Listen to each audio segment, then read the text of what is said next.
Good morning, everybody. The August 2nd, 2006 meeting of the City Council is called to order. This meeting has been properly noticed and posted in compliance with the open meeting law. These proceedings are being presented live on KCLV Cable Channel 2 and are closed captioned for our hearing impaired viewers. The council meeting, as well as all other KCLV programming, can be viewed on the city's website at www.kclv.tv. The proceedings will be rebroadcast on KCLV Channel 2 and the web the Wednesday of the meeting at 8 p.m. and also on Friday at 4 a.m., Saturday at 7 p.m., Sunday at 7 a.m., and on the following Monday at 1 p.m. We're also making an announcement at all of our city council meetings, just in an abundance of caution, to advise everybody that we are in a building that is protected by a state-of-the-art fire detection and suppression sprinkler system. So if alarms should activate as a result of anything, and we have no reason to believe that they will, please evacuate through the exits, and once outside, proceed to the left and assemble on the Las Vegas Boulevard side of the property. Employees wearing safety vests or our city marshals will inform you when it's safe to re-enter the building. And as I say, we have no reason to suspect or believe that we'll ever have to use this, but we always think in an abundance of caution that we should advise everybody of this. And I thank you for your attention. Now, before we proceed with the agenda, I'd like everyone to please rise for the invocation given this morning by Reverend Cindy DeLong, Religious Science, and please remain standing for the pledge.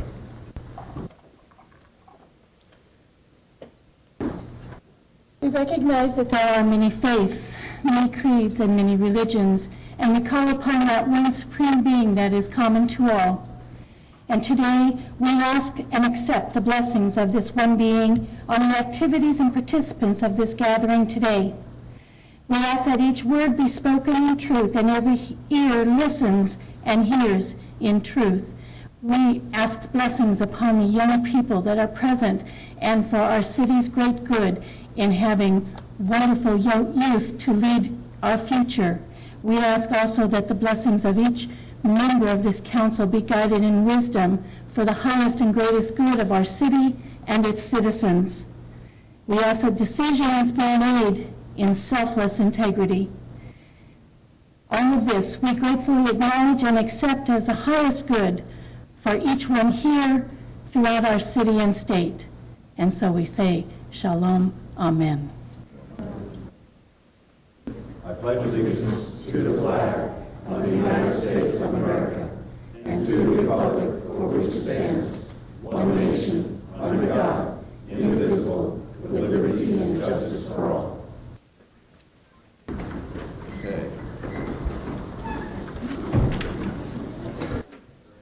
Okay.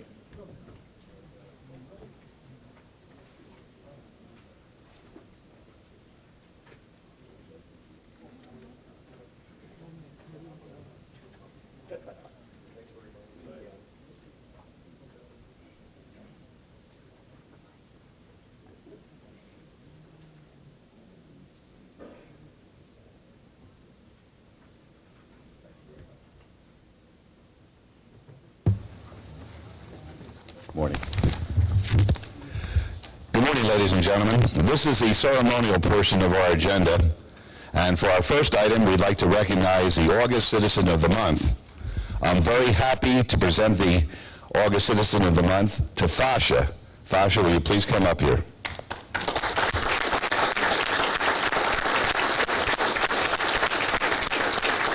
Fasha is a very special young lady, and at the age of 14, she's an accomplished performer, singer, songwriter, and actress. She's recorded several CDs and wrote her first song, Fly With Me, to honor the men and women who lost their lives in the Space Shuttle Columbia tragedy. She's well known in the community, having performed in a number of events, including Red, White, and Boom, in front of thousands of people, and she also has been a terrific volunteer as far as charitable activities. She's used her talents to benefit others. She has fought against breast cancer, HIV, and many other important causes, and many of her organizations that she's worked so hard for have awarded her with honor, the Neighborhood Impact Award, a Jefferson Award, and a Franklin Min Award, and in addition, many of her songs have been written for special causes. Now, this is extraordinarily coincidental. As you know, the city of Las Vegas has been subject to some criticism this past week for our treatment as it pertains to homeless folks in the community, and in particular an ordinance that we enacted which precludes the feeding of homeless in our public parks. And there's been a spin, but the spin has begun turning around a little bit now because people understand what we're trying to do here. The reason that we passed the ordinance was twofold. One, we want everybody in our community to have a quality of life which is very special, different than other cities where we can enjoy ourselves, enjoy our parks, and not be subject to having the kind of activities take place there that had been taking place at the park, which really made it very uninhabitable for our constituents. But number two, and just as important, in taking care of the homeless, we wanted to make sure that they just weren't going to be fed and left in a park, but rather that the feeding of the homeless take place in social agencies and faith-based agencies where there's counseling, where they can get help to transition back into the community and become very productive members of our community. The reason I'm saying all of this at this time is the remarkable coincidence. When we were talking about Fasha yesterday up at the office and the fact that she's our Citizen of the Month, somebody noticed that we're familiar with her family. And of course, we asked the family whether or not we would be able to discuss this today because it is a matter of some sensitivity, and Fasha's dad said, go for it. But what had happened in January of this year, they were evicted from their residence. And they were headed for the street as a homeless family contemplating actually living in a car as a result of that eviction. And somebody called the city of Las Vegas to help these folks, as they do every single day when it comes to issues concerning the homeless. And the city reached out, and we were able to pay the rent, pay the utilities, and get them into a housing situation. And from that time forward, they have been self-sufficient because of what the city's program concerning taking care of those less fortunate than ourselves is all about. So it's remarkable that we have that event take place today with Fasha being our Citizen of the Month and having her family be the recipient of the city's benefits. And I see a big smile on her dad's face, and he's shaking his head in sense. So with that, I'd like everybody to please greet Fasha. She's going to sing for us today, and I guarantee it's going to be the voice of an angel. Fasha.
It was terrific. I said if she keeps on going, she'll be the Citizen of the Month for September. Here we go.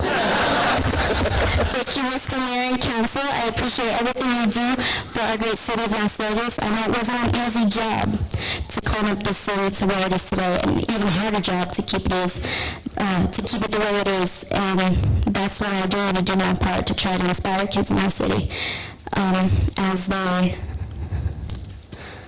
Where am I? As they are the city's future. You know that. Sure do. And I know in my heart that if a city like New Orleans had a political power like Las Vegas, it would have been on its way to be what it was before Katrina. And I wrote this song, Moonlights, along with my producer Derek Rittenhouse. And we give you all rights to use it any ways you feel, free of charge.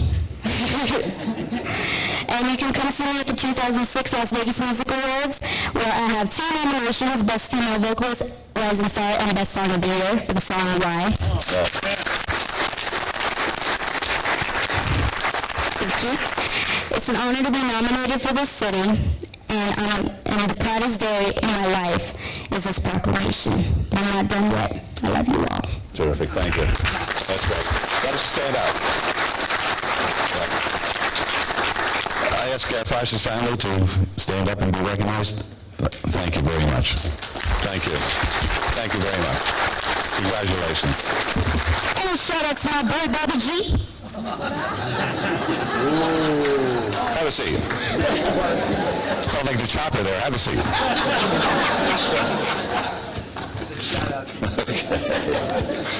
Okay, for our next item, we'd like to recognize some very dedicated young individuals. In March, the city joined with Nevada Partners in the Clark County School District to kick off an important program that teaches youngsters the secrets of success in a global marketplace. The Batteries Included program began with a series of after-school workshops, and at these workshops, professionals in different fields taught the participants what it takes to get and keep a job in a very competitive global marketplace. More than 130 students participated in these workshops. 23 of the individuals who completed the workshops were offered summer internships here at the city, and we've seen them throughout the summer. They've been absolutely delightful to run into the elevator or in their particular jobs and responsibilities. And today we're recognizing those folks who successfully completed the internships. They each showed maturity, commitment, and dedication, and we know they'll go on to do some very, very impressive things. This program basically was headed up by Councilman Weekly, Senator Horsford, Nevada Partners, and we kicked it off at Nevada Partners, and it really has been a terrific success. I've seen the young ladies and gentlemen who have worked with us this summer. I want to thank you very much. I hope the experience has been as fulfilling for you as having you with us. And at this time, I'd like all the participants to be recognized. When I call your name, please come up. Lesapien Brown, Cynthia Carrillo, Cavanti Clark, Adrian Jackson, DeAndre Jenkins, Kevin Lay, Jamal Millsap, Rayon Morrison, Jesus Perez, Isaiah Perkins, Natasha Peterson, Capricia Porter, Lakeisha Porter, Jalisha Preston, Alina Smith, Michael Thomas, Stephanie Turner, Fatima Villegas, Jamil Redman, Rainisha Redman, Deshaunda Young, Cedric Young, and Shantae Young. Congratulations, everybody.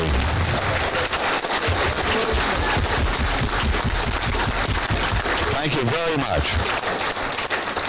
Would anybody like to act as a spokesperson and express what you feel about your experience here this summer? Okay, good. Here we go. Tell us your name, please.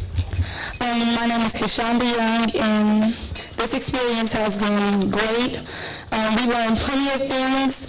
In the beginning of the program, we didn't know as much, but they taught us to be responsible, do our job, and to stay on task all times. And that was some of our experiences during battles included. Thank you very much.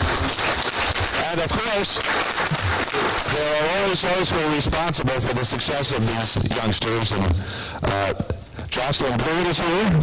Thank you so very much. And I don't see her as Dr. Lisa Morrison here. She was very much active in the program. Thank you so much, ladies. Thank you. You did a wonderful job. Congratulations. Thank you, guys. Very much.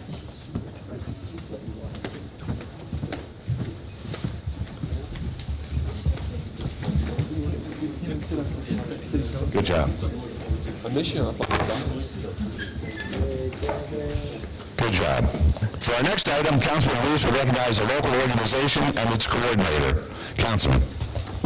Thank you, Your Honor. Can I have Judge Cruz please come up? Today we're going to honor the Transitional Living Facility, Las Vegas Municipal Court's Habitual Offender Prevention and Education Program is going to drop habitual offenders off the street. This is the program targeted 25 individuals who have been arrested in Las Vegas, a total of 8,114 times combined. The program has resulted in a significant reduction in arrests as well as improving the lives of the individual defendants. Currently, the 52 active members of HOPE had a total of 156 arrests during last year participating in HOPE. This is an average of 3 arrests each year per defendant. This represents a strong contrast from the average of 35 arrests per year from the original 25 individuals. The program is a success with the efforts of the Metropolitan Police Department, the City Attorney's Office, the court, and more importantly, transitional living. Judge Collins. Thank you. Mayor Pro Tem, Council. I have this special court, which we call the Habitual Offender Program, and it's a HOPE court. And as Mayor Pro Tem Reese was explaining, when we started out, Metro came to me and Sergeant Fricker told me that we needed to do something with the nuisance that was going on downtown. And I wasn't really aware there was a nuisance. And then he showed me that he had a list of 25 people who had been arrested over 8,000 times in their lifetime, 3,000 times in the last year prior to joining the program. And they wanted me to try and get them into rehabilitation, or let's try and get their problem fixed, and let's get them to be productive members of the community. And I thought, well, all we're doing is setting them up for failure. We're going to put them in, they're going to fail, all we're going to do is lock them up. But the city attorney was willing to take a shot, and more surprisingly, the defense attorneys were willing to take a shot with this. And you got to have a little more faith in the people that we're dealing with here, Judge. And I said, well, okay, let's go. And so we gave it a shot, and now in a couple of years since we've been there, I could tell you that we have some wonderful success stories. I have one individual who was arrested more than 31 times a year and a half prior to joining HOPE, was sentenced to more than 453 days. Since then, he has not been arrested once. He's married. He has not tested positive for drugs or alcohol, and I believe he will be graduating tomorrow. I use him as an example because he's no longer in state. I've allowed him to move with his wife. But we have situations like this, and I got to tell you that just one success story is great for the HOPE program, but I have numerous success stories. I have a bunch who are sitting right there right now, but it couldn't be possible if it wasn't for the collaboration of efforts. Metro's there every week. They monitor, they go visit. We have Evolve involved with it. We have neighborhood services. We do community outreach. But none of this could be possible without one individual, and that's who's being honored today. And I'm so pleased that the city has taken this opportunity to recognize Greg Walls for what he's done. I've gotten a lot of recognition, everybody telling me how good my program is, and people from the Supreme Court have visited and said what a great program it is. But I got to tell you, I could not do this without Greg Walls. Now, Greg Walls does this. He acts as an informal probation officer for me.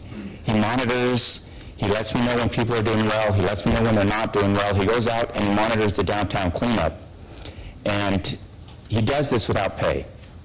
And that's what I appreciate. And without him, this program wouldn't be there. And so I just want to thank the City Council, and I want to thank everyone for recognizing Greg. And I don't know if you have more you want to say about him, so I don't want to say too much. Thank you, Judge. Can we have Mr. Wall, Greg Walls, please come up?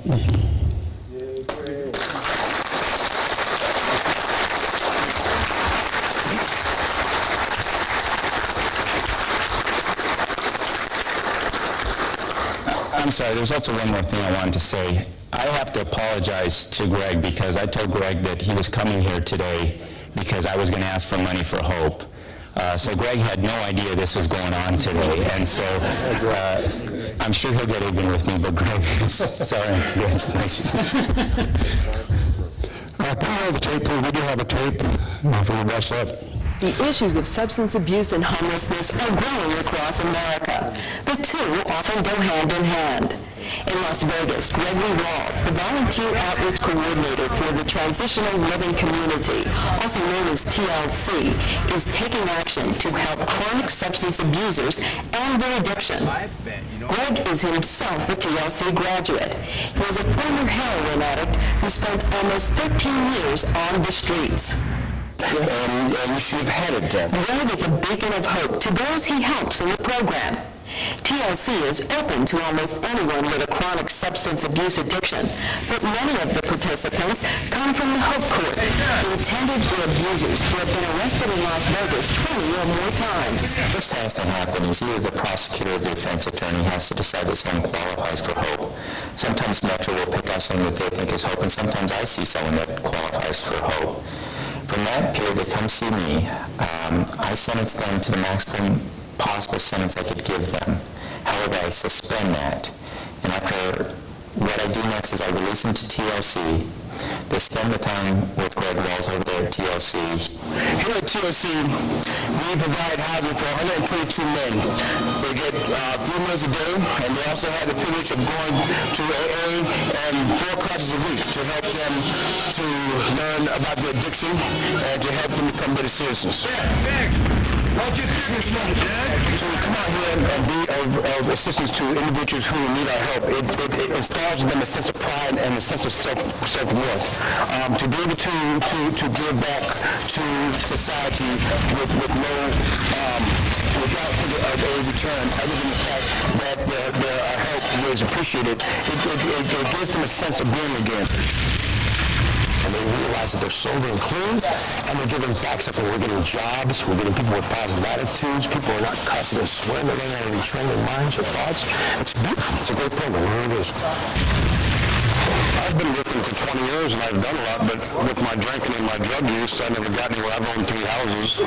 I've had a lot going for me, but this program will help you realize that you can get those things back. It's not over yet, and that's what this program has really done for me. This program, it gives a person hope, and it also gives them a challenge. It's easier to remain homeless and addicted to your drug of choice than it is to come from behind the shadow of your addiction and start growing as a person again. And so being here at TLC allows men and women to start rebuilding their lives and become more in love with themselves. Greg Walls has been crucial to the success of this program. This is an individual who volunteers his time to act as a semi-formal probation officer for me. He gives the drug tests to the defendants. He checks their homework for them. He sets up my downtown cleanup. He organizes it. He comes to court, and he gives me a report and a recommendation on every single defendant. I can tell you that without Greg Walls, I don't think this program will be successful.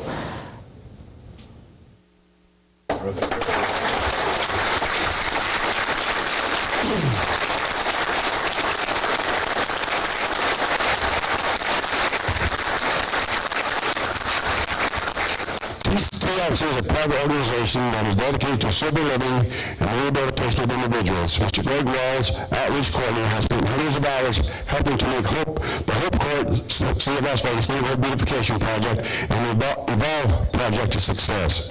Greg has the commitment and enthusiasm of a person who truly loves our community. What is so impressive about that is that Greg does all of the above without any compensation. Due to the efforts of Greg Wells and the TLC, the community has truly benefited. The following list provides highlights of the various accomplishments.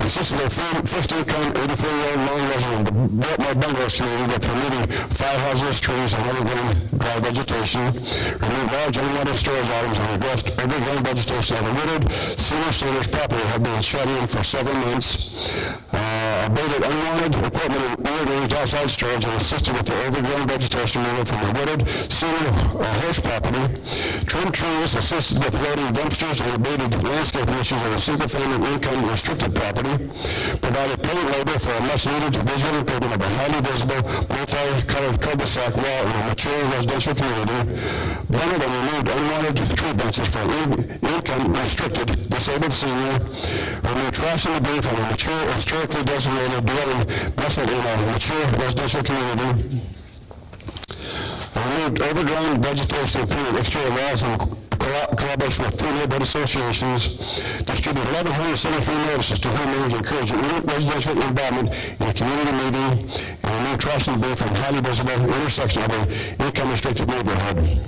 As the judge alluded to, there are many court-related accomplishments. I've got a couple here, I'm going to need to read them. But Greg, it really is a privilege to represent the mayor and city council to present you with this award. I think you do a lot for the community, and we just really pray you for what you're doing for us. So thank you.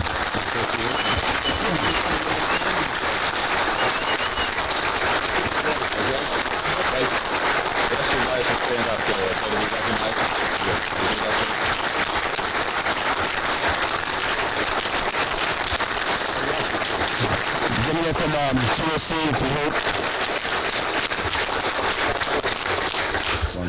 Gentleman from TLC for Hope, could you please come up? Come on up, fellas.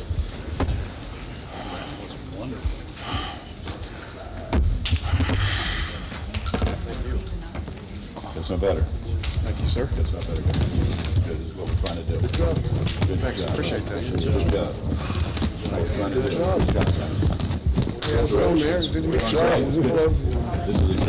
Congratulations, man. It's true everything they said. Good job, sir. It's really terrific. Good job. Good job. Sir, good job. Right. Good job.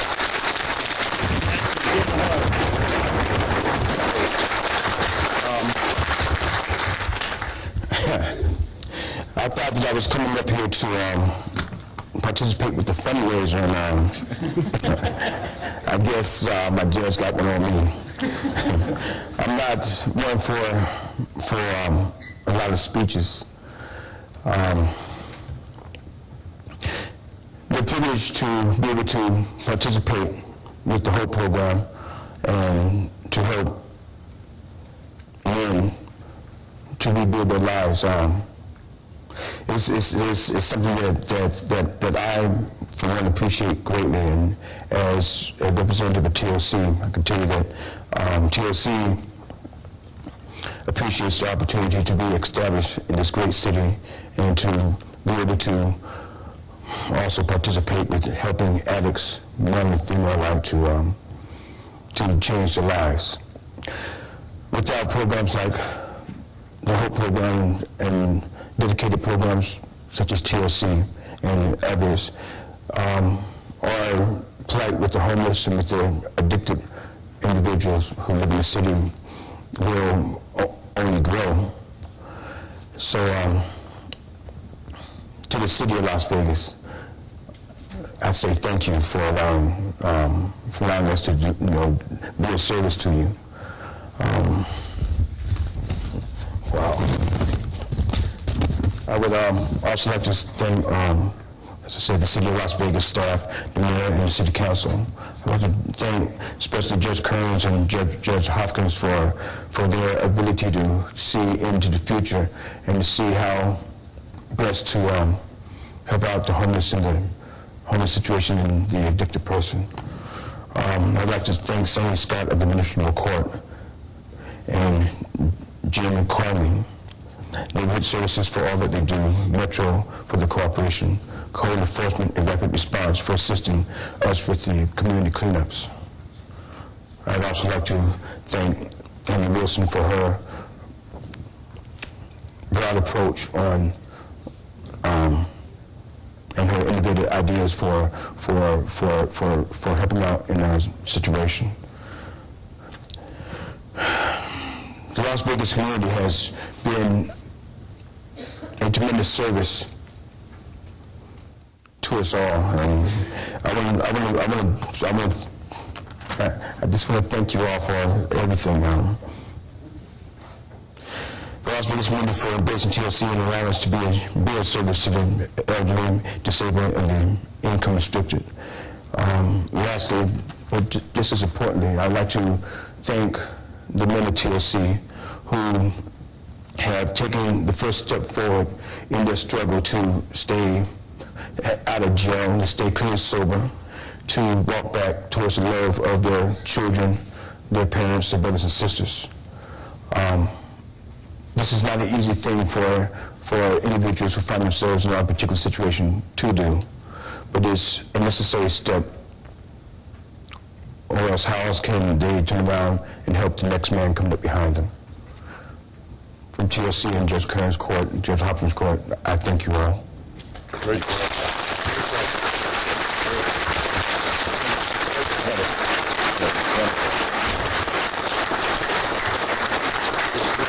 If I could I have that man from Metro, please stand up, Captain, for your help. I know that Metro does a great job.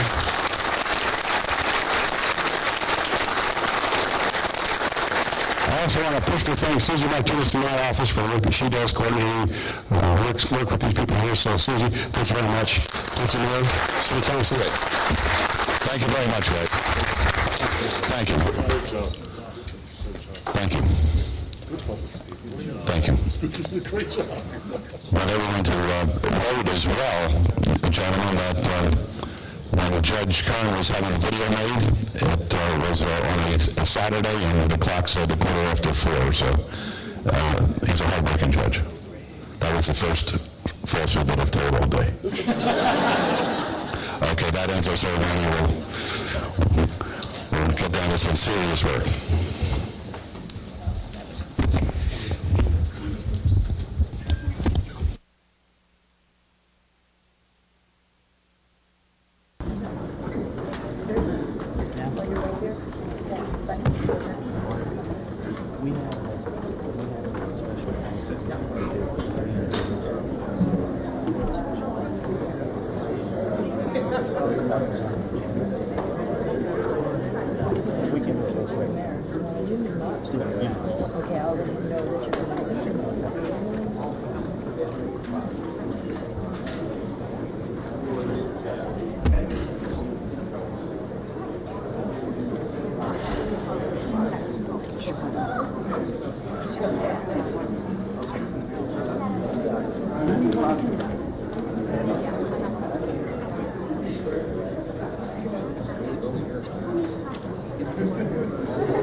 We have a request, and we'll certainly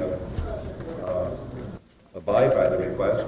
We have the officer with us, and he wanted to make a presentation to us at this time. Officer? Madam Mayor, Mayor Pro Tem, Council, ladies and gentlemen of the jury, I'm Sergeant Daniel Walburn, Downtown Area Command, and we came down here this morning to give a special thank you to three important individuals. To make the presentation, I'd like to introduce my Bureau Commander, Captain Chava Migzala. Very good. Come on up, Captain.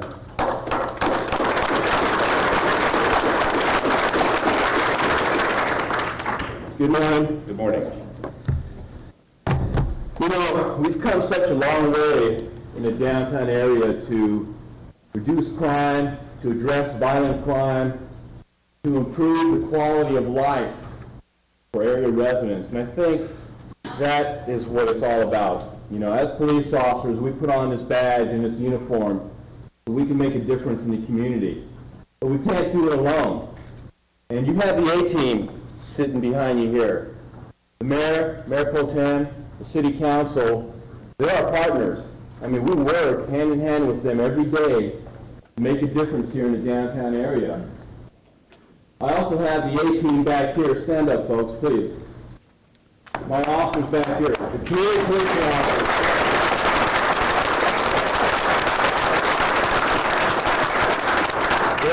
They're led by Sergeant Damien Walburn, great man. You know, these are the folks that go out and deal with the HOPE program, the HELP program, to go out and help the homeless so they can get back on track, get their lives back on track, get work, get into a living accommodation so they can go out there and be productive citizens again. We have HEART team members. We got 35 to 40% Hispanic community here in Las Vegas. A lot of it's focused in the downtown area. We got the HEART team members that are working with the Hispanic community to make a difference. It's a collaborative effort.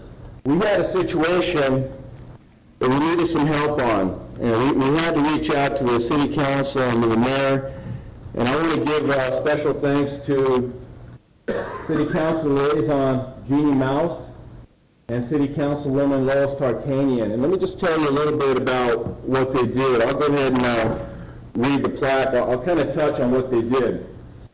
You have led from the front in supporting the Downtown Area Command and the entire Las Vegas Metropolitan Police Department. Furthermore, you have sponsored our most effective tool thus far in community policing, that being the Chronic Nuisance Ordinance. This ordinance enables not only law enforcement, but the entire City of Las Vegas Services Division, respected attorneys, and the City Council to collectively enforce egregious and culpable behavior.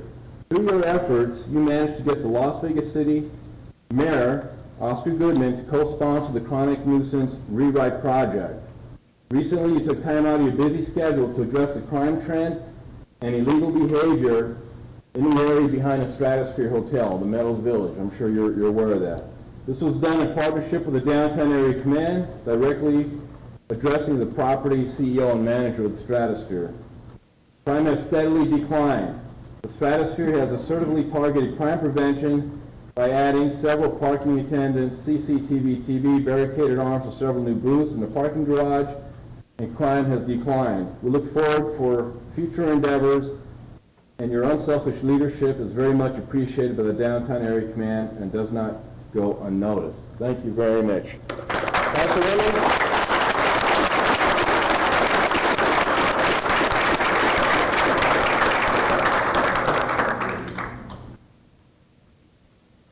And Jeannie Mouse?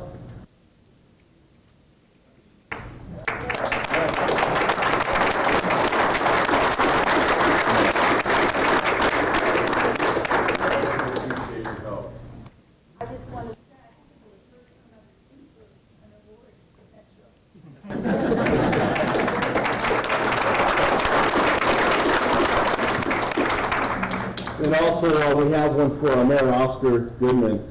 You know, I got to tell you, he's probably the most charismatic mayor I've ever met in my entire life. But, you know, he has made such a huge difference in the downtown area. Look at the redevelopment we're experiencing. I started here 20 years ago as a rookie cop, pushing the black and white, working midnights. Crime was crazy. I got in a shooting out here. I mean, there was a lot of stuff going on downtown. It's a privilege for me to come back here as a captain 20 years later and lead 120 police officers in combating crime and improving the quality of life for area residents. I mean, what a change. But a lot of it has to do with the vision of the mayor and the city council. So, Mayor? Thank you very much.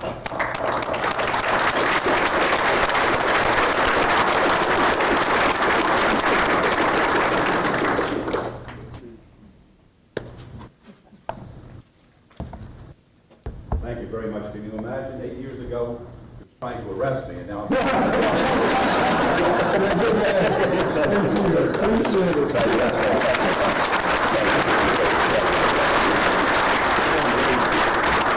Real quick, just a side note to kind of tell you some of the exciting stuff we're doing behind the stratosphere. Downtown Area Command put together a saturation team of 5 officers that's strictly focused on violent crime behind the stratosphere. Again, the help of Councilwoman Tarkanian, the mayor, and what we're doing, in 2 months, we're able to reduce residential burglaries by 44%. I'm okay. And violent robberies by 42%. That means less victims, people are happier, and the quality of life is going up. So we're making a difference. Thank you. Thank you.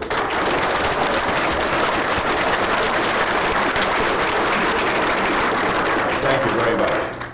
Okay, we'll go on with our agenda. Item number 8, any items from the morning session that the council staff and/or the applicant wish to be stricken or held in abeyance to a future meeting may be brought forward and acted upon at this time. Mayor Protem. Thank you, Your Honor. We have item number 41, which is appeal of work cardinal David Lee Helmers, the Methodist Strike. Item number 42 is appeal of work cardinal 6-month review, Janine Renee Sawyer, Methodist Strike. Are there any other items we need before at this time? Hearing none, Your Honor, make motion to bring these 2 items forward and take appropriate action, please. All right, thank you. Let's vote, please. Opposed? Motion carries. Thank you. Roddy? No approval of minutes. Item number 9 is discussion and possible action to adjust the compensation for City Manager Douglas A. Selby. Dr. Selby, why don't you tell us, give us an overview, please, as to how you feel this past year went. Okay, good morning, Mayor and Council. Pleased to stand before you today for my annual review. As you're aware, state law now requires that these reviews for city managers be held in a public forum. I'm ending my 4th year as your city manager this month, in fact, and I have to say every year has been a busy one, but this past year has been one of a lot of noteworthy achievements and a lot of accomplishments, and it's been my privilege to be there to help promote and advocate, support, and even occasionally initiate some of these activities on behalf of the City Council and the city residents. None of what we achieve is possible without the dedication and the talent of almost 3,000 employees here at the City of Las Vegas. They, along with the executive team of department directors and my deputy city managers, really make the operation of the city what it is today, and I'm very proud of them, and I stand here saying I believe they are among the best government workforce in the state of Nevada today, and their achievements demonstrate that. And I also want to acknowledge and say none of this is possible without the focus and leadership of the City Council. I think we've built a good relationship in collaboration between the operations and the policy setting and legislative agenda of the City Council, and I'm proud to feel like I've had a part in nurturing that. You've also helped allow us to set the stage for dealing with the crisis of the day, as well as setting some long-term agendas that will help the city progress into the future and address challenges that are just emerging. So you give us enthusiasm and you give us empowerment to do our job, and thank you for that. I've handed out a document that I'm not going to go through. It's about 9 pages long, but it's kind of a summary of some of what I thought were highlights. This is actually distilled down from about 40 pages of single-spaced items that were given to me by various departments of the achievements over this past year. And this doesn't touch on what we do every day, the day in, day out routine activities of the city to maintain it and protect it and serve our residents. A couple of things just to call to your attention, though, from this document. Municipal Court did an extraordinary thing. In 2 days, they closed down operations and moved everything, personnel, computers, phone systems, over to the new Regional Justice Center. Lost no service to the customers. They were open on Monday morning, ready to go to work. They also, at the same time, we were anticipating, because of the higher cost of the RJC operations, actually their budget being severely affected. They actually turned that around and ended their fiscal year $1.6 million under where we thought they would be. So they actually saved that much money in the face of what we believed going into this was going to be a cost to the city. In the labor front, we've had successful negotiations with the firefighters union and our city employees union. I'm happy to say we concluded those amicably and prior to the expiration of the contracts, and we believe the contracts give the city some long-term economic benefits, as well as providing the workforce with a quality contract and obligations on the part of the city to support our workforce. We obtained an upgrade in our bond rating, which is a noteworthy achievement thanks to the Department of Finance and the staff and the City Council. We have stepped up in the eyes of our financial institutions. We introduced performance-based budgeting. You heard a lot about that during your budget workshop, and we have 3 departments doing that now. It's a program I'm optimistic will help to match how we spend money to the achievements that the City Council wants to see us make. In DME, we were facing some big overtime costs. Management there worked effectively to actually reduce the mandatory overtime that we were imposing on our corrections officers by 48% compared to the previous year. Our alternative fuel program, which has been supported for several years by the council and the staff, garnered 2 national awards this past year, and in fact I just found out that Dan Hyde, our fleet services manager, received a congressional recognition this past week for that program. So we're leading the way on alternative fuels. We had a big event at the new Darling Tennis Center. This is part of a $41 million, 110-acre Kellogg's Air complex that was opened just this past year, and we hosted this national tennis tournament event, very successful, and we're looking forward to a repeat success this coming year. We opened a number of facilities, a fire station, the Marabelli Community Center, the Freedom Park Pool. We hosted the U.S. Conference of Mayors, a very successful event that I'm sure will go down in history with the Conference of Mayors. We had our fire department reached an accreditation status that only 114 other agencies have achieved. And to add to that, we're only one of 8 departments in the whole world that has a Class 1 Insurance Services Office rating for our fire department and this noteworthy accreditation that we received this year. Our building department, on the heels of the fire department accreditation, achieved the first accreditation of a building department in the nation under a new program. So we're very proud of that. Paul Wilkins has actually been asked to sit on some review boards for other accreditations now throughout the country. That same department also did over $1.96 billion of assessed value permitting in the city of Las Vegas this past year. Public Works completed over $100 million of public infrastructure improvements. Information Technologies deployed our new internet website, which is designed to be user-friendly. It's not about us, it's about the customer, and we've received some accolades and national recognition for taking a new approach to our website.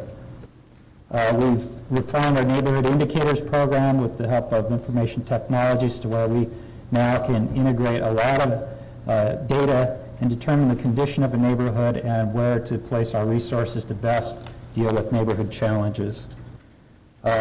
Neighborhood Services did a number of noteworthy things that just point out the Neighborhood Showcase program, an effort to get neighbors and citizens engaged in their neighborhoods to take some pride in the upkeep and maintenance of their neighborhoods. We also help to educate neighborhood associations to be more proactive on code enforcement issues. So it's not just the city out there watching, it's the neighborhoods. We will be bringing to you soon a community land trust, a new innovative approach to try to obtain and maintain affordable housing in the city. The Downtown Senior Services Center opened. We are implementing the 10-year plan to end homelessness that was adopted by the City Council late last year. We've expanded our emergency housing assistance program for the homeless, and our chronic inebriant intervention program, a new innovative program that the council mayor has initiated, is on its way now and yielding good benefits. There's $20 billion of projects on the books for downtown Las Vegas right now. That's awesome. It's tremendous. There's $1 billion worth of active construction today. So downtown's, it's not on its way. It's there. It's moving forward. And the city clerk and IT produced an agenda now that was just launched a month ago that allows citizens to not only see the agenda and the record of action of the city council, but to view video clips of that segment of the city council meeting to see verbatim exactly what has transpired, part of the commitment to open government. Just some things that I personally got involved in. I was nominated, and the council and city supported my attendance at a 3-week program at the Kennedy School of Government, where I engaged with other senior officials who work in government, in state, local, and county government. And it helped me to refine some of my leadership, negotiation, collaboration, and public relations skills. I became a credentialed manager through the International City County Managers Association. This is the only certification agency to identify that managers have met minimum qualifications of this national organization. We are happy to have launched the city's first diversity committee. All city departments are represented, and we're just getting our feet under us, but I chair that committee in order to energize and try to give more support to our efforts to reach out to our diverse community, not just citizens, but businesses, as well as work internally with our own city workforce on diversity issues. We've finished our last Citizens Academy, and we're launching our next one this fall. That's the program that allows at least 25 citizens to get a firsthand view behind the scenes of how the city operates, and it's garnered a lot of accolades from the graduates who are now going on in roles supporting the city through their volunteer efforts and volunteering to sit on boards, commissions, and advisory bodies for the city. And then this past year, I paid special attention to building better working relationship with our bargaining unit leadership. We still have our differences, but we are engaged in active dialogue to try to improve that relationship and build a strong collaborative working partnership with our bargaining units. For next year, I just listed a few things. There'll be so many things happening next year that I and the staff would be engaged in. I can't begin to give you that laundry list, but I picked a few things. We want to look at our performance-based budgeting that we're doing in fire and rescue, in municipal court, and detention and enforcement, learn lessons from that, and launch that program in other departments with the next year's budget. Want to look at our wellness initiative. We just launched that. I believe it's got a lot of value. It's focused on keeping our workforce fit and healthy. The byproduct of that is saving the city costs on insurance and workers' comp and other issues, but I think it's important that we have a healthy workforce. And that relates well to one of the other items that we want to do, and that is to rehearse our pandemic flu contingency plan. We developed that last year, and it's a contingency plan to keep the city of Las Vegas in operations with our critical functions to serve the public, in spite of the fact that we may lose 50% of our workforce to a avian flu outbreak. That would be employees that are ill, as well as employees that have to take care of their loved ones who may be ill at home. As your executive director for the redevelopment agency, I will continue to keep my hands on the high-profile projects, stay engaged in projects like the 61 acres, World Market Center, and others in the redevelopment area. I want to move the City Hall project forward. We want to finalize the financing and building plans for that, and hopefully by next year report to you that we have a builder and a site for a new City Hall. I'm pretty proud of our succession planning activities today. We have a leadership academy where we are actually just started our 3rd year of that, grooming employees within the city to step up into higher level positions.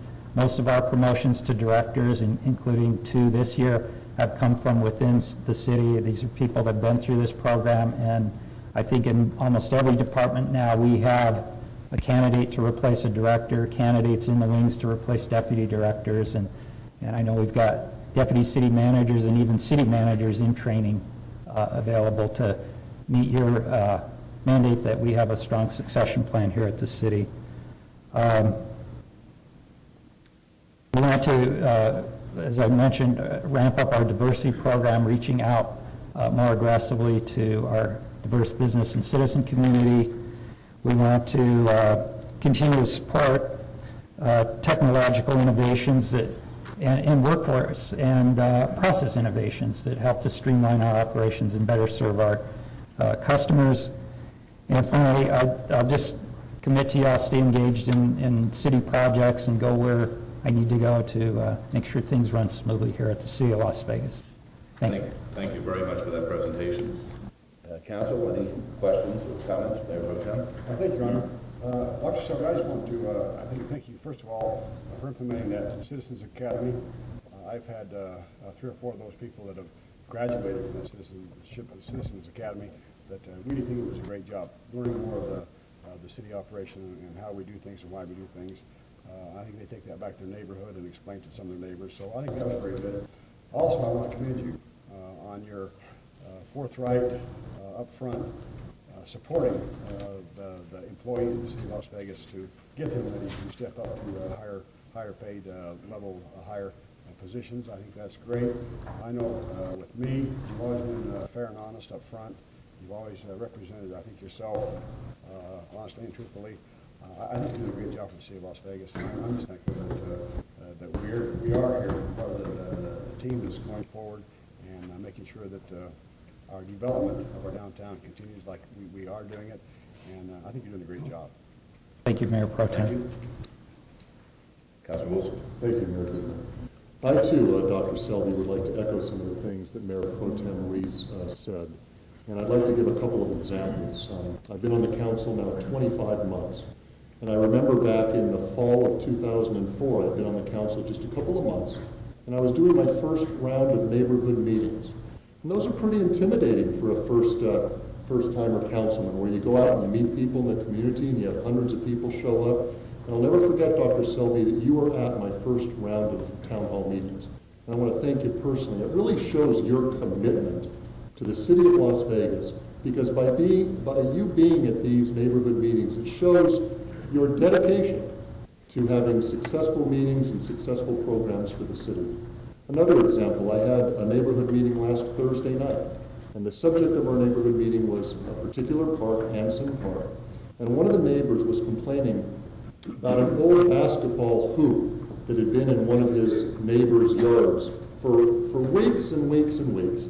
And this neighbor was complaining about how they'd been just trying to get the neighbor to remove this basketball hoop, and the neighbor wasn't cooperating. And we said, call the city of Las Vegas. And this was a basketball hoop that was in the street, all beat up and battered and just needed to be removed. And we suggested to the neighbor to go ahead and call the city. We'd send somebody out there. And 48 hours later, we got an email from the neighbor thanking us for getting this accomplished. The reason I tell you that story is because I think that's a reflection of your leadership. That was one of the divisions of the city of Las Vegas that sent somebody out and responded quickly, and that's, like I said, a reflection of your leadership, and I think it speaks volumes. Finally, is this document that we have here, is it a public document? I submitted it to the clerk for inclusion in the record, yes, sir. Okay, well, I think that this should be made available to the media, because I think that this is a fantastic description of what the city of Las Vegas is accomplishing in general, and you in particular under your direction. And it's real easy to say a few things about this document, and like you did, Doctor, you mentioned a few things, but it's phenomenal when we talk about municipal court ending the fiscal year $1.5 million under the projected expense budget. And I can go on and on and on. So I'm going to ask that this be distributed to the media, because I think that this is an excellent reflection of what the city of Las Vegas does to serve our constituents, and in particular under your direction. So thank you very much, Dr. Selby. Thank you. Thank you. Councilor Ross. Thank you, Your Honor. Dr. I too share Mayor Pro Tem and Councilman Wilson's thoughts. Also being fairly new, 13 months in this office, Ward 6 is a city within a city by itself, and I want to thank you personally for your assistance in helping me get over that learning curve that I spoke of prior to taking this office. I'm a firm believer that any good leader surrounds themselves with qualified people who are sometimes brighter and smarter than that individual. And you've done it. I'm not saying that they're smarter than you are. But they also have done a tremendous job for me, for the residents of Ward 6, for myself to be successful in representing the great Northwest, and I appreciate that. Thank you very much. Yeah. Thank you. Ms. Enos, could you come up, please, and tell us what our role is here?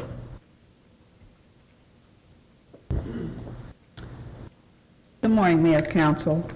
I've briefed all of you on the salary history for Dr. Selby, and I believe I've also told you that we have a salary range, our Executive 6 salary range, and the top of that salary range is $196,000.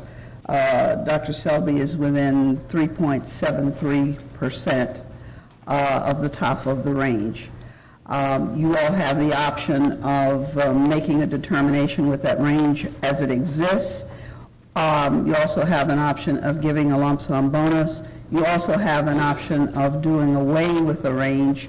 Dr. Selby functions as the CEO or the Chief Executive Officer or Chief Operating Officer of the City of Las Vegas, and you would have an option of removing the salary range in its entirety and taking a look at an open salary range and making that decision as well. So those are the options, as I see them, that are available to you. Thank you very much. I think as far as opening the salary range, that should be a matter of some discussion with us, perhaps at a workshop. I don't think that this is the appropriate forum for that today, because it's something that should be discussed at great length. I appreciate your presentation. I have to say this. I describe myself as the happiest mayor in the universe, and there's a reason for it. It's an honor and a privilege to serve as the mayor of the city of Las Vegas and to serve our constituents in this community. It's an honor and a privilege to work with Dr. Selby. He has qualities that we're blessed to have him associated with us. He's a decent person. And not only is he respected, but he's well-liked, which is an extraordinary combination. He's leading the city in the right direction. He is tireless. He has his staff committed to effectuating his vision. He works with us, which is not an easy task because we're varied personalities. We don't necessarily agree with each other, but he's able to be a mediator, a conciliator, and I'm delighted that he's our city manager at this time. With that, I would like to move that we grant Dr. Selby a merit increase of 3.73%, not to exceed the top of the range, effective July 1st, 06, and a bonus of $10,000. All right? All right, that's my motion. Let's vote, please. Opposed? Motion carries. Thank you, Doctor. Yes, thank you. That's very generous, and I do appreciate it. My wife appreciates it. Your wife appreciates yes. it? All right. Do you have any dogs? Yes. Okay, and they appreciate it too, I'm sure. All right, thank you very much. That's great. All right. Items 10 and 11 will be trailed until this afternoon following the closed session, so we'll move on to the consent items. Items 12 through 39 are on the consent agenda. They're considered to be routine. They're recommended for approval by the departments and may be enacted in one motion. Are there any items that the council wishes to bring forward at this time? All right, seeing none, I believe that Ms. Fretwell does have a correction on one of the items. Yes, sir. Item 22.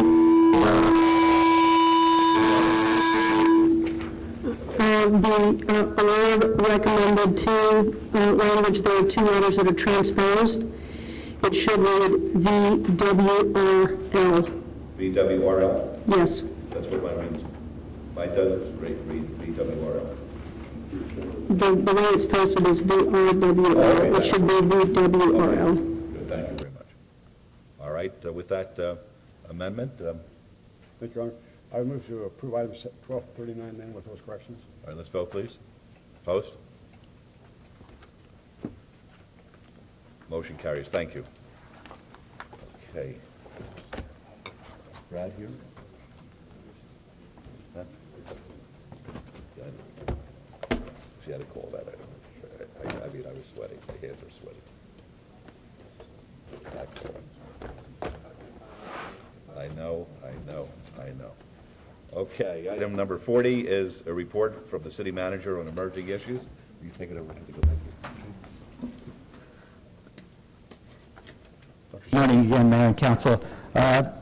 It's time to think about going back to school, and the Council's long tradition is supporting that through helping the less privileged to have school supplies provided through back-to-school fairs. So I'd like to just announce the various back-to-school fairs that will occur over the next few weeks. In Ward 6, there'll be one tomorrow, August 3rd at 6 p.m. at Centennial Hills Park, and then another one on August 17th at 6 p.m. at the new Pauly Gonzalez Park. In Ward 1, the event will include a bike rodeo at 9 a.m. on Thursday, August 10th at Rose Warren Elementary School. In Ward 2, an event is scheduled for 6:30 on Friday, August 11th at Anson Park. In Ward 3, the back-to-school fair is set for 11 a.m. on Monday, August 14th at the East Las Vegas Community Center. In Ward 5, the back-to-school fair will be at 10 a.m. on August 19th at the Doolittle Community Center. And I don't know if any of you have scheduled others that I missed, but those are the ones that we're aware of at this point. A quick note, this Friday is First Friday in the Arts District. Incredibly successful event, fun event, and we again encourage people to come out and see that. The city continues to run the free shuttle service from the county government center parking lot throughout downtown to help alleviate parking issues on that event. And then finally, the council will hold a strategic planning workshop Monday at 1 p.m. at Desert Pines Golf Course. That will be a public meeting, and we'll be discussing topics of business development, downtown development, and traffic and transit issues. Thank you, Dr. Selby. Are there any questions, Dr. Selby? Any comments? Yes. Okay. Thank Councilor you. Wilson? Dr. Selby, I asked you this in my briefing yesterday, and I think it's appropriate for me to ask you here today, because I've been getting a few calls. Can you tell us the status of the FAA so-called right turn issue? My understanding from a couple of months ago was that the FAA was going to issue a report sometime in June. And here we are, the first week of August. Can you give us any kind of an update? Yes, Councilman, but I can't tell you what's going to happen or when. But as you recall, it's a supplemental environmental assessment that is being commissioned by the FAA to look at a new flight pattern that would take planes over the heart of the city of Las Vegas. The council adopted a resolution in opposition, and we've been following up on that. The FAA did announce at the time this was out for public comment that they intended to issue a record of decision, a determination in June. They have not done that. They did not do anything in July, and we're keeping an eye on that through our consultant, Williams Aviation.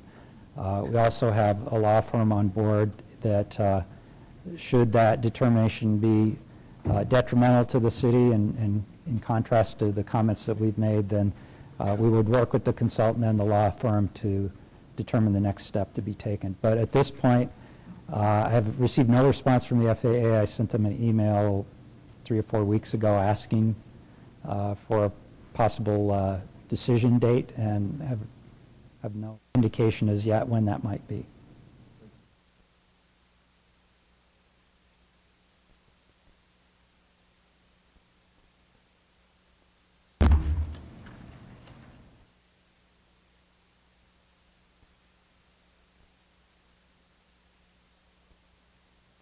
Item 43 is hearing, discussion, and possible action regarding complaint seeking disciplinary action against Scotch 80s Limited DBA Squiggies, 530 South Martin Luther King Boulevard, Las Vegas, Clark County, Nevada, for violations of the Las Vegas Municipal Code and Nevada Revised Statutes. This is in Ward 5.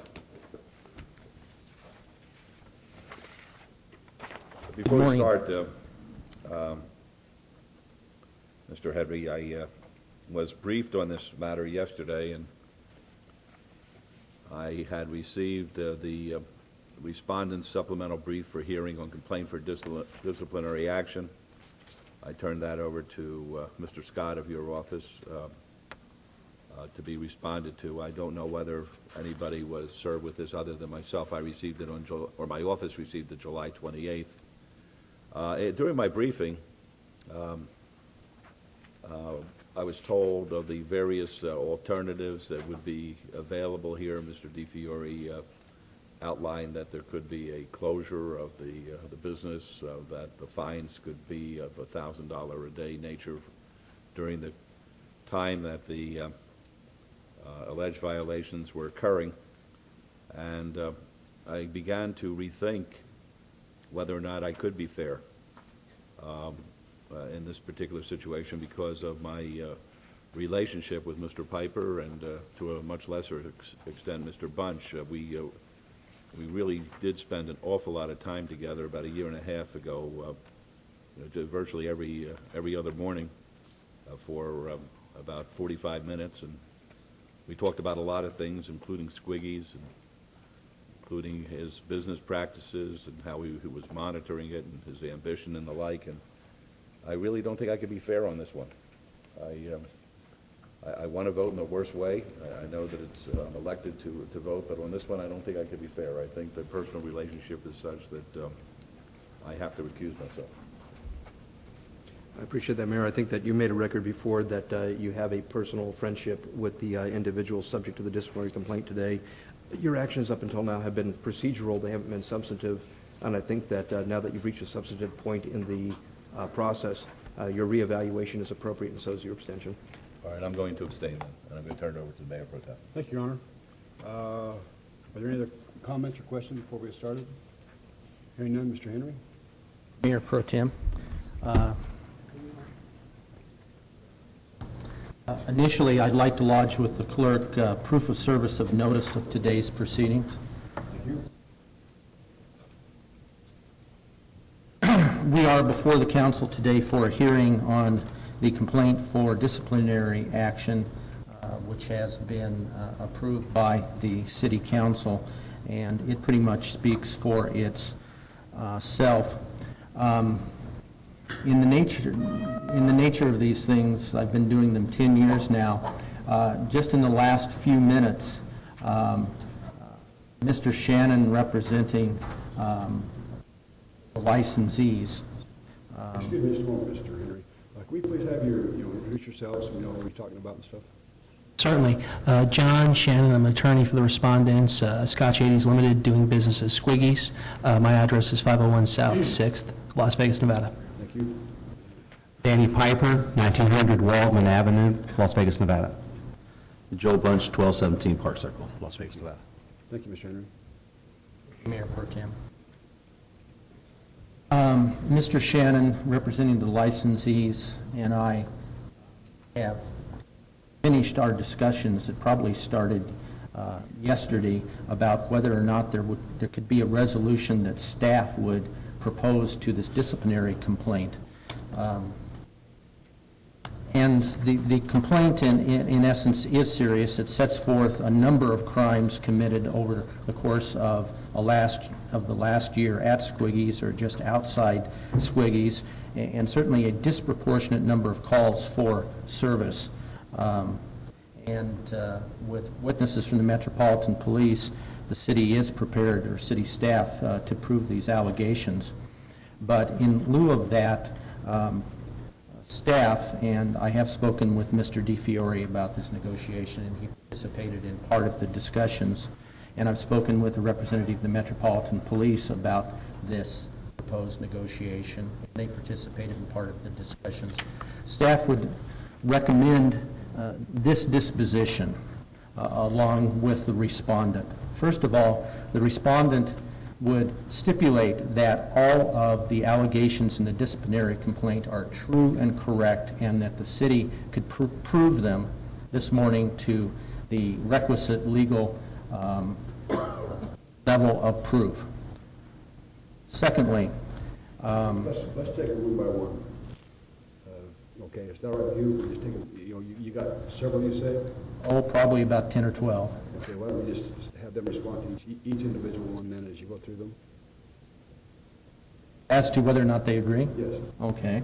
Mr. Shannon, do you agree to that? As to the first stipulation, yes, Okay. we do. Are there any questions of the council?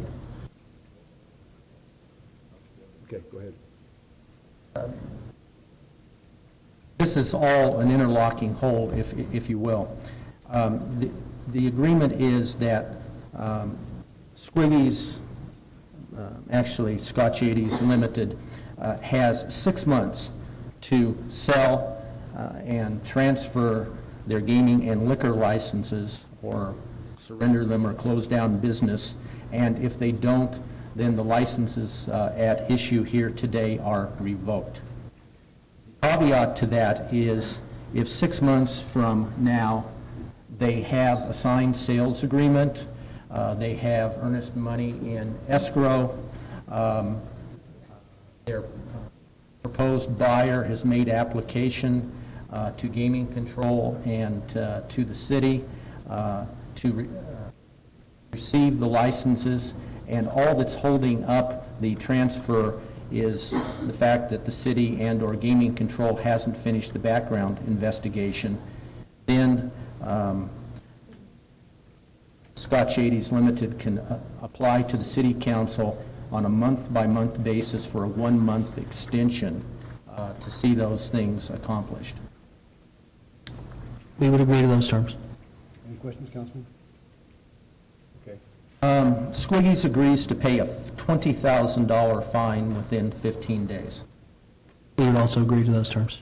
Councilman Weekly, any questions? Go ahead, please. Scotch 80s Limited, DBA Squiggy's, agrees that during the pendency of this agreement, Mr. DiFiore has, the business licensing manager for the city, has the authority to administratively suspend their license, close down their business for a violation of law or for a violation of these conditions to be attached to their license. They have, if that happens, they have a right to appeal to the city council at the next legally available city council meeting. Squiggy's agrees to those terms. Scotch 80s Limited, DBA Squiggy's, agrees to certain terms of operation, which will be, they will play no music whatsoever at their business. They will not admit any patrons wearing clothing of a color commonly associated with criminal gangs. The last call will be at midnight, and they will close their business, by which we mean the customers have to be out by 1 a.m., and they will not admit customers under the age of 25 years.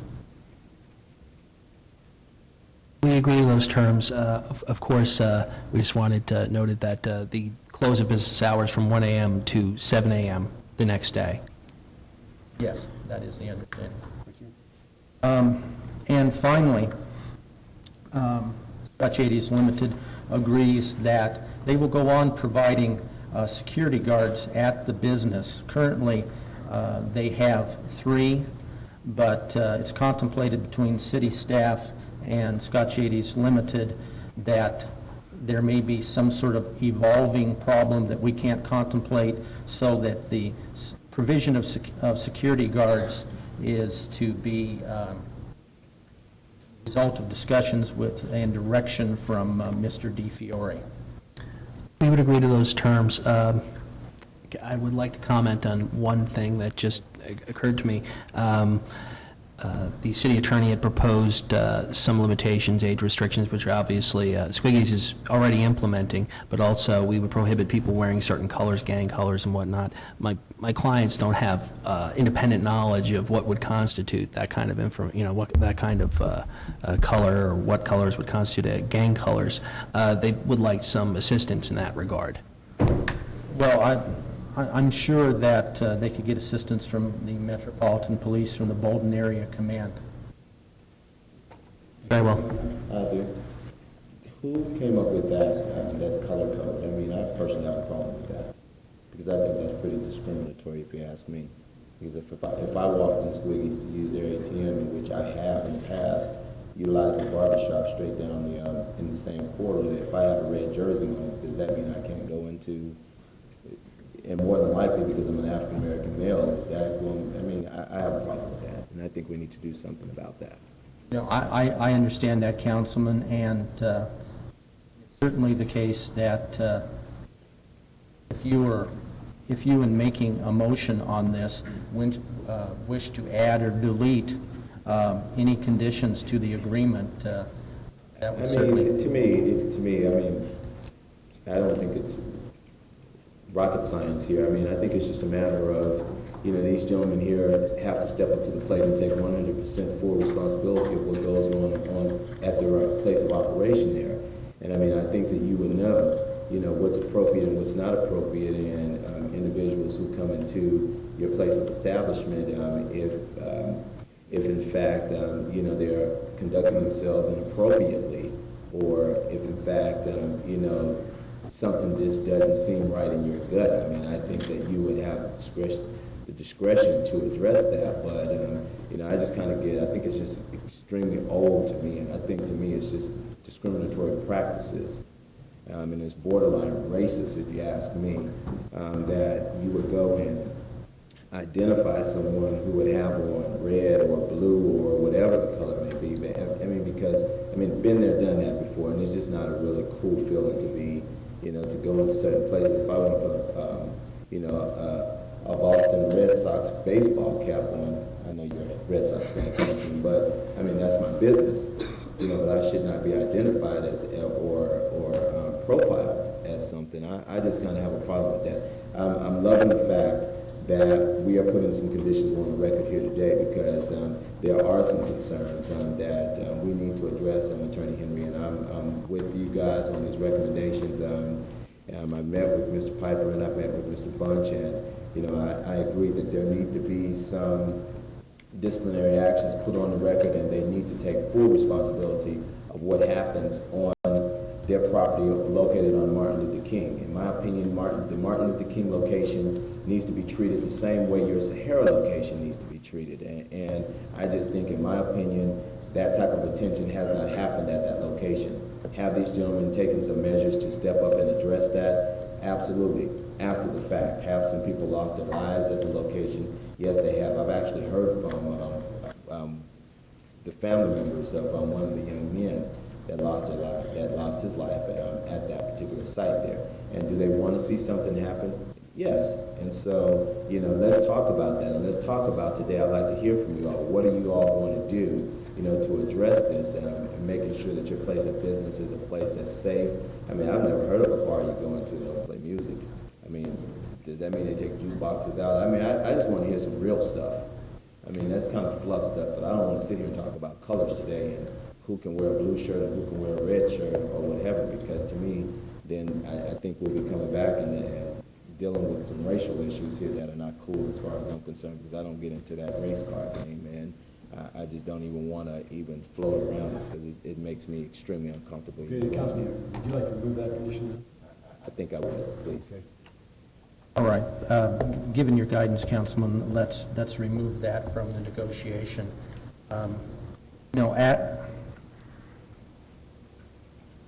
As to a number of things in here, including music,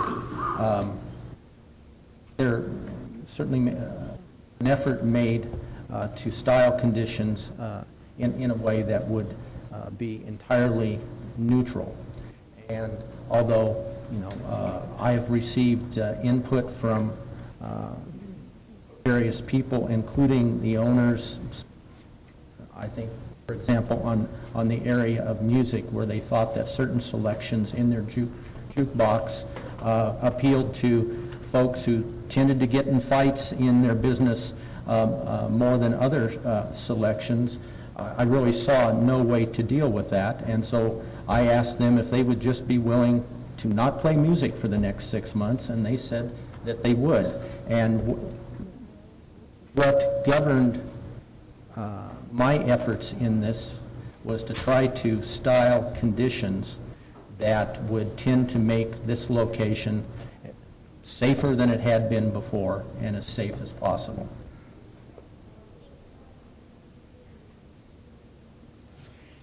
Obviously, my clients are willing to agree. Terms already proposed, and with your objection to that term, that's something that obviously we're looking for guidance, certainly. But we will not only continue to provide whatever security measures have already been put in place, but we're also appealing to the city and even to Metro. If they have additional suggestions, we'll implement them in the interim for the 6-month period. We're open to any further suggestions. My client would also like to say something. Mr. Piper. Councilman, just so you'll know, as part of our negotiations yesterday, we did offer to totally take off any particular songs that might be excitable, and we would agree to break it up into country and western, jazz, or any other style of music, where at the present time we do have a large percent of music that might attract them. So we would prefer to have multiple sounds of music, but if we have to live with the other, we'll live with it. This was something I didn't want to get into, and so I think that's why we ultimately ended up with this notion that they just wouldn't play music. It might make their bar less appealing, and they might end up having less revenue, but it's something that they were willing to accept. Councilman, any comments? I'm real baffled, to be honest with you. To be honest with you, I really am. I'm just floored with this conversation, and because if you guys talk about the racial breakdown of your clientele, I mean, you don't have a bunch of cowboys walking into your Martin Luther King site. I've been in Squiggy's before, and I know what your clientele is. I've used your ATM before, taking my son to the barbershop there, in that plaza there, and I guess I just really want to talk about, I've really never been this uncomfortable on this council with any item before until today. Brad has really this is for me today, because this is just, what we're talking about today is how are you going to address, and let me be real and put it out there, how are you going to address your Hispanic and African American population clientele that utilizes Squiggy's? Is that what we're talking about? Because you don't have a bunch of cowboys walking into your place of business there. Am I right or wrong? I know.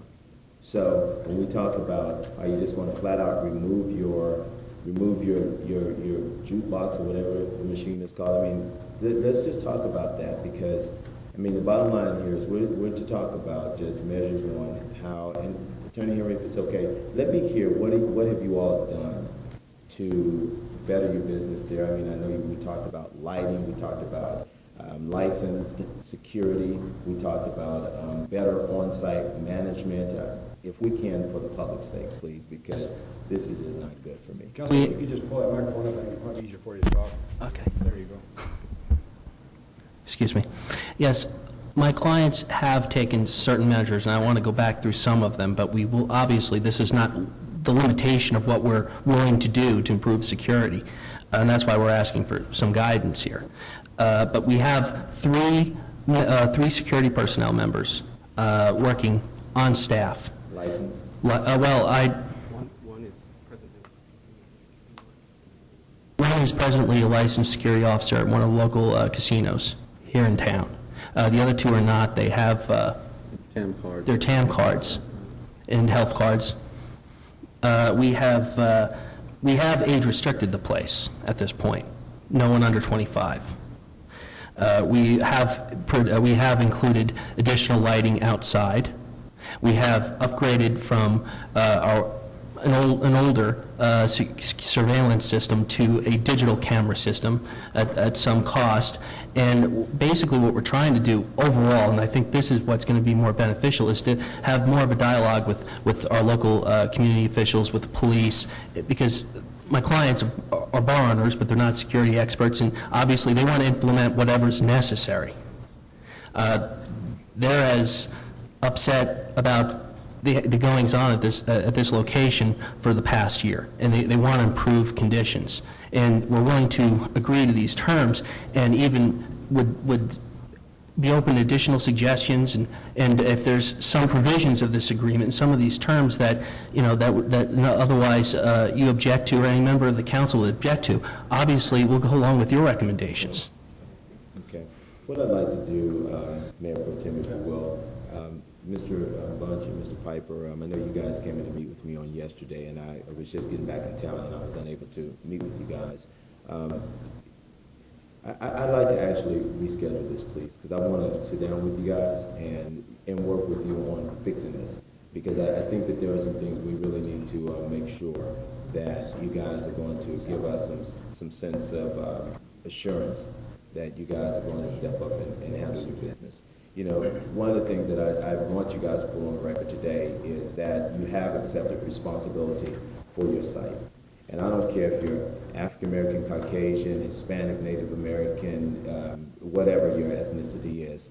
When you go to a bar and alcohol is involved, anything can happen with anybody. And so, I mean, this happens all over the city. You know, but what concerns me today is this is talking about how you're going to deal with a specific race of people at your place of business.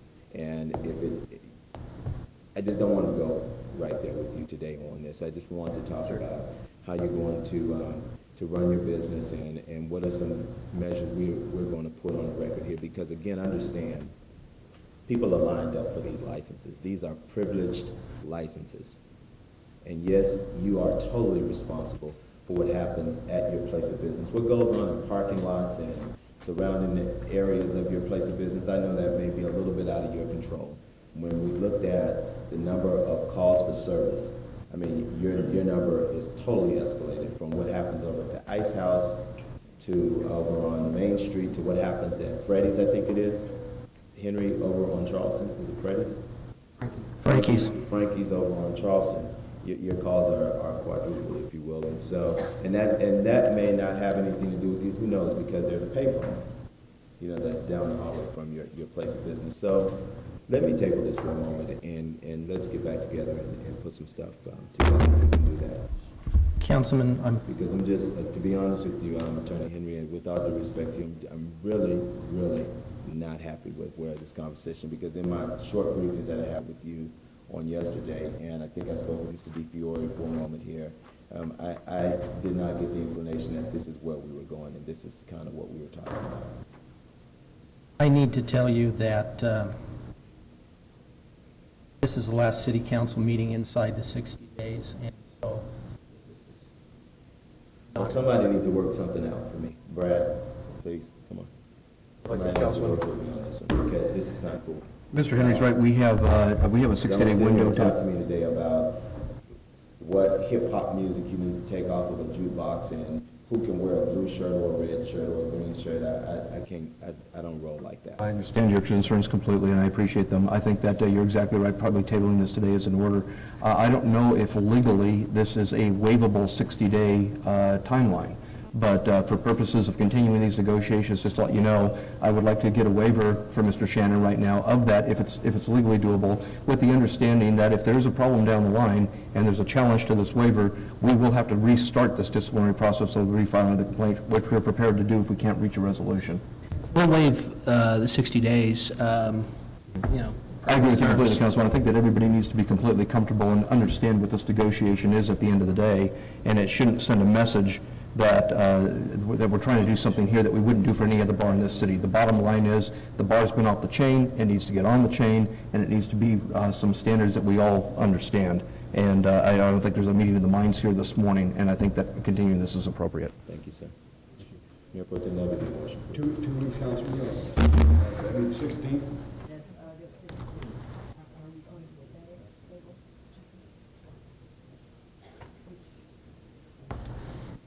We have a To me, I'd like to obey if Maybe- possible, if it would be, yes, please. We have a motion to obey this item until August the 16th. Are there any questions on the motion? Please cast your vote. Please post. Motion carries. Please show. Yes.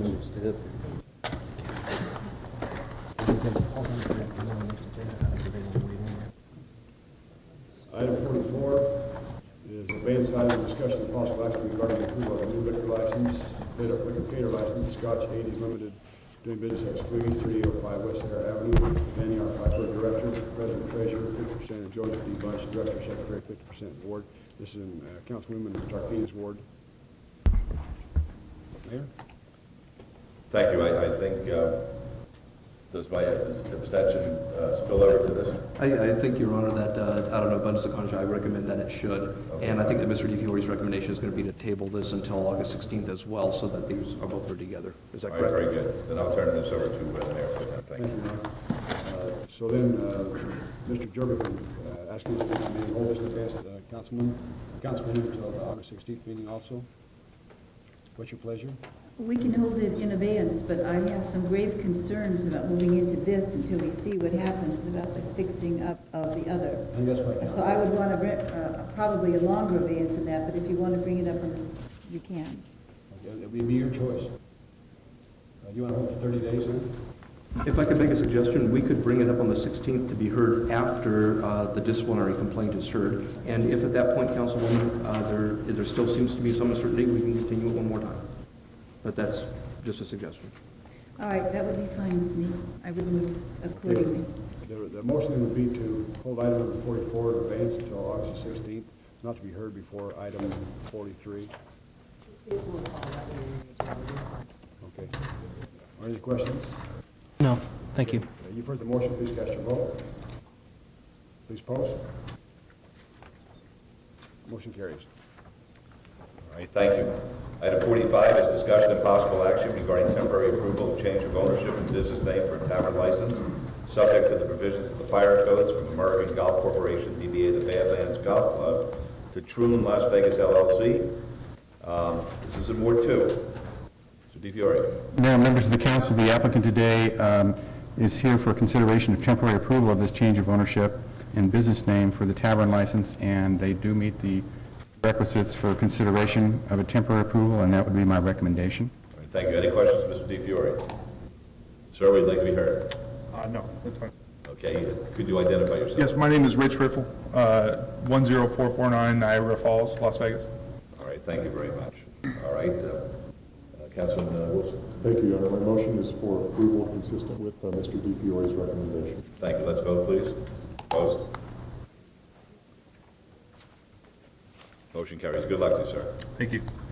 Item 46 is discussion and possible action regarding temporary approval of change of ownership and business name for a tavern license subject to provisions of the fire and planning codes from Barrick QHG LLC, doing business as Queen of Hearts Hotel and Casino, to Concord Gaming LLC. This is in Ward 1. Mr. DiFiore. Mayor, members of the council, this is truly a companion item, I believe, with item number 47, and the applicant today does meet the prerequisites for consideration of temporary approval, and I believe this is also to retain the alcohol rights for these two properties, or for this property here and for the property on item 47. Mr. Dennis Gutwald with Schreckenberg known is here representing the client. Mr. Goodwell, I'm advised that the license is going to be in effect for a couple of hours. 8 hours. 8 hours. We will have a 24-hour period, and within that 24-hour period, we'll open for 8 hours. And that activates the license, as I understand it? That's my understanding as well. And it's good for a year? 6 months, and we respectfully request that at this time you also grant an extension of your temporary approval for another 6-month period, so that would put us at a year. Well, to be quite frank with you, because we're very interested in seeing what Mr. Traynor and Tamaris are going to be doing with those properties, I would prefer to, if it's going to be moved for approval, to make it the 6-month review, because I really do want to keep a very tight string on this one. At your pleasure, sir. Thank you. All right, any other comments or questions? All right, Councilwoman? Move to approve. All right, that's for a 6-month review. Thank you. Let's vote. Opposed? Motion carries. Thank you. 47 is discussion and possible action regarding temporary approval of change of ownership and business name for a tavern license subject to the provisions of the Fire and Planning Codes from Barrick NG LLC to Concord Gaming LLC. This is in Ward 1. Mr. DiFiore. Mayor and members of the council, the application and the criteria for consideration of the temporary approval applies to this same application here, and my recommendation would be for a temporary approval of this license with a 6-month review. Very good. Would you like to be heard? Good on that. Same thing. Okay, fine. Councilman. Move to approve staff's recommendation. Okay, with the 6-month review. Let's vote, With please. the 6-month review. Thank you. Let's vote. Opposed? Motion carries. Good luck to you. I wanted to take this opportunity just to thank the city licensing and planning departments. They've worked tremendously well with us. I've worked with them in the past. You've got a big city government that gives a small hometown feel. They're a pleasure to work with, and Well, that's I want to a nice way of thank putting it. you. We appreciate that. Thanks. Thank you very much. That's very nice. Item 48 is discussion and possible action regarding temporary change of ownership and business name for a beer wine cooler off-sale license subject to provisions of the Fire and Planning Codes and Health Department regulations from Suan Inc. to Midget Market. This is in Ward 6. Mr. DiFiore. Mayor, members of the council, once again, the applicant does meet the criteria for consideration of temporary approval of the change of ownership and business name for this location, and that would be my recommendation. All right, thank you, gentlemen.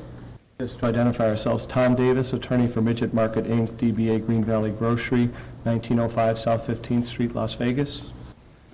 David Crawford, Director of Marketing and Operations for Green Valley Grocery.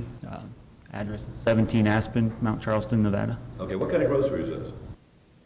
It's a convenience store, the Green Valley Grocery chain that's throughout the valley. You have fresh vegetables? I'll turn that over to the Director of Operations. Do you call Twinkies fresh vegetables? All right, next, Liz, have a seat. No, just kidding. No, so I'm not going anyplace now. All right, Councilor Ross. Thank you, Your Honor. Move to approve subject to staff conditions. Let's vote, please. Opposed? Motion carries. Thank you very much. Thank you. All right, item 49 is discussion and possible action regarding temporary approval of franchise manager for a beer wine cooler off-sale license subject to the provisions of the fire codes. 7-Eleven of Nevada, doing business at 7-Eleven store number 25586C, and this is in Ward 3. Mr. DiFiore. Mayor, members of the council, again, the applicant does today meet the criteria for consideration of temporary approval as franchise manager of the 7-Eleven store, and that would be my recommendation. Thank you. Yes, sir. My name is Aman Deep Singh from 6423 Kelly Court, Las Vegas. Any questions about any of these gentlemen? Do you have Twinkies? No. All right. Mayor, go ahead. I move to follow staff recommendation for approval. Let's vote. Opposed, please. Motion carries. Good luck to you. Thank you, sir. You're welcome. Item 50 is discussion and possible action regarding temporary approval of a change of ownership for a Class 3, a second dealer business license from Martin Tates to Brett V. Tates. This is in Ward 1. Mr. DiFiore. Mayor, members of the council, the applicant today does meet criteria for consideration of temporary approval of this license. Mr. Brett Tates is the nephew, I believe, of Mr. Martin Tates, the licensee, and my recommendation would be for approval of the temporary license. Thank you. Any questions, Mr. DiFiore? Vote. Good morning. My name is Suzanne Belt with License Tech LLC, consultant to the applicant. Address 8509 Raindrop Canyon, Las Vegas, Nevada, 89122. The applicant, Brett Tates. Questions you may have. Thank you. Are there any questions of Mr. Tates at this time? All right, Councilwoman. I move to approve staff's recommendation. Very good. Let's vote. Opposed? Motion carries. Good luck to you. Thank you. Thank you. Okay, item 51 is discussion and possible action regarding the City of Las Vegas Mayor's Urban Design Awards Program. Mr. Perrigo, you still working with us? Yes, sir. I'm still here. I have no idea what this man does for the city. I've been here 7 years. What do you do? What do you do? Well, one thing, I'm going to present this item right now. Good. Okay. This is a result of Department Director Margot Wheeler being invited to participate in the Big City Planning Directors meeting that's held annually at Harvard University and is sponsored by the Lincoln Land Institute and the American Planning Association. One of the many ideas that Margot brought back was the idea of the Mayor's Urban Design Award Program. We modeled this program after two very successful programs, one in Denver and one in Milwaukee. The way it works is the mayor and council with the planning department select committee members to volunteer to serve on the committee. The committee then receives projects. It can be nominated by anybody. And the committee then ranks those projects and makes a recommendation to the mayor. The mayor then makes a final decision in all award categories. The award recipients will be honored at an annual banquet. The banquet will be funded by private sponsors. This year's award categories would be in pedestrian-friendly design and mixed-use development. I think it's time, we feel that it's definitely time that we start recognizing those builders that are bringing raising the bar in terms of design and bringing better projects to the community to improve the overall design of our community. And with that, we recommend approval. Okay, and the entire council will have representation as far as the committee is concerned? Yes, sir. Each council member will nominate somebody to sit on that committee. Very good.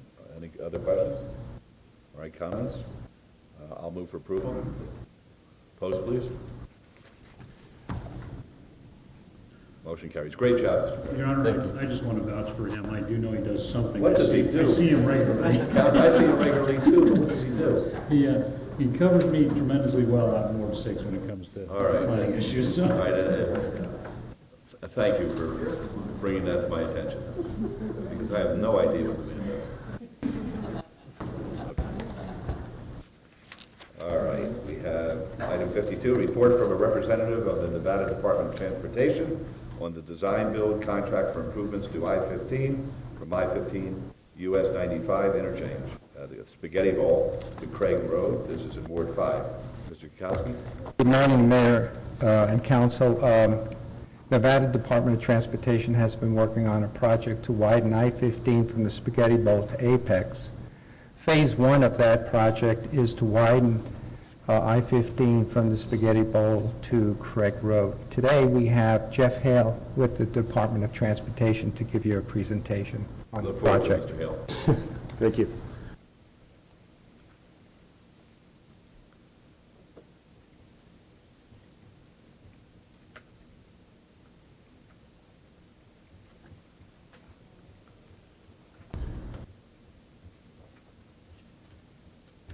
Okay, I just wanted to give you a quick overview of what we've been planning last few years regarding the I-15 North corridor. I-15 North is the name of the project. And just talk a little bit about project location limits. We've come up with a 3-phase delivery plan for the 15-mile corridor. Get into some specifics on phase 1, which is the piece from the Spaghetti Bowl to Craig Road. The current status of the project, and then I'm going to request your consideration of resolution support at a future meeting. Oops. There we go. There's a big picture of the corridor, 15 miles from Spaghetti Bowl out to Apex. The 3 phases that I mentioned, phase 1 would extend from the Spaghetti Bowl to Craig Road. We'd widen from 8 to 10 lanes or 6 to 10 lanes between Spaghetti Bowl and Craig Road, then widening out to 8 lanes on the Craig Road, then 6 lanes in 2 phases out to Apex. We anticipate that the first phase of improvements would open, we'd be done by the year 2010. And then it says 2015 or 2025, we may get those done earlier depending on funding and the need. As we zoom in to the phase 1 improvements, you can see the Spaghetti Bowl and I-15 extending to the north through the Washington D Street area. Anybody that's driven through that area knows we have significant problems with weaving, trying to get off, and traffic is coming on, both in the northbound and southbound direction. We're proposing to fix that by extending the ramps north and southbound so they get that traffic out of the way and provides for easy exit and entrance of the freeway. And then the last picture there on the bottom shows what would happen under the 515 proposed project, where we would bring a ramp around from I-515 across with Steel Engineers property there on the west side of the project, and we'd eliminate the existing north to north ramp.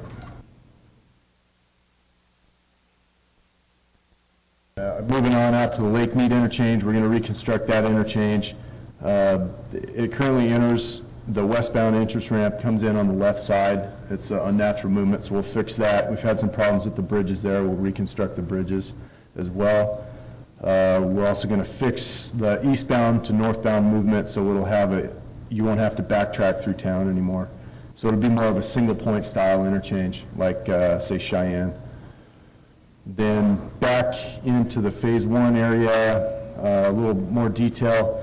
You can see D Street and D, F, and H Street, and how our northbound ramps bring traffic along, and the southbound ramps going to 95 come through the project. Then the mainline interstate lanes. We're actually going to build a portion of the D to F Street connector, and by doing that, that'll seal off D Street there by U.S. Foods. So now you'd go in behind the Las Vegas Rescue Mission and then straight down into F Street and into the proposed downtown area there. F Street would no longer go underneath the freeway, but you'd still be able to get under on D Street, of course, and then H Street. Where we're at now, we've prepared an environmental assessment. FHWA has just provided us their comments back. Estimating we're about 60 to 90 days out from getting that document completed. Phase 1, as Charlie mentioned, is slated for a design-build method of project delivery. It's a little bit different way of doing business for us. We actually hope to have a contract in March, which means they're going to work immediately. We have already shortlisted our 3 potential design-build teams. We're releasing the RFP to them in September. Then we'll make the final contractor selection after we get environmental clearance later, first part of the year, 2007. We expect the project to take about 2 to 3 years, and we're hoping to beat 2 years.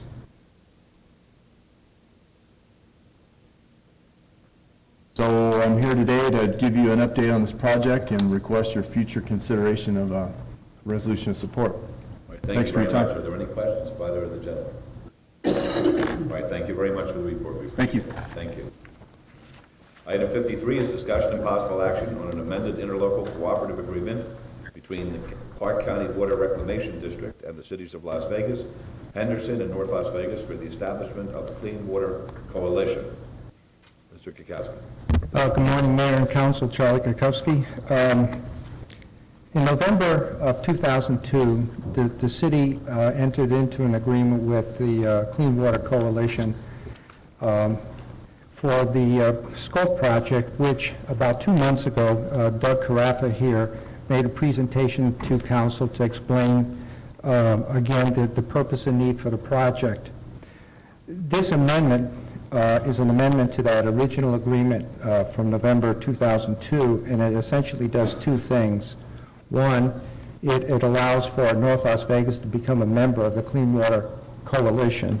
And second, it establishes a method by which its membership, City of Henderson, Clark County, North Las Vegas, and the City of Las Vegas will be assessed for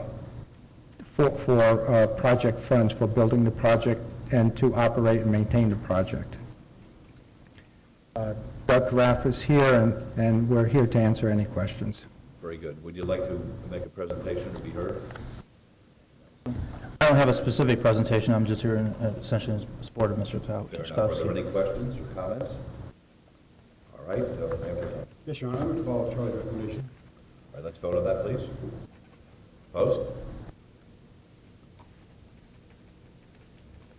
Motion carries. Thank you. Thank you.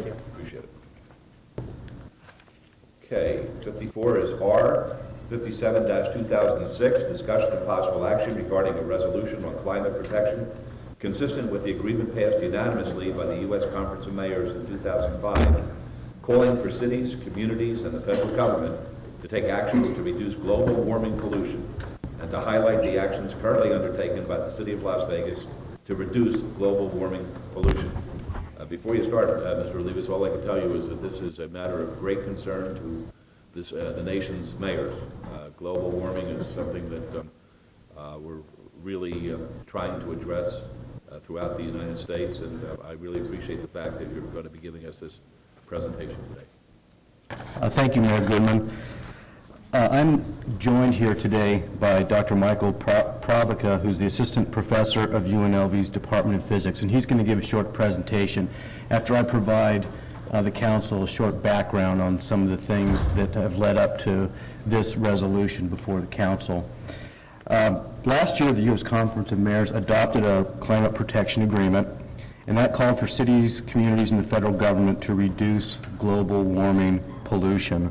As you know, Mayor Goodman, over 240 mayors signed on to that resolution, and you, of course, were the only mayor from Nevada, so we appreciate you being a part of that. The agreement basically urges the reduction of greenhouse gas emissions, energy conservation, and the development of renewable energy sources. This, of course, is in line with our strategic plan priority that is to create, integrate, and manage orderly and sustainable development and growth of the community. But why did the U.S. Conference of Mayors do this? Well, I'm not an environmental scientist. There are studies that suggest that the U.S. has less than 5% of the world's population, but produces 25% of the world's global warming pollutants. In addition, the average global sea level has increased 4 to 8 inches during the 20th century. There's also been a 40% decline in the Arctic Sea ice thickness. 9 out of 10 of the hottest years on record have occurred in the past decade. Additionally, worldwide, there's approximately 600 million gas and diesel-powered vehicles, with about 225 million of them being right here in the United States. The goal of this agreement was really to reduce global warming pollution levels to 7% below the 1990 levels by 2012. So in 6 years, we're going to try to reduce the level by 7% of what it was in 1990. That's the goal of this whole thing. And the resolution really asks that we continue to expand our programs to reduce global warming in looking at areas such as emissions, land use, transportation, alternative energy, energy efficiency, Energy Star equipment, green building codes, fuel efficiency, water and wastewater, recycling, of course, use of native plants, and public information and education. So all of those elements are the things that the Conference of Mayors felt that the community should be looking into. So it's kind of a broad stroke of a lot of things that we do as a city. I think it's probably appropriate to tell you about some of the things that we've done as a city. And in my limited research with working with Tom Perigo and Rob LeBrant in Planning and Development, as well as Dan Hyde, so he does do something. We've actually done a lot, and basically since 1993, the city has fueled over 200 city vehicles with compressed natural gas. In addition, 87% of the city's non-emergency fleet runs on alternative fuels. The city's fleet comprises a significant portion of the 7,000 alternative fuel vehicles operating in southern Nevada. And as Dr. Selby mentioned earlier in his presentation, we've actually received rewards for some of the things that we've done in the alternate fuel program. And in fact, Congressman Porter recognized Dan Hyde last Friday. He was recognized by the U.S. House of Representatives in a floor statement for his involvement in this program and his involvement in community affairs that relate to alternate fuel programs. So he's on the forefront of a lot of this. In addition to those things, the city has increased participation in the Club Ride program, so we have multiple people in cars getting to work.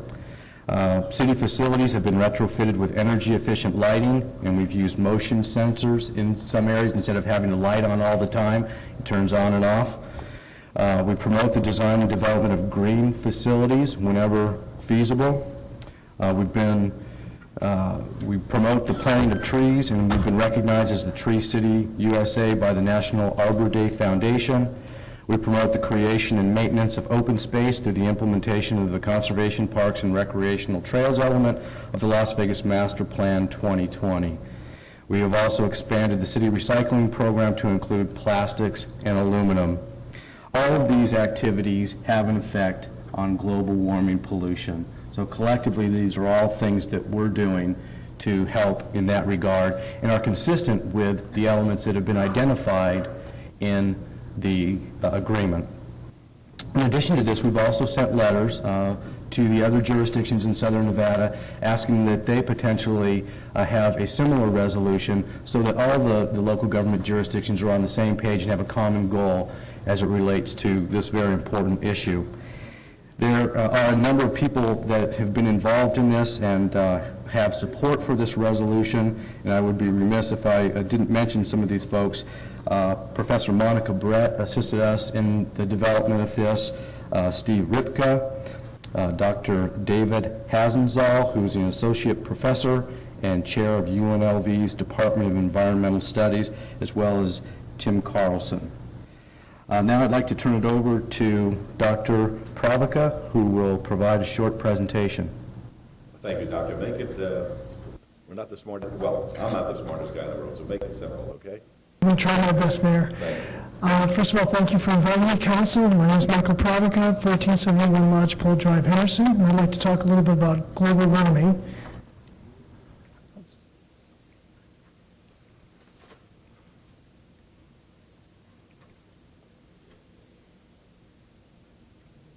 Clicker. It's just a matter of physics, Doctor. Absolutely. Okay, here we go. I just want to talk a little, introduce the greenhouse effect. Our atmosphere on the Earth is akin to taking a bowling ball and stretching a little rubber glove across it, and it's very thin, in other words. And that atmosphere does quite a few things in terms of trapping heat. You can see in this picture, the sun is always giving energy to the Earth. The part of the Earth that's facing the sun is obviously receiving the energy. And the atmosphere, without the atmosphere, the Earth would be extremely hot during the day and extremely cold during the night, like on the Moon and like on Mercury. But because of the atmosphere, there's the greenhouse effect is essentially that gases, greenhouse gases, that are specifically, they can absorb some of the optical light from the sun and then re-radiate it in the form of infrared energy towards the Earth and away from the Earth. And so that's why when you go to areas where it's humid in the night, usually it's nice and warm and balmy. In the desert where they have less greenhouse gases, it usually cools much more rapidly during the night because of that. So here are some of the greenhouse gases: carbon dioxide, water, nitrous oxide, ozone, methane, carbon monoxide, sulfur dioxide, and many others. These tend to be simple molecules, so they tend to be products of combustion that we would see in vehicles. Carbon dioxide is the most important. Actually, water is more important, but water can condense in the form of rain and snow. Carbon dioxide is the primary source of it. It comes from volcanoes, asteroid impacts, geothermal, natural wells, and biological metabolism and respiration, as well as human industrial activity. Carbon dioxide levels are now 27% higher than any point in the last 650,000 years. The critical thing to remember is carbon dioxide stays about 100 years in the atmosphere. It does not condense like water. So whatever we produce stays up there as long as it hasn't been absorbed by other natural processes. In 2001, carbon dioxide accounted for 83.7% of the total U.S. greenhouse gas emissions. So I just want to give you a feeling for CO2. Venus, which is much hotter than the Earth, has an enormous amount of CO2 because there was never water that was never able to condense on Venus. On Earth, water condensed, and as a consequence, there was a reaction that formed things like calcite, limestone, that basically sequestered the carbon dioxide from the Earth's atmosphere. So it went way down, whereas Venus, which originally had, the Earth had about the same atmosphere as Venus, it just stayed around there, and Venus is much hotter than Earth. It's about 900 or so degrees Kelvin. Carbon dioxide also gets absorbed by plants, trees. Cellulose is mostly carbon, and then, of course, the plants and trees form coal and oil in the long run. And so there's kind of a carbon cycle in the Earth, where carbon dioxide is released by heating, other life activity, and then it's absorbed by plants or the ocean. Just to give you a feeling for how much gas is produced by burning 1 gallon of gas, what I mean by gas is just gaseous gas compared to gasoline. 1 gallon of gasoline weighs about 6.6 pounds. 5.6 of 1 gallon of gas is pure carbon, which gets converted into 20.2 pounds of carbon dioxide, 23 pounds of water, and thus about 43 pounds of greenhouse gases, assuming perfect combustion, which isn't usually the case. And when it's not perfect, it gets worse. These gases are about 1,000-fold larger in volume when burned. Thus, at least 4,000 gallons of gases are produced from burning 1 gallon of gasoline. Our nation consumes 20 million barrels of oil every day, 43% of the world's supply. 1 barrel is 42 gallons. So just that gives you some sort of a feeling for every day how much carbon dioxide we're dumping into the Earth's atmosphere. Just to give you an idea of how much carbon dioxide has changed as a function of time, the curve on the right shows from year AD 1000 to about 2000 average levels of CO2. And now we're above 400 parts per million. And it goes around to see about 280 parts per million. And very few scientists will dispute that the source of that is from human industrial revolution, human activity, which began around the 1850s or so. Now, there's been a lot of discussion on the left curve on the left that carbon dioxide has fluctuated based on ice ages with the warming and cooling cycle. But you can see that the variation goes from about 200 to just under about 280 parts per million. That doesn't explain the 400 parts per million that we're seeing currently. Okay, so if you, as of 400, even earlier, 650,000 years ago, we've never seen such high levels of carbon dioxide in the atmosphere. And very few scientists will dispute that the Earth is warming. What is in dispute is the source of that warming. Okay, is it human-induced activity? Is it some, we're coming out of a cooling ice age? But very few will dispute that there is very measurable warming of the Earth's atmosphere. And so warmed by about a degree since the beginning of 1900. Some consequences of global warming. Increased temperatures in the oceans reduces the solubility of CO2 in water. So think about heating a pop bottle, which has a lot of carbonic acid in it. It'll blow up. Well, what happens is if you warm up further, you release more and more carbon dioxide. That's what the blowing up happens. And so by releasing more and more carbon dioxide, you get more and more warming. And so it could become a situation of what we call positive feedback, where things get a little bit out of hand because more and more carbon dioxide is released, and that causes more and more warming. Altered convection patterns on the land and oceans hurts aquatic life as well as other life. There's been a lot of discussion in the press about coral reefs, for example, that are just dying at astronomical rates. There's more fluctuations and extremes of weather. Why? Because you have more energy just from the higher temperatures. A lot of people argue that Hurricane Katrina may have been just because the Gulf has warmed up by about a degree or so in the past 30, 40 years. Reduction of reflection from snow and ice results in the absorption of heat from the sun, resulting in further melting. So we see accelerated melting on the North Pole, for example, Greenland, and the snow itself reflects just like water. Water is a greenhouse gas, but there's a specular reflection, like a mirror, from the crystals, and by melting those crystals, you're basically increasing the warming rate. The warming rate in the North Pole is twice as fast as anywhere else right now. Sea levels have risen worldwide, approximately 6 to 8 inches or so in the last century. There are estimates that it could rise 20 feet with the melting of huge glaciers on, for example, Greenland and Antarctica. Scientists have actually been able to measure the slight earthquakes created from the motion of those massive glaciers on Greenland, for example.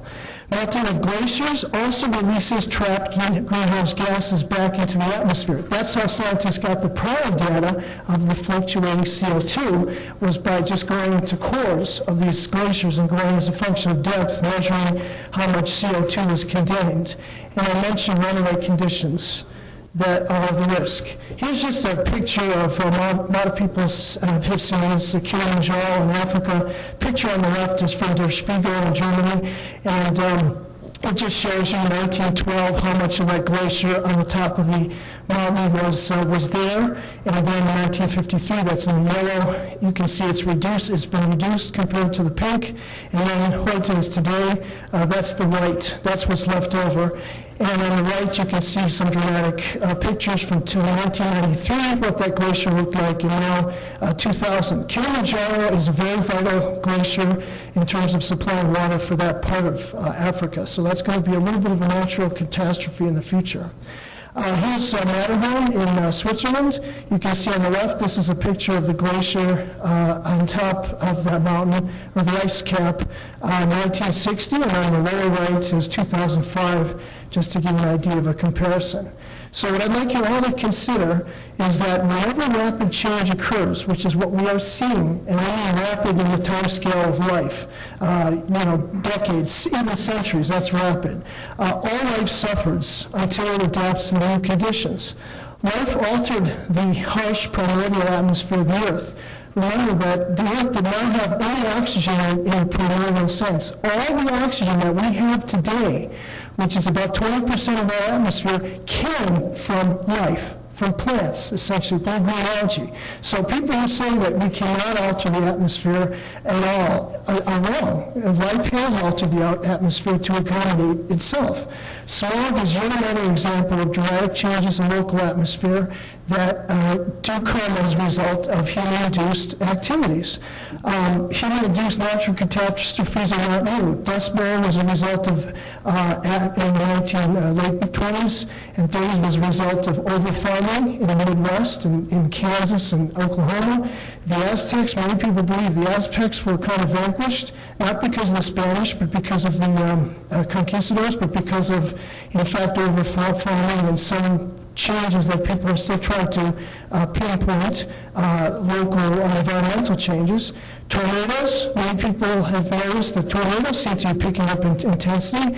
Trees, for example, are natural shock absorbers for tornadoes. They absorb energy from the wind and prevent the wind from picking up speed. And so when we knock down trees, we knock down a lot of potential for reducing the strength of some of these storms. I just came back from a conference in Hawaii, and there was some discussion of beach erosion, and they're going to knock down trees because of the beach erosion. But trees hold in sand and soil. You don't want to knock down trees. They're tremendous stabilizers. So that was an issue. Here's a quote, right now, yes, there's a lot of controversy in global warming as far as the cause, but right now we're performing an experiment on our own home, Mother Earth, and the ultimate results of this experiment may not be known for some time, and maybe some days become irreversible. Remember what I said about the 100-year lifespan of carbon dioxide in the atmosphere? What we may do today, we may not see the result for 10, 20, 30 years because of what we call hysteresis. Okay, the sluggishness of change, once you get something going. Here's a quote from the Seattle Times. The truth about global warming, October 9th. There's a huge disconnect between what professional scientists have studied and learned in the past 30 years and what is out there in popular culture. Most scientists don't know how to communicate their complex results to the public. Others are scared off by the shrill political debate over the issue. So their work goes largely unseen and largely pointing to a warmer future. In the same article, there are 1,000 research papers on climate change were selected randomly from those published between 1993 and 2003. The results were quite surprising. Not a single study explicitly rejected the idea that people are warming the planet.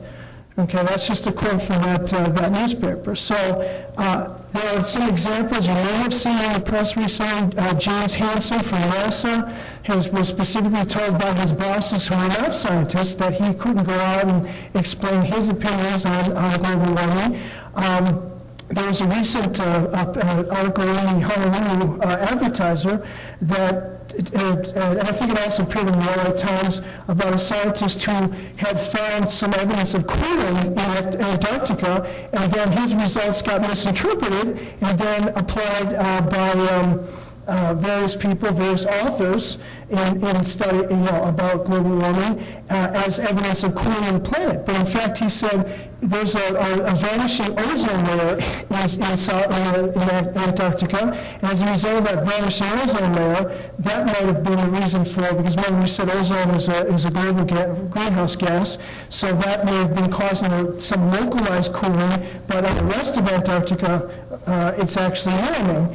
And so again, this is a controversial issue, but I think very few scientists, in fact, this scientist wrote an op-ed basically saying, don't put me on this list of the naysayer that I'm denying global warming just because I found some evidence of cooling.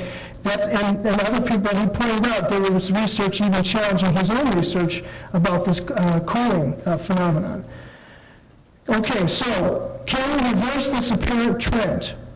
All right, how do we do that? Of course, reducing greenhouse gas emissions would be paramount. Some of you may or may not like this, but nuclear energy is really ultimately the way to go if we're going to maintain our current level of energy use, and that includes recycling our nuclear waste. And that's what the Japanese and the French do. France gets over 80% of its power energy from nuclear energy. They just made a commitment in the 70s and the 60s. We will not be slave to imported oil, and they want nuclear. And they've never had a problem since. They're very happy with that. Renewable energy, of course. Wind, geothermal, solar. Solar energy, especially in Nevada, we get about 1 kilowatt per meter squared. Okay, here's a meter squared. 1 kilowatt for every meter squared we get from the sun on a sunny day. An area roughly equal to northern New Mexico, if it were dedicated, there's not a lot going on in New Mexico. I used to live there. I lived in younger Las Vegas, New Mexico. An area roughly dedicated to that state would be, the northern part of the state, would satisfy all of the nation's total energy needs. Okay, that just gives you perspective. We need to build more support for the science to find solutions. These are solvable problems. The human spirit is infinite. I mean, we can solve this if we have the political will to just engage this problem, engage scientists in this debate. Major efforts need to boost the level of science education in the country. Why? Because if the public understands science, they'll understand ways to conserve, ways to reduce the emissions, and ways to support these kinds of endeavors. And so that we can be more better informed on these issues. And then create carbon sinks. What does that mean? Plant forests, plant trees, anything like that. Trees are, when you see a tree, think of a carbon sink. It's something that takes in carbon from the atmosphere and sequesters it away from this global warming issue. So that's really, let's try and stop decimating rainforests. I know that's not so much an issue here in Las Vegas, but that's an ultimate kind of a solution. And also, look at alternative fuels. Yes, hydrogen would be the best fuel that we could use because hydrogen and oxygen make water. And again, water is a more complicated greenhouse gas because it condenses. You have rain, and so it's not like carbon dioxide stays around for 100 years. So, of course, anything with alternative fuels, methane, natural gas, yes, that's good because you have much more efficient combustion, so you don't have so much of that smog producing nitrous oxides and acid rain and stuff. That would be a good idea. Okay, so that's the end of my presentation, and thank you again for listening to me. Any other questions? Mayor Goodman, I might just add that many of the things that Dr. Pravica is talking about are things that have to happen at this level, at the city level, grassroots level. You can't do this federally. This has to start each community, within each community. And so that's why we think this is so important, and that's why we think that this resolution is something that should be supported by the council. Well, we appreciate that, and Dr. Frederick, I want you to know that this council prides itself on trying to address issues that may come into being way later than any of us are going to be here. So I think this is a good first step. If the resolution passes, I hope that we start planting trees as openers. I know that Betsy and Dr. Selby have both indicated that that's going to be part of our beautification program, but it could also be part of our efforts to make a little bit of a difference as far as global warming is concerned. So with that, Mayor Pro Tem. Thank you, Your Honor. I'm going to call a second motion. Thank you. Let's vote, please. Thank you very much. Mr. Mayor, Yes. before we vote, could I just ask a question? Sure. First of all, is there a possibility we could get a copy of this presentation? Absolutely. I would love to be able to share it with others. Thank you. And secondly, on that list you gave us, I didn't see ethanol in there. And you had talked about the European countries and what they're doing and with the nuclear energy. But isn't it true that, is it Brazil, that now totally is not dependent on any foreign oil because they're totally ethanol? And are we moving in that direction? We have a lot of corn stalks in this country. We absolutely do, and even Hawaii, they're trying to use sugar, in fact, to produce ethanol. And, from a greenhouse standpoint, ethanol is, it's about the same in terms of carbon dioxide greenhouse emissions, but the advantage is that we can bring in more of our local economy, the national economy, to rid ourselves of foreign oil dependence. And remember, when we're transporting, these millions of barrels of oil every day, that costs energy. That's greenhouse warming right there. So, yeah, from my standpoint, anything is a positive step. If one person does something and everybody sees, hey, that's a good idea, it's going to catch. And yeah, I should have mentioned ethanol. I see it in a positive way. The Midwest uses it. They may need, sometimes if you really want the fuel efficiency, you may need to retool the engine a little bit, but that's something that on a national scale, if tax incentives and stuff can be appropriated, that's no problem. Thank you. Yeah. And thank you for getting a copy for us. Thank you. Thank you. Yes, real quick, I want to thank you for putting this on the agenda. This was a really good presentation, and thank you, Professor, for that. I watched a debate like this. Well, it wasn't so much a debate, but it was a presentation on the Discovery Channel to talk about global warming. And it's interesting where in your presentation you talked about the political shrill that's going on. And I think what makes it so controversial is that political scientists are now teaming up with elected officials from around the country, sharing their sides of the story, and that's what's making the big debate happen as it is. And so, I thought this was really good, but the one presentation that they showed on the Discovery Channel, you've watched, did you see that one, the one they recently had on? I think I did see that one, yeah. It shows where it has a lot to do with human-induced measurable warming, and I agree with that particular side of the debate, that's where this is coming from. So, good for you that you put this on the agenda, because I think this is going to really raise some awareness. I was actually just turning the channel and got so caught up into it. It's a really interesting presentation. Yeah, bear in mind that every day now we're starting to see media discussion of global warming, either pro or con. And even the first half of 2006 for the United States is the hottest year on record just so far. And so, these are issues that we should be concerned about. And I think we, again, don't take my word for granted. Research this issue, and I think the public need to do the same and be educated. And let's debate this. But we need scientists, because scientists are kind of on the front lines. They're seeing the effects. They're measuring these effects, and that's what I'm sort of would encourage. Thank you, Councilman. Also, I think it's important that we really explore, and I know it may be unpopular to say this because it raises the cost even more so of construction, which is now almost unbearably out of sight to begin with. But we as a city should explore whether or not we're going to impose, if we're going to be leaders, and we're worried about the future, we should impose some requirements on our LEED certifications. Right now, we have most amazing somebody knows what a LEED certification is, it's great. Right now, we have at least one building that I know of, the Southern Nevada Water Authority building, that's going to be LEED certified, and there are different levels of it, but I think we really have to start exploring that. The cost is so high now, if it's a little bit higher and we're making a difference in the future, I think that that's something that we might want to start imposing. So can we explore that? Good. Did you make a motion? Yes. All right, there's a motion. Let's vote, please. Opposed? Motion carries. Thank you.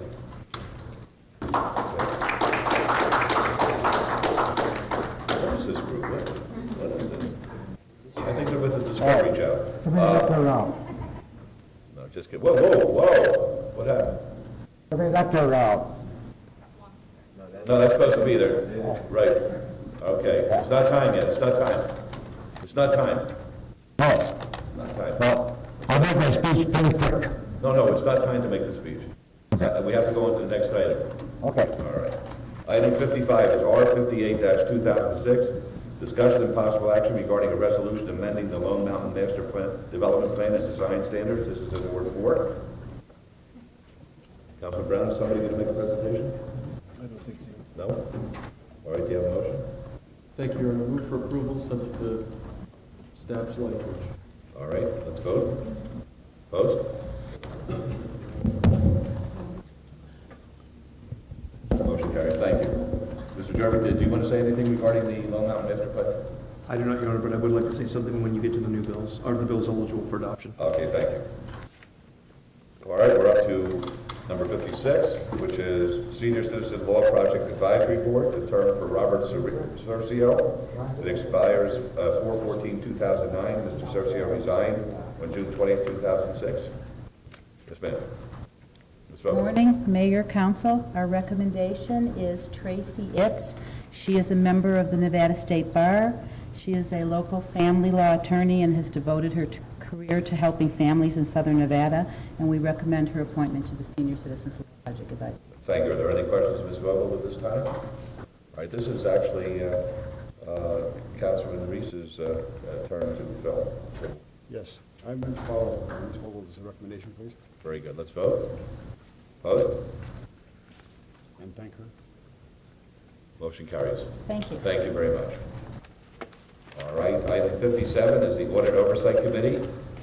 Mike Kearns, term expires August 18, 2006. Paul Workman, his term expires August 18, 2006. And Jose Troncoso, his term expires August 18, 2006. It's recommended that the committee requires reappointment by the mayor, subject to ratification by the city council, and the options are to reappoint Mr. Kern, or appoint a new member to fill a seat, reappoint Mr. Workman, or appoint a new member to fill the seat, or reappoint Mr. Troncoso, or appoint a new member to fill the seat. Councilman Brown, do these gentlemen, you sit on that committee, Councilman Week, are you on the audit too? Do these gentlemen indicate that they want to continue serving? They do, and you're satisfied with their service? I am. Okay, so I would move then to reappoint Mr. Kern, Mr. Workman, and Mr. Troncoso with our thanks. Let's vote, please.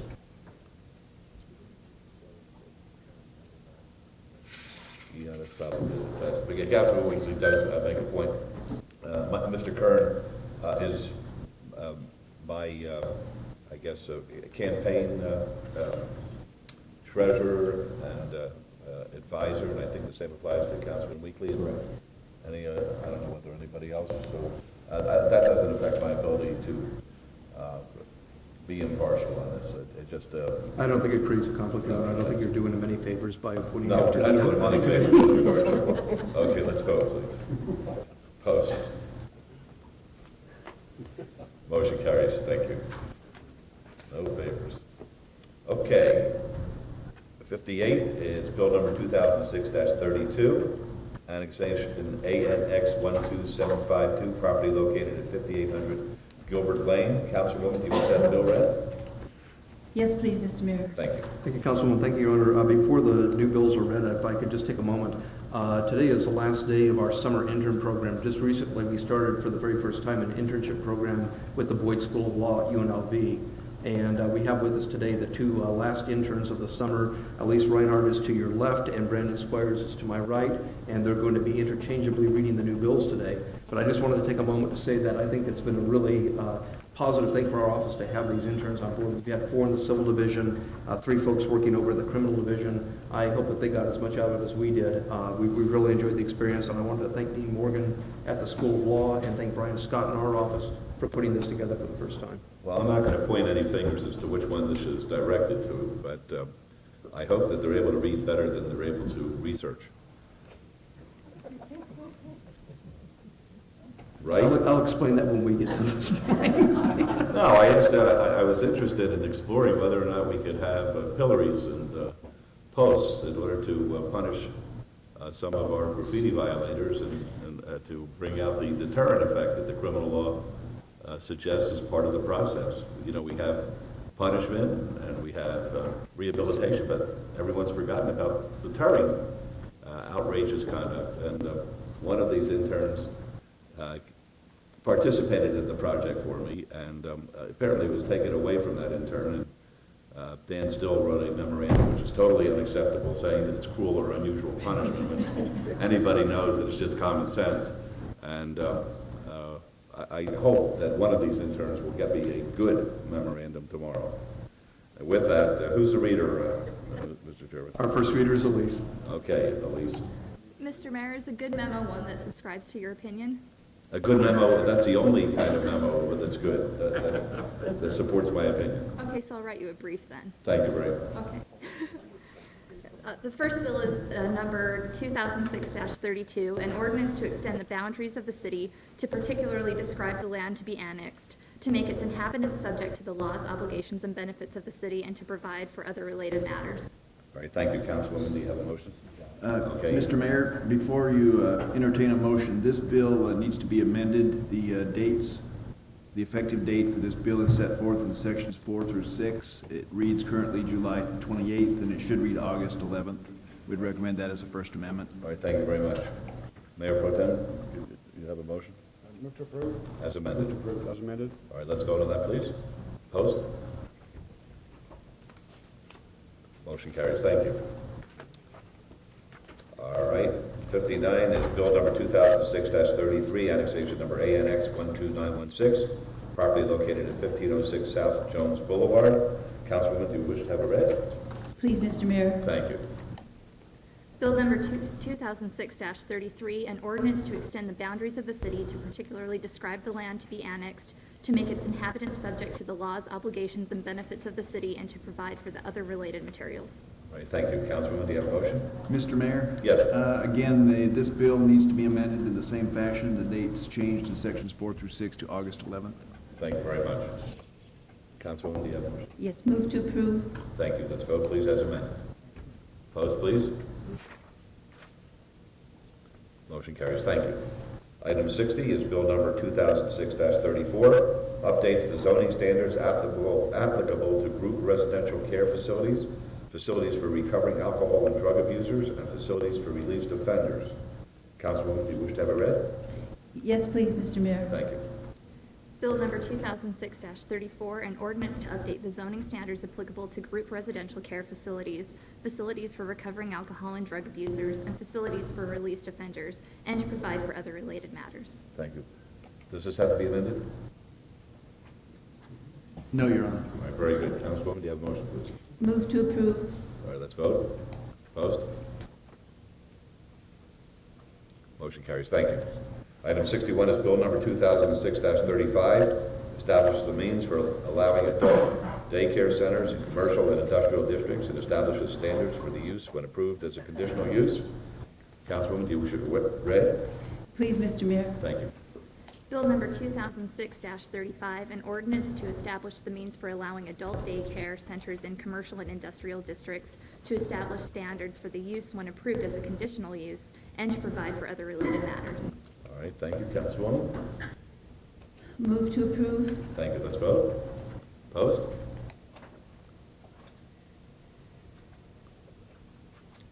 Motion carries. Thank you. Item 62 is bill number 2006-36, updates the land use tables and includes therein certain parking requirements and other development standards. Do you wish to have a read now? Please, Mr. Mayor. Thank you. Bill number 2006-36, an ordinance to update the land use tables, transfer to and include within those tables certain parking requirements and other development standards, and provide for other related matters. Thank you. Council, we need a motion, please. Move to approve. Thank you. Let's vote. Opposed? Motion carries. Thank you. Okay.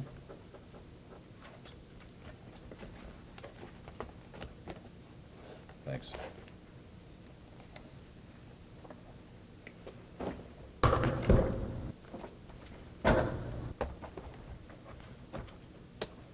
Dr. Selby?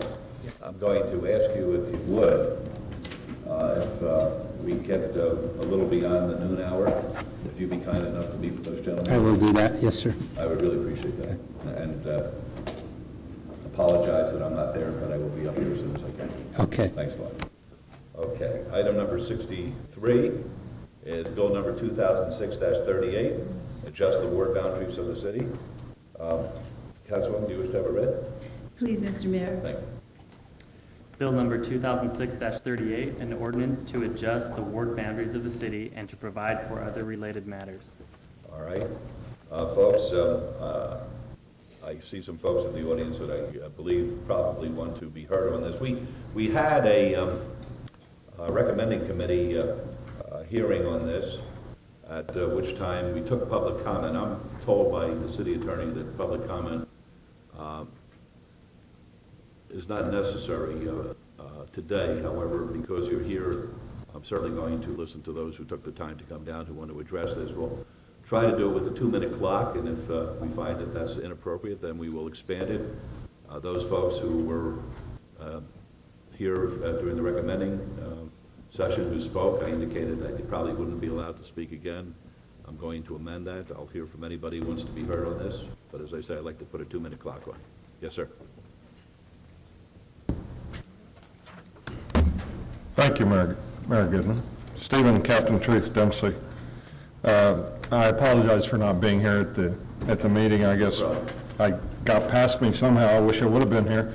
But I did rise today to speak about this, and I'd like to give Jim Gilchrist, the founder of the Minutemen, credit for this. He said, silent is consent. And that's what's going on in this instance. It's amazing to me what's happening here, and it shouldn't be happening. People are having their interest in Ward 1 diluted for some apparently unknown reason. Maybe it was discussed at the first instance. I've read things about punishment for the Ward 1 member, and this is why it's being done. I don't think it's appropriate to have something like this done. I see that Mr. Jerbick is the one that supposedly proposed it. Maybe he could explain to this and the people of this community why this needed to be done. But what I have read, and correct me if I'm wrong, certain businesses are being taken out of Ward 1. Ward 1 is becoming less economic by the transfer of these businesses to another ward. Now, obviously, since I live in Ward 1, I wouldn't want that to happen. I don't think you have a right to do it unless you can come up with a valid reason and explain it to the public. I don't think that's going to exist. I hope that, as Mr. Wolfson showed us, if it does pass and it does get through this, of course, anybody that's on the majority that votes for it has 5 days to change it and can bring it back. And I would expect my council person from Ward 1 to do that whenever possible. I think the rights of the people of Ward 1 are at stake in this instance. I think that's why people are elected, to represent the people. I think by what is attempting to being done here, it's definitely a creation of creating taxation without representation, because the representation of the people of Ward 1 is being limited. Thank you. Thank you.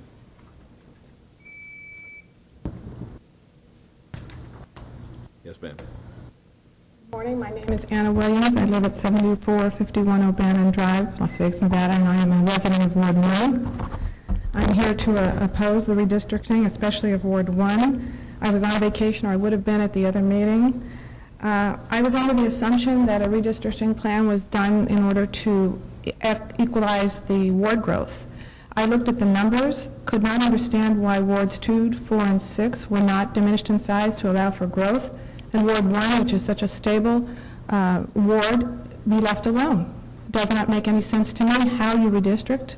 I also would like an explanation. It seems to me that there might be political reasons for it, maybe some gerrymandering, I don't know. I'd like an explanation about that. My particular area, which Councilman Reese mentioned at one of the prior meetings that I've been at, is a very large, very strong community that with a neighborhood alliance that spans a 2-mile area. This would cause that to be broken up into smaller district, and I really don't appreciate that because that dilutes our voice. And lastly, we voted for Lois Tarkanian as our representative. We've had 4 different representatives in a very short period of time. We very much appreciate her and her lone vote. She's done a wonderful job in Ward 1. We do not want her in any way illy affected by this. We would like her to keep the ward as is. I'm adamantly opposed to what you're doing. Thank you. Thank you. Yes, sir. Good morning. Thank you for hearing me. I'm Dirk Ravenholt, 1223 Westland, also in Ward 1. I'm concerned with the redistricting on the east side of the Rancho corridor.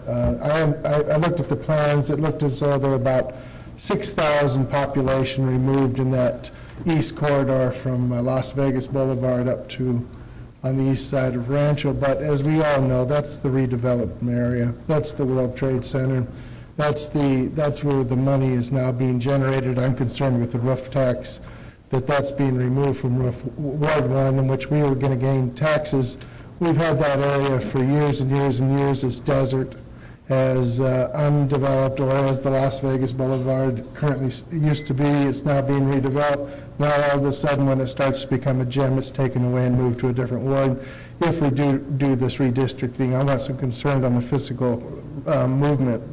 If it's population, that's fine, but if it's actually the tax dollars, which I see here is the issue. It's the substantial amount of tax dollars that are going to be generated in the next 10 years from those redistrict areas are now going to a different ward. I think Ward 1 deserves some cut of the action on that. We've held it when it was dirt. Now it's becoming developed. All of a sudden it's being taken away. I think that's a serious concern.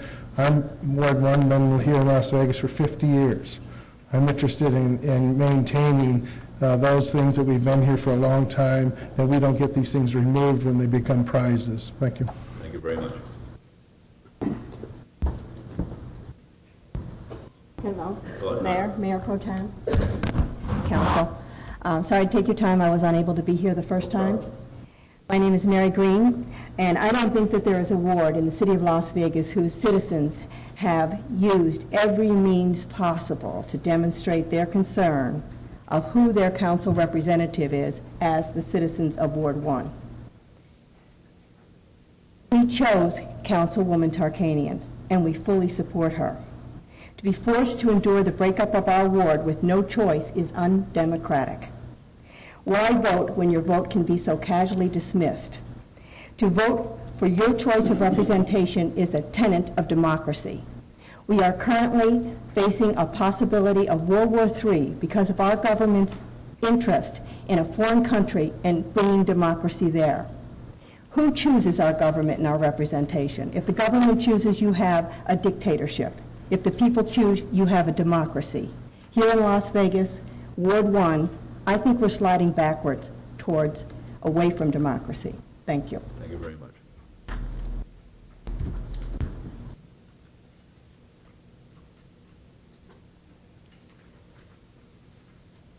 Hi, I'm Catherine Martin, 2801 Alcoa Avenue. I'm here to represent my neighborhood.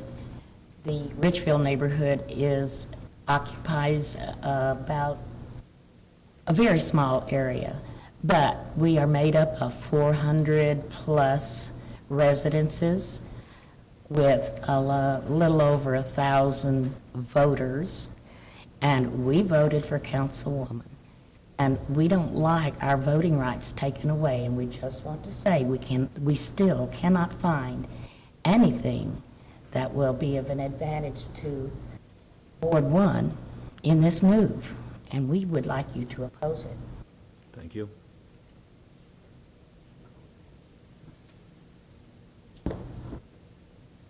Colleen Kennedy, 3108 Roseville. I'm in Catherine's neighborhood. We have a serious problem coming up in our neighborhood. There's a large casino organization that is coming in to buying up homes very forcefully. We need all the help we can get, and when we see what happened, like last Wednesday, 30 people spoke for this. Before the last one practically finished, there was a vote. It was a foregone conclusion, we all knew. Even the police today are happy with our representation in their areas. We need to keep Lois Tarkanian. We've gone through some pretty bad representation, and we need to keep her. Just Ross's ward, he needs help. He can move, we can't. So do the adjustment where it's needed and not where we are. Thank you very much. Ms. Kennedy, I'm advised that your particular location remains in Ward 1. It does remain in Ward 1, but we need the help that could be given by the council when this comes up in front of the council. We don't know who's behind all the shenanigans in our neighborhood, but it's getting pretty nasty. So when we ask our councilwoman to come here and help us when it finally comes out what they want, which will probably be eminent domain or whatever, we want the power that is needed. And if you usurp her power in our neighborhood, it's the same as if we were downtown and lost her.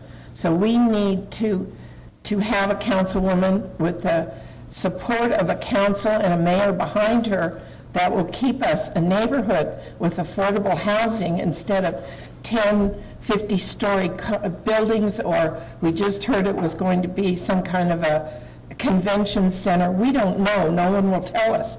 So yes, we will stay in Ward 1, but we may not stay as a neighborhood, and we need the power of our councilwoman behind us. Thank you.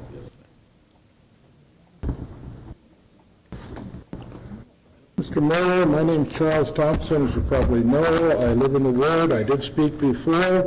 You put a 2-minute clock on, I could throw one. It will take a few minutes longer than 2 minutes, but I will rush. If you wish to cut my microphone off, that's within your power, sir. I want to talk maps. I have some substance today instead of allegations. I don't know if this is the right place or not where you can see this map, is it? Is that it? This is the configuration we have today, from which we start and which we stand. And if you notice, two things. Ward 6 is a monster. 134% deviation from the mean. That's significant, justifying a redistricting. Now, you retained the man to come in and redistrict, and he came up with a plan. It's called Plan 1. That's this map right here. I made some scribbles out, and I hope you can follow me on it.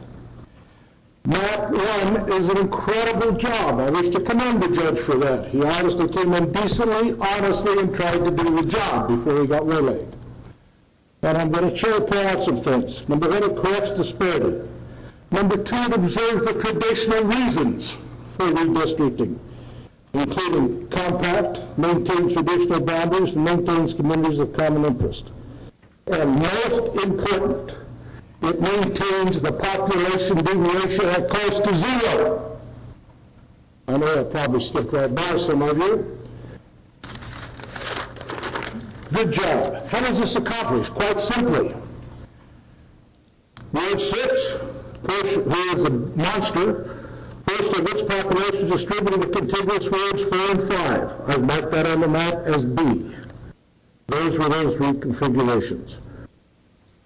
Makes Ward 5 up to par, created an excess in 4, which is contiguous to 1 and 2, and there was exchange between 1 and 2, which is marked C, which had the effect of making 1, 2, 3, and 4 all equal. Ward 3 then took a bit from contiguous wards 1 and 5 to balance out.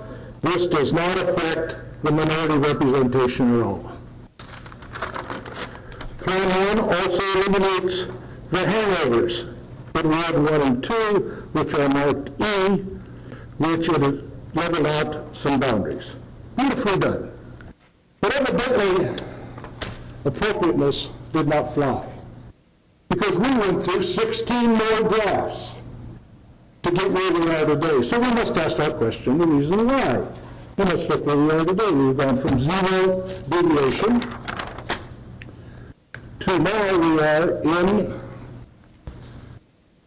the final proposal that we have right here. Now, this probably created some physical gymnastics upon somebody going through the tortuous terrain to redistrict to get to this position. A general purpose is supposed to be to deal with the growth in faraway section. But instead, this map gerrymanders Ward 3 moves across Las Vegas Boulevard into Ward 1. That is marked F on the map. Ward 1. I'm going to give you another minute, Mr. Thomas. Well, you just turn me off anytime you want. All right, you're off. Okay. That's it. Next, please. Anybody else want to be heard? Yes, sir.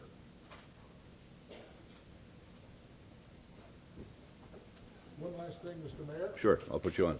I talked to Dave, I'm not dropping names because he has a residence in the district, and his family has residence in the district. But Jim Rogers asked me to express his wrath to the board, and those of you who may have talked to him today who feel you're not placating, you failed. Okay? Good, thank you.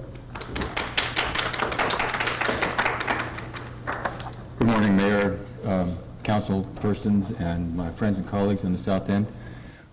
Where do I put this now so we can be seen? Right in the middle here? Okay, right in that middle. Okay. I've been asked to represent Jim Rogers, Larry Anspaugh, Carolyn Stone, and Dr. Martin and Joan Doyne, who are, of course, members of Ward 1. There are a number of things that we just don't understand. If I may, I don't see the monitor from here, but that's fine. We had, as you know, 17 different versions presented to you. The first 14 did a real good job of doing what your city charter requires you to do when you redistrict, and that is to make the wards nearly equal in population as can conveniently be provided. Then all of a sudden, we get to the last three. Okay, all of a sudden we get to the last three, and the one that Mr. Kessler presented to you as his final version, and we've got a significant discrepancy here. Now, your city charter also has a 5% restriction. Whenever the population by the last census becomes more than of one ward exceeds the population of another ward by 5% or more, redistricting is kicked in, and it is a must, it is a shall, it is a demand. At this point, what we have here on the proposal is that Ward 3 becomes all of a sudden 7.89% greater than Ward 1, 6.7% greater than Ward 2, and 5.9% greater than Ward 4. And we just don't understand the purpose of this. One other thing that we don't know, that we don't understand, and that is that, first of all, there is a memorandum, it was July 18, 2006, to Brad Jerbick, with various CCs, although not CC'd to the members here, from Andrew Powell. It talks about an updated information regarding the ethnicity in the various wards. And then it says it's attached, and yet I turn the page and don't find it. In fact, what I don't find anywhere in the agenda items here is any of Kessler's backups. I mean, all I can do here is take his final numbers and analyze them. I don't have the backups here, and without that information, I don't know that this is really a meaningful public meeting. I don't know that you can really meaningfully vote on this item because you don't have that backup information to examine, and I don't have it to examine or discuss here either. That's all I have. Thank you very much. Thank you very much. Mr. Perigo, that letter that was referred to by counsel did have an attachment as far as the ethnicity. Yes, Your Honor, it did. I know, I've seen that. That should be made a matter of public record. We can do that. I don't know that we have, Anticipating that might be an issue, I printed it this morning, and so I have... We have received that. I'm sorry? I have received that document. Right. If you would like, I'd be glad to file it with the clerk as well, Your Honor. It should be a matter of public record. The public should have the opportunity to examine it. I also have, I don't know if the computer just changed the date to today's date, but a similar letter that was filed before from to Steve Houchins from Andrew Powell regarding race and ethnicity, along with all the numbers that back it up. All right, fine, thank you. All right, make that part of the record. Would anybody else from the public like to be heard at this time? We'll make a copy for you.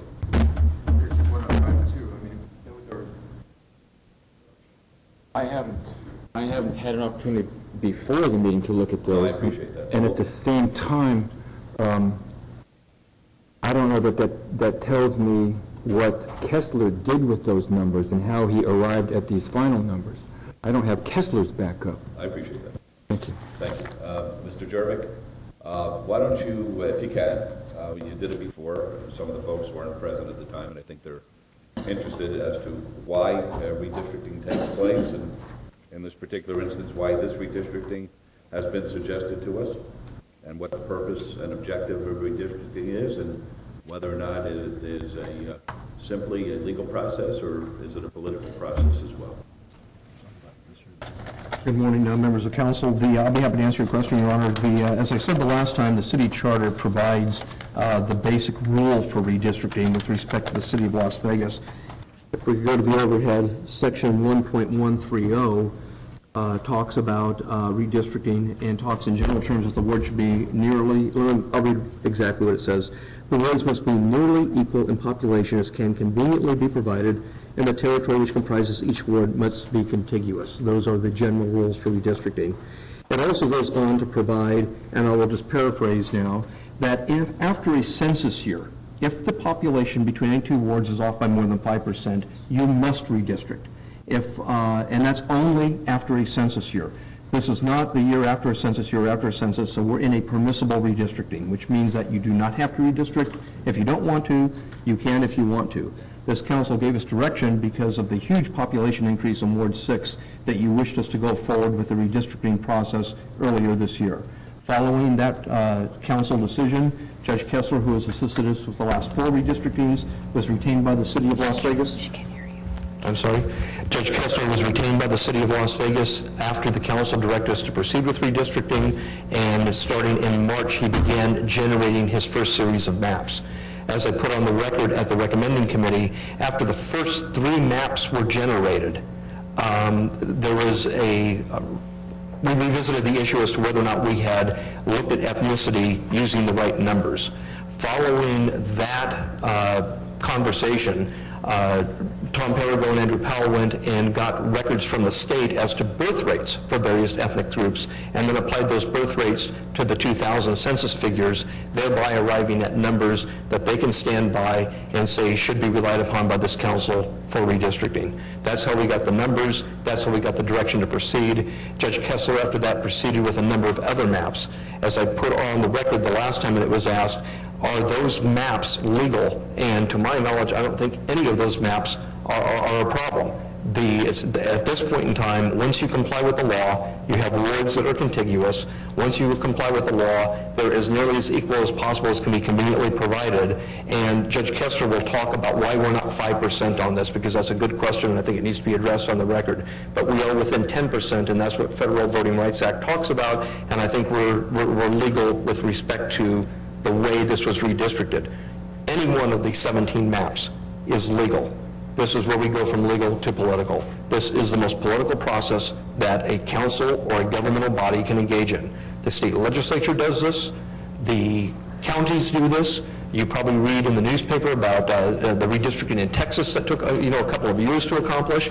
At this point in time, it's a matter of discretion. As long as you comply with the law, there's a lot of discretion involved in arriving at those maps. Judge Kessler's job and my job in assisting him is to try and get as much information as possible before making a final recommendation. With that, I'll leave it to Judge Kessler to explain to you how it is that he arrived at that final recommendation and map number 17, which is the final proposal today.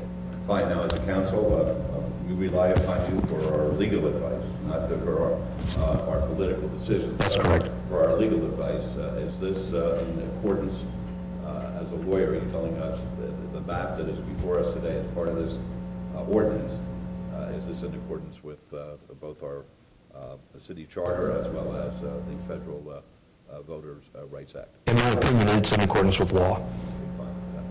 Judge Kessler, I'd like to hear from you. To start with, I want to address an issue that has been disturbing me since we had the recommendation committee. There were certain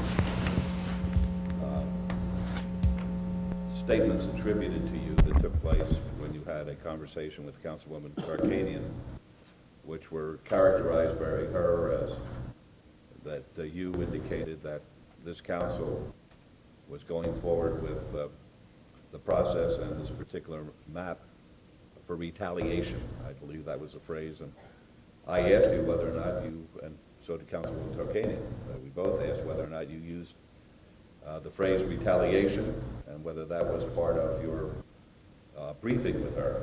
And I was very dissatisfied with your response. It was in the nature of I don't remember or I don't recall. And from a lawyer's point of view, that is mumbo jumbo. So I'm going to ask you now, what happened? Because I want this as part of the record. Well, thank you, Mayor, first for letting me again be the advisor to the council on this subject. I appreciated the opportunity, and I would like to address that question. First, I want to say I spoke individually with all members of the council many times. I think I've had the opportunity to speak with everybody several times. And I have to say, one of my skills has always been trying to bring people together, and I've done that mostly successfully, I believe. I spoke with Councilwoman Tarkanian and her staff several times, including one time, I believe, where Mr. Jerbeck was not present. And at that time, I explained to her that I'm a member of the Wisconsin legislature. I've been a legislator for a long time. And I talked about my experience as a legislator. And I told her that I had heard from others who I had talked to that she was a very principled person, and that her reputation was a person of tremendous integrity and principle. And I myself like to think of myself as a very principled person, and sometimes I have, as a principled legislator, been a lone vote or been in a small minority vote, standing alone on an issue that I feel deeply about. And I understood that she shared that form of political courage. And that's something that I frankly commend, and I believe I told her that I commended her for doing that. I know when I do that sometimes, I anger some of my colleagues. That's just one of the things that happens sometimes. So you're telling us what you told her. I am telling you what I told her, that I anger some of my colleagues when I do that, but it's something that I'm willing to do, and I know that sometimes that does have that effect. I also indicated that I told her that sometimes, as a legislator, you have to be willing to make compromises. I know of no reason why any other member of this council would have any grounds for any retaliation against her. And I have never implied, nor has any person that I've talked to, implied that such an act would have occurred. I'm unaware totally of any issues that she may have, or may not have for that matter, with any other member of council. I've always tried to be open and honest. I do not recollect, I do not believe I did, and I will say that I never said that anybody was engaged in anything about retaliation. All right, now, what I want to do, because this could, I see lawyers, and when I see lawyers, I want records to be exact. I want you to tell us where you ended your discussion with her in the dialogue that you just gave us, and where you then began telling us your personal feelings. In other words, I want to know where you stopped. Everything that I outlined in the conversation is my recollection of what I said to Fine. Now, her. where did that conversation stop in your presentation to us? Because you appear to have jumped from what you were saying to the councilwoman to what your personal motivations were and your observations. I want to know, where did you stop talking to the councilwoman in what you just told us? When I said, I indicated sometimes legislators must be willing to make compromises. Okay, and then from that point forward, you were giving us your personal observation. Correct? Correct. Which you did not give to the councilwoman at that time. I don't believe I did. All right. Okay, I just want that, the councilwoman certainly can address that, but I just want the record to be clear on that. Okay. All right, do you have anything you'd like to add as far as the process? In response to the questions of from the audience, one, I believe that that Plan 17, the final recommendation, is a valid, legally sufficient plan that would not be overturned by any court. It complies with the one-man, one-vote requirement, the compactness requirement, and the requirements of the Voting Rights Act.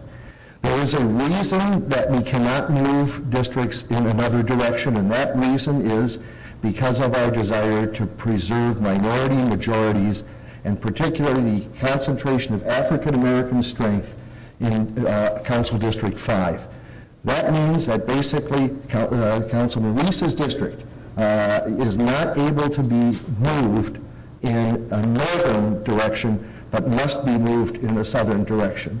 And so therefore, that is the reason that the direction went to the south of the downtown, in downtown, rather than to the north of the downtown, as some people have requested. All right, thank you. Are there any questions of Judge Kessler at this time? Yes, Judge. On that last statement that you made, is the population that's currently in the downtown area needed for Councilman Reese's ward? In other words, he already is so far above what Ward 1 is, that according to the statisticians with whom I've spoken, you could just flip that over, you'd still have the same situation. It has nothing to do with his need for population. That is a political decision, and Is it a fact or a political decision? I mean, is it a fact? Does his population, does he need population from the downtown area for Ward 3? He needs population to increase the size of his ward. But he has that in other areas. He's getting that in some respects in other precincts that he has. Yes, he's getting it in some other precincts, that's correct. What I'm saying is, if you took away Ward 1 from his area, and you, the downtown, and moved it from Ward 3, in this proposed map, to Ward 1, would it upset the principles of population percentages between what you feel is legally correct? Depends on what you define as the downtown area. If it's just the two precincts that are the area right by Fremont Street and along Las Vegas, probably that wouldn't have to be included, but if you require farther south, yes, it would have to be included to meet his requirements. Okay, so if he had, which was an offer that I had made, that large precinct, the bottom precinct in the downtown area, which holds the largest population, that would probably take care of what you're talking about, I believe. But you know, I will stand here today and say, I will not stand here, I will sit here today and say, it is not necessary for the population needs in any other ward to take Ward 1's downtown area and put it in Ward 3. I'll stand on that. And if you have ways that you can show me that's inaccurate, not politically, but inaccurate factually, then I would like to have them. And if you don't have them now, if you can give them to me later, I would appreciate it. But I stand on that, and I've consulted with enough people that I believe very strongly. Nor would retaining those precincts in Ward 1 in any way adversely affect the minority representation in Councilman Winkley's ward. It doesn't. In other words, if you leave those in Ward 1, that has no effect whatsoever, and I would never want to have any effect whatsoever on Councilman Weekly's minority representation. Because they're not there now, if you put them in Ward 3, so that's not going to affect his ward. It wouldn't affect if you left it in Ward 1. Those are questions I would like to ask. I would also like to say that I had 3 other people, 4 individuals total, and when I spoke, usually if I'm saying an exact quote, I will say quote. When I spoke, I paraphrased what you said, and I think my paraphrasation was probably equally accurate with what you had said. But I do not begrudge your saying it. I understand what you said. I was told 5-2 best, 6-1 probably as a vote. And you used those exact terms with me. And I was told all the other things that I said. And if you want the exact words, Mr. Mayor, we'll pull it out from our notes because we do keep specific notes. And I told you when I spoke with you yesterday or the day before, and I told you I've stood here and I waited up to 15 minutes before this meeting to say that I would be glad to try and reach a compromise. I reached out, I think I tried. And that's all the questions I have. I would like to say a few words, Mr. Mayor, if I could. Absolutely. Okay, can I say them now or? Whatever your preference are, I'm going to ask the council whether they want to express themselves. I'll give you your choice. You want to go first or not? Oh, I love to go last because I'm used to it with the T in Tarkanian. Okay, well, I had you go first last time, and I'll let you go last this time, of course. Thank you. All right, would any members of the council like to say anything at this time before we hear from the council?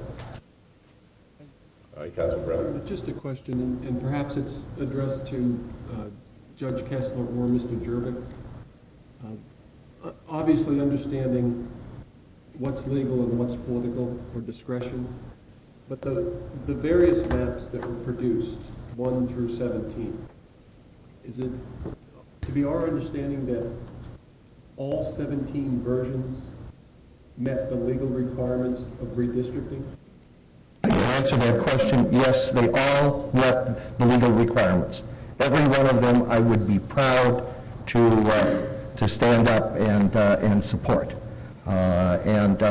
If I can just add a little bit of an aside on the reason for the change of population figures. When we did the first handful of maps, and I inquired at Mr. Perigo and Mr. Powell what the basis were, I realized they were just using the past census and just making an estimate based on that census.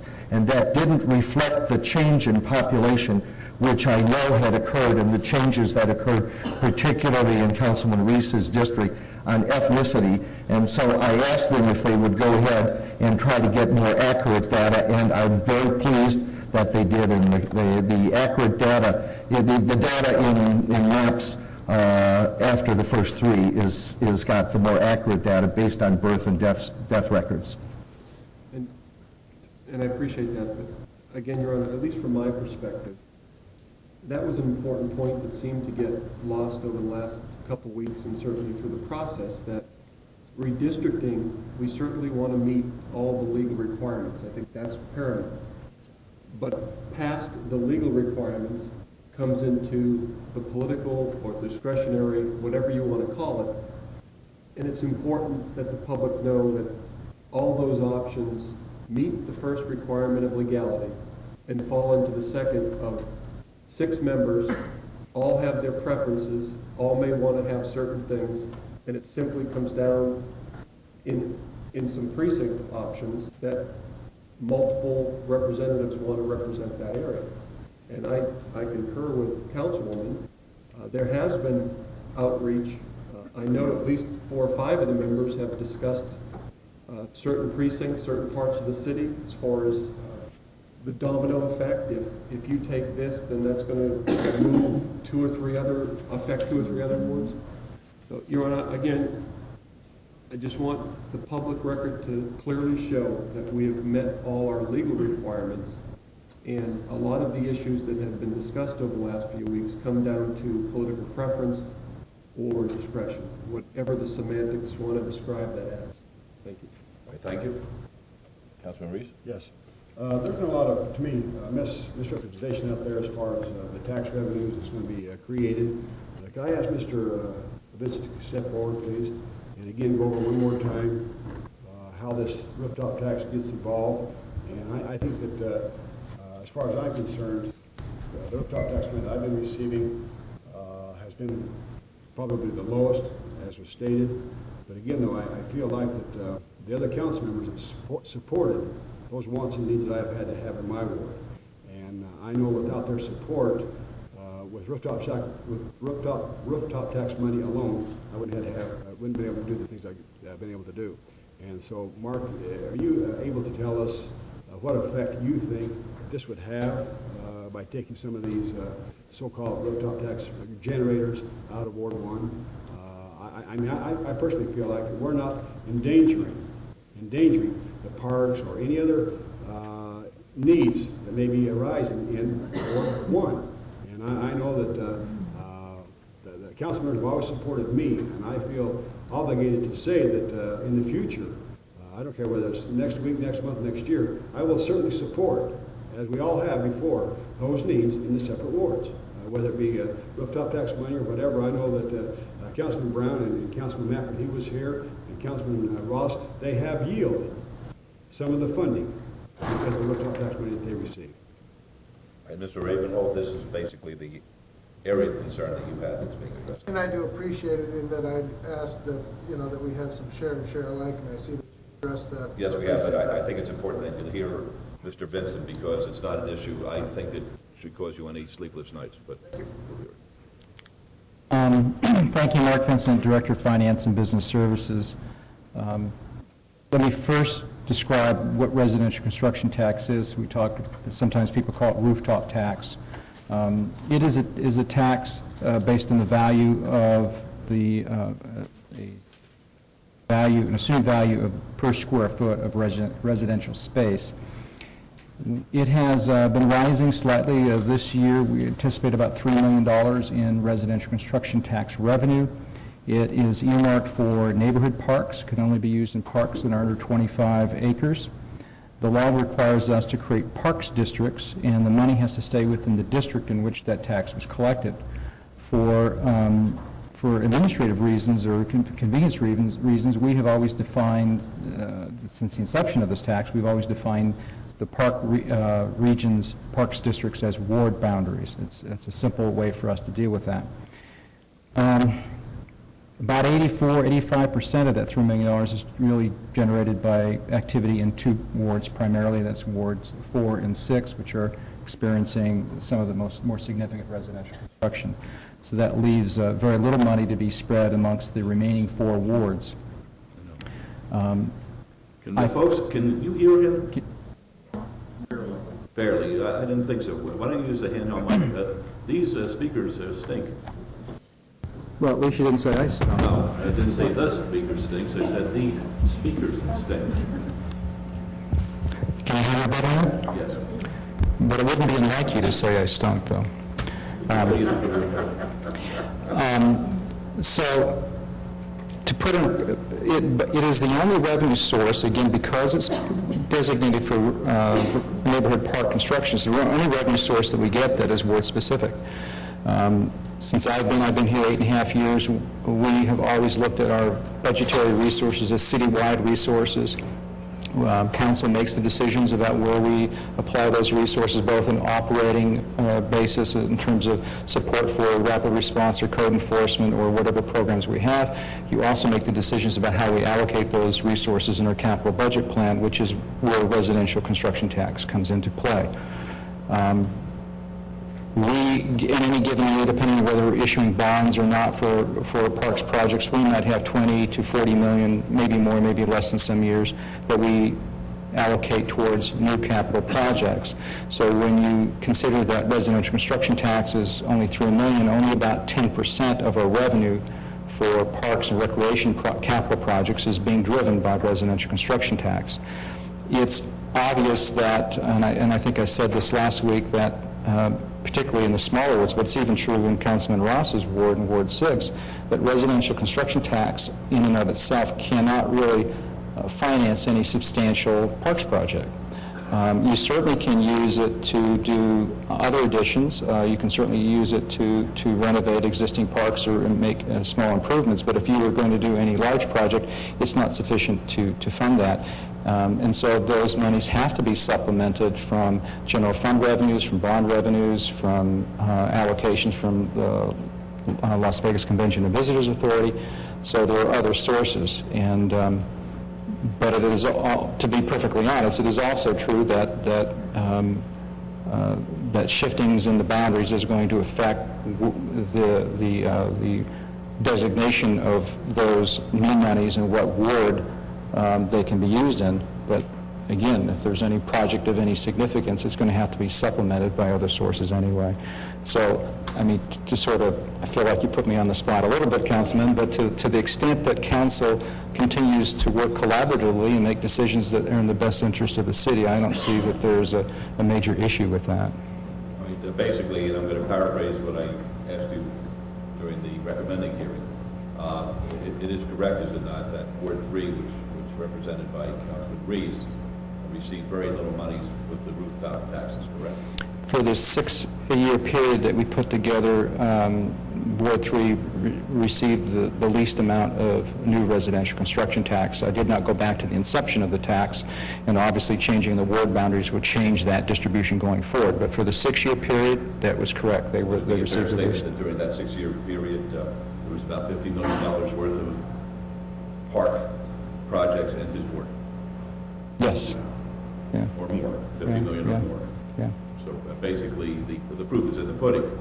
The council has supported each other, notwithstanding the amount of rooftop tax that they get.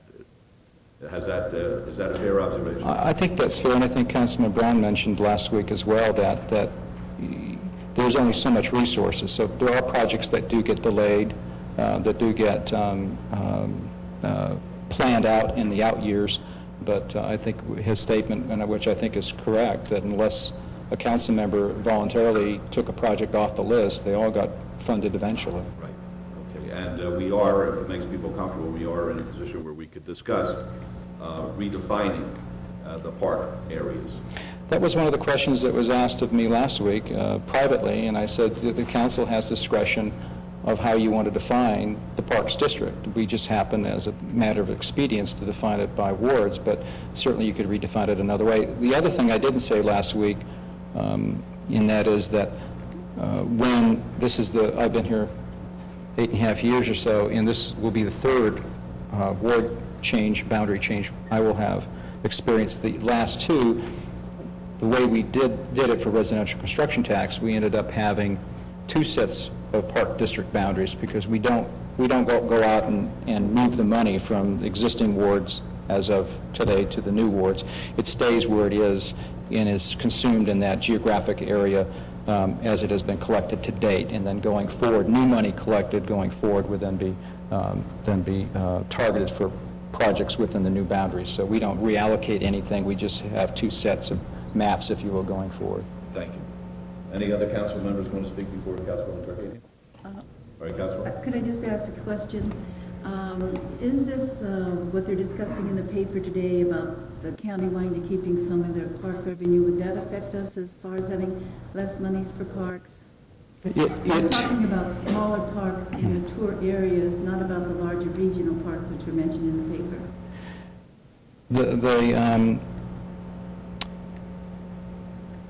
Of the roughly 6 million, close to 6 million that we would be receiving for room tax rebates, we have already pledged over 4.5 million of that. I wasn't talking about the roof tax. I was talking about monies in general for parks.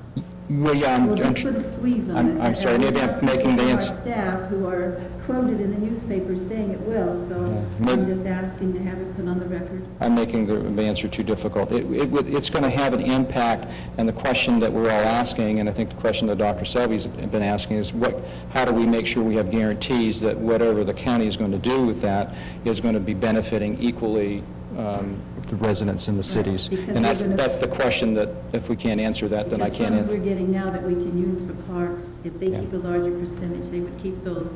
Getting down to the roof tax, you said you used 6 years. Were those years 2000 through 2005?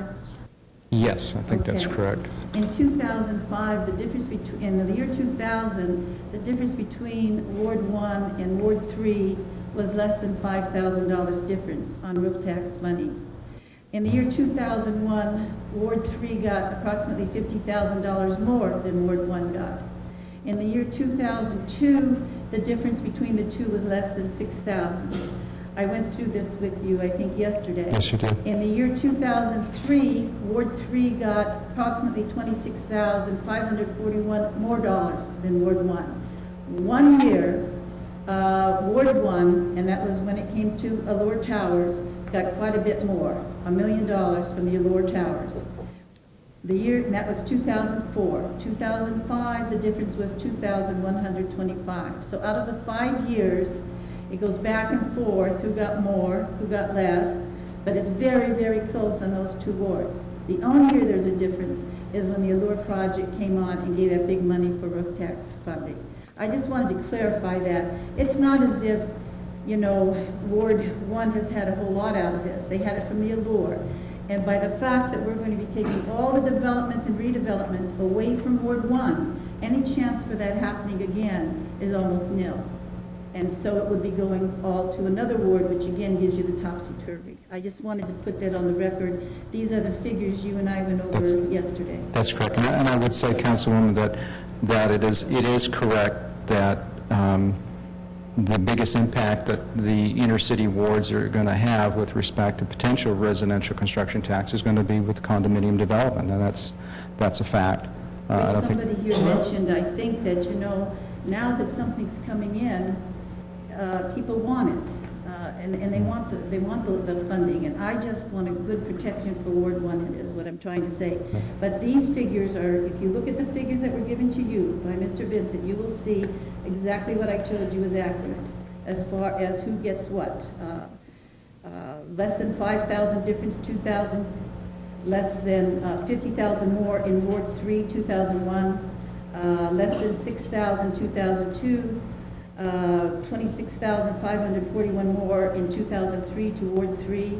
The one big difference was that year where we were over $1 million, $1,135,000 in the year 204, which was the Allure Tower coming on, and then 2005, a difference of 2,125 between the districts. Those were the figures, and I have a copy of the memo here. I just wanted to clarify that. I don't understand, and I asked why. Why was this taken? I don't see it substantiated by population, all 4 precincts taken. It certainly has nothing to do with going into Mr. Wheatley's ward, because if it's in 3 or 1, it still isn't in his ward, those people that are living there. If there's somebody on this council that can give me an answer. Now, what is the answer to why it's so important to take those 4 precincts out of Ward 1 now and put them in Ward 3? Mayor Goodman, may I ask Mr. Vincent a question? Certainly, Councilman. Thank you. Mr. Vincent, you said that, was it $3 million for 05 that came in as a result of the... Fiscal year 06. I'm sorry? Fiscal year 06. Fiscal year 06. That's $3 million. That's citywide, correct? That's not... That is correct. Awards. And then the monies that Councilwoman Tarkanian was talking about as far as the per ward amounts over these 5 or 6 years, have all those monies been spent? No, they have not. The report that I provided to all of you indicated that there was balances that were remaining. And typically what we end up doing is when we're preparing for the fiscal year capital project budget in the fall, we would meet with all of you and say, this is what we think you have available or will have available in your residential construction tax that you can go to supplement whatever projects you want to bring forward. At that time, I think when we met with, and I've talked to Councilman Tarkanian about it, at the time, I don't think that we had considered the Allure project in there. That was probably one of the issues that we had as well. Yes, and I believe that in 2005, there was something like $2,125 there, which you couldn't do much with. That's right. And we've just recently gotten that monies that make the difference in 2006, and that's why you didn't count 2006 in your years. You counted 2000 to 2005, which was what I wanted to clarify when we began speaking. That's right. But those were monies that were in there at that time to be spent. I mean, I was scrounging around for $150,000 for lights for a field, so it wasn't there at that time. We took it from Harmony Park, which we then will put Harmony Park back, which is another little rural, tiny park. But I just wanted to put those things on the record. I would like to have a good answer why, if it's not the population, if it's not the other, if any of these maps will do, if the map Mr. Thompson had, or map 6 or whatever would do, why is it that we had to take this from Ward 1? What's the reasoning? All right, well, I guess as the mayor, I have to give the reason. Once you get past the legal analysis, that apparently, you could have a seat, Mr. Vincent, this really doesn't pertain to you. And thank you very much. Once you get past the legal analysis that was discussed by Judge Kessler, where the map and each of the 17 maps which were prepared meet the legal requirements of percentages and ethnicity, it then shifts into a political process, or a process where various persons who are affected, and that would be the council members, because myself as the mayor, I'm the mayor of all the wards. The council people have desires. I could speculate that one would want the growth that is taking place in our redevelopment area to celebrate that, and would want that in their ward. I think Mr. Vincent said it best when I was touring the finance department earlier in the week. He says it's an incredible thing that's happened. He said 4 years ago, everybody was fighting to get out of the redevelopment area. And now the redevelopment area is the plum, where the action's taking place and everybody wants to celebrate it. And it was a very astute observation, but a very truthful one. So you get into a situation where there are folks on the council who have been here longer than other people, and there has been a historical perspective, at least, that seniority does have weight to it, and council members felt that their seniority entitled them to getting certain precincts that they didn't have. That was one of the things. Other council members felt that they hadn't gotten what they believed they were entitled to have in the past, and they were going to make up for it in the future. And basically it turned into a give and take with the expectation that it would be worked out amongst ourselves. It didn't happen that way. There were discussions, but at the end of the day there was an agreement, and therefore we get what's before us today basically because of positions of seniority and desire. And that's the political process, and that's the way the political process works, whether people like it or not. That's the truth. And if I'm going to get criticized for telling the truth, so be it. But that's the answer, Councilwoman. Thank you, Mr. Mayor.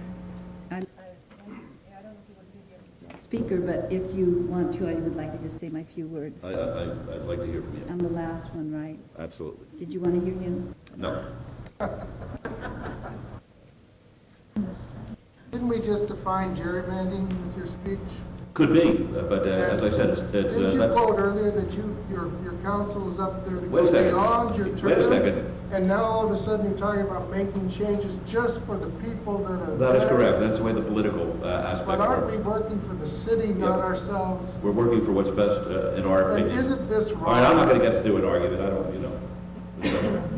I gave you an opportunity to speak before. Councilman. I know some of this may have been said already, but I'll go relatively quickly. Redistricting is a topic that not many people have a need to know about. and I've come through this experience to know and understand quite a bit more about redistricting. As a 12-year member of the school board, I had participated in redistricting. The process used by the city was very different from my past experience, and I can only speak for myself, but I felt there was very little communication in terms of the process and of what contributes to the decisions that are made. Although it may seem complex, its goals are really quite simple. I think the judge mentioned them and some of the other speakers have mentioned them. Redistricting needs to address 3 areas when drawing boundaries. One is growth, the next is compactness, and then communities of interest. We redistrict when there is growth which changes the population in different wards. We do this to ensure equal representation. We meet the law of the land.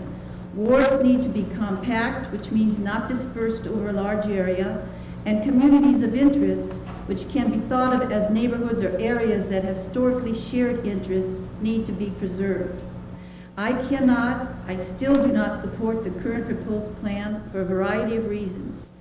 First, because I feel it does not address adequately growth or the disparity among ward population.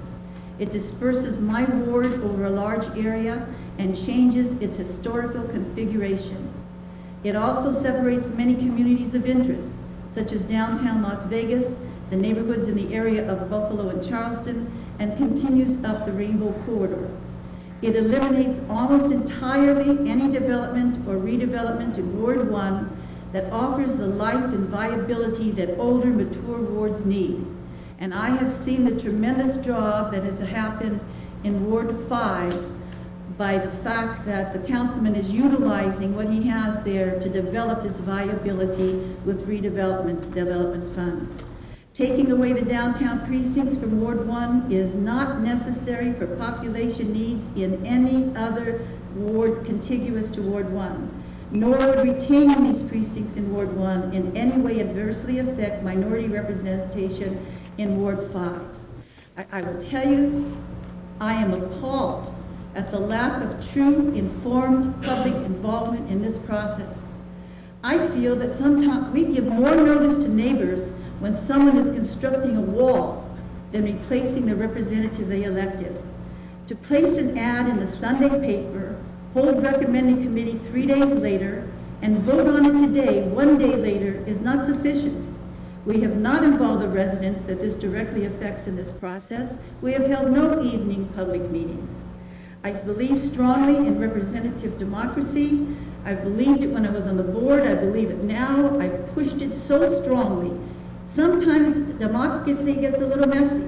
It gets messy because you bring the people into it, and everybody has a difference of opinion and a different thought. But that's what our country's based on, and our country has lasted all these years as strongly as it has, based upon those types of principles.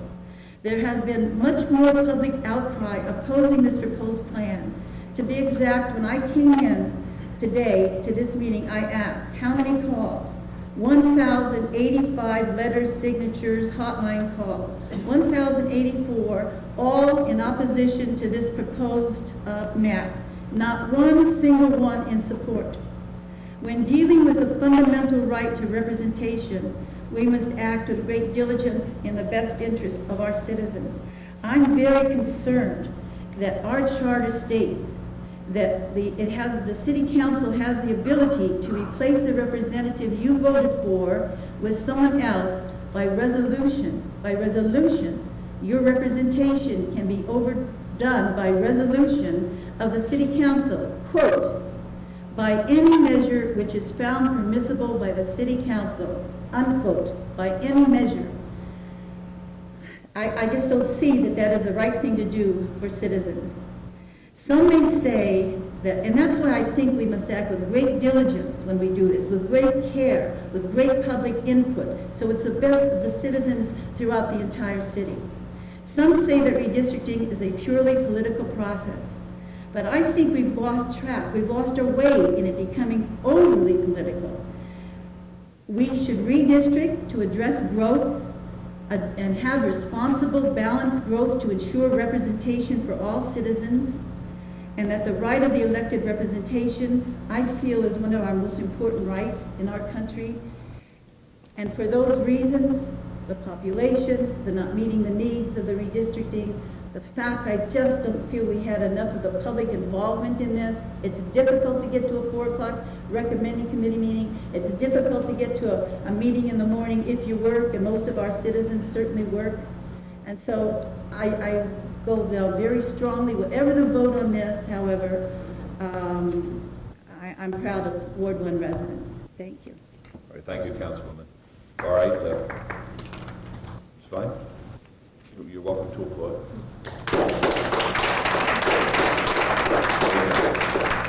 Thank you very much. Thank you very much. All right, may I have a motion? All right, I'll make the motion. Motion to approve bill number 2006-38. Let's vote on it. Opposed?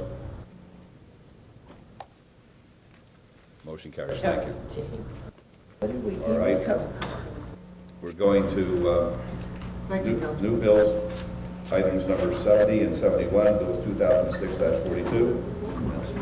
64? Where are we? Oh, boy. Sorry. 64. Boy, hang on, yeah, I got it, thank you. Okay, 64, pardon me. This bill number Z 2006-1 amends the city's official zoning map atlas by changing the zoning designation of certain parcels of land, non-residential. Councilwoman, do you wish to have it read? Please, Mr. Mayor. Thank you. Bill number Z-2006-1, an ordinance to amend the official zoning map atlas of the City of Las Vegas by changing the zoning designations of certain parcels of land and to provide for other related matters. Councilwoman, do you have a motion? Move to approve. Thank you. Let's vote. Opposed?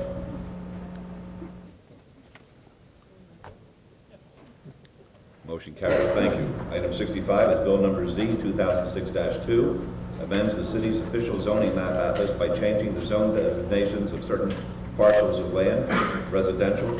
Councilwoman, do you wish to read? Please, Mr. Mayor. Thank you. Bill number Z 2006-2, an ordinance to amend the official zoning map atlas of the City of Las Vegas by changing the zoning designations of certain parcels of land and to provide for other related matters. Thank you. Councilwoman, your motion, please. Move to approve. Thank you. Let's vote. Opposed, please.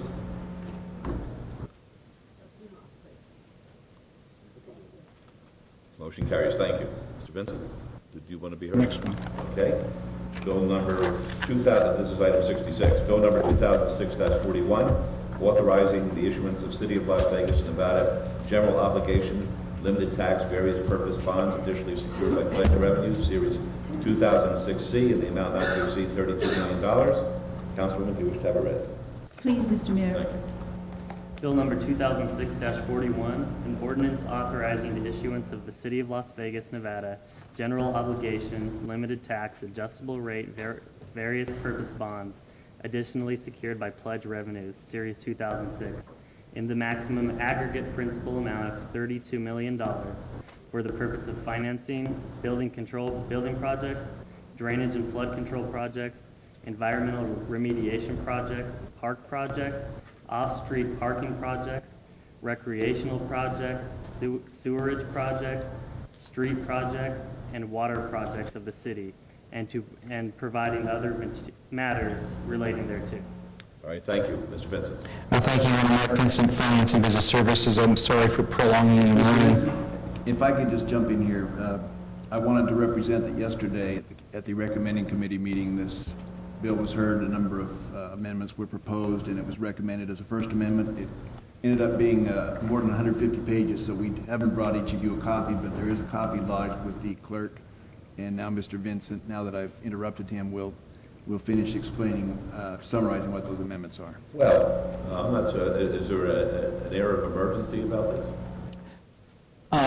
It's not so much an air of emergency. We're trying to get these bonds sold, and if you allow me to characterize the changes, maybe I can put your mind at ease. Okay, I just think it's not a good policy to be voting on something that we don't have before us. I just don't like it. I appreciate it. A long way on this one. Okay, well, I'll do my best. Okay. The types of changes that we're seeing on this amendment, first of all, let me say that there's two reasons why I wanted to comment on this, but with respect to the First Amendment, normally, most of our bond ordinances, they're very straightforward. the bonds are sold competitively. We don't even know who the underwriter was at the time that we passed the ordinance. This is the very first time the city of Las Vegas has ever sold variable rate bonds, and I'll explain to you why we're doing that in a minute. But because of that, we now have already negotiated an underwriter, and we have our letter of credit liquidity facility provider, as well as ourselves and our financial advisors. As a result of that, there are no substantive changes at all in this bill. There are clarifying changes that have more to do with editorial comments, some definition clarity. There's even some clarifications of procedural issues, none of which are substantive in nature. I've reviewed them. My staff has reviewed them. We've had our financial advisor, Nevada State Bank Public Finance, review them. We've had our outside bond counsel, Swenside and Stern, review them. We've all in agreement that there are no substantive changes in here. If you would feel more comfortable having those done and bring them back, I suppose we could do that. But I don't want to impede your ability to proceed, but I just, as a policy matter, I just don't feel comfortable. I accept your representation 1,000% that there aren't any substantive changes, but I just don't think it's good policy that we vote on something that we haven't had the opportunity to at least consider. That's what I feel about it. If I may, Mr. Vincent, is there any, by holding this, is there any risk of becoming more costly in issuing the bonds? No, I don't think so. And the fact that these are variable rate bonds is a help in that way. We're not trying to get it a market sale because of trying to affect an interest rate at this point.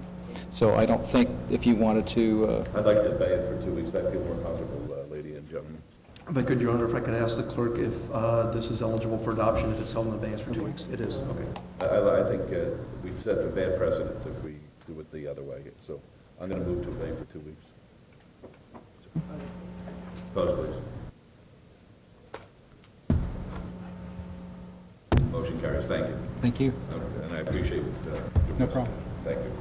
All right, items 67 through 69, which are bills 2006-31, 2006-39, and 2006-40, are eligible for adoption at a later meeting, so we'll move on to the new bills. New bills, items 70 and 71, bills 2006-42, 2006-43 will be heard at the recommending committee meeting on Tuesday, August 15th, 2006. Could you please read those bills? I'll be happy to, Your Honor. Bill number 2006-42, in order to amend the city's building code to provide fire and life safety requirements for living work units and private related matters, and finally, Bill number 2006-43, in order to consolidate and update development standards pertaining to walls and fences and private related matters. All right, did you get both of them there? Okay, very fast. All right, Councilwoman, will you be available? Yes, Mr. Mayor. Good. Councilor Ross, will you be available? Yes, Your Honor. Great, so I'll assign these bills to you, and we'll go on to item 72. Our next item is to go into a closed session to consider the performance reviews of the city attorney and the city auditor in compliance with NRS 241.030. Madam Clerk, are the notices for the city attorney and auditor in order? Yes, Your Honor, they are, and they're in the backup. Good. May I have a motion to go into closed session, please? So moved, Your Honor. All right, let's vote on that, please. Opposed?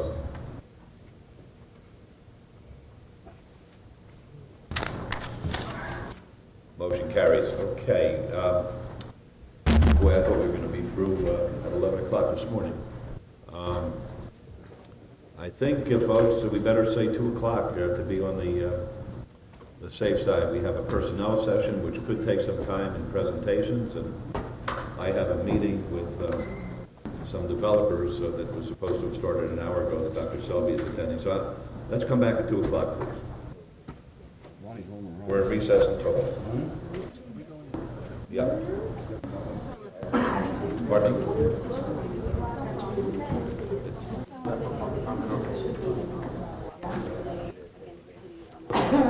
Yeah.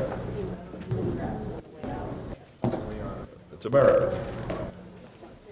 It's America. I hope they realize that they should have been here at the council meeting this morning to see how we help them this week.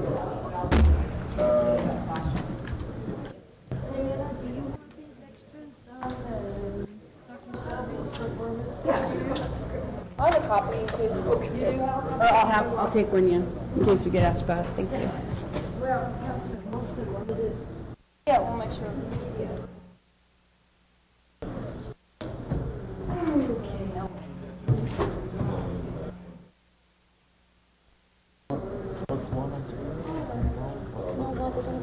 Because I'm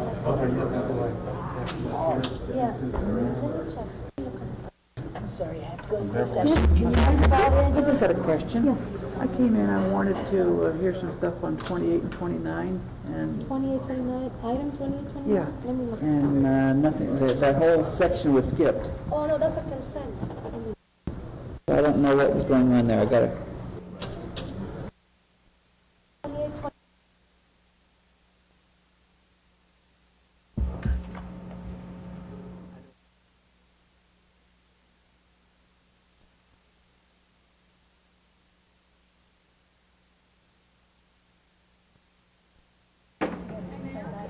So both 20 and 29. Yeah, they're both good. I am. I don't know how long.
Okay.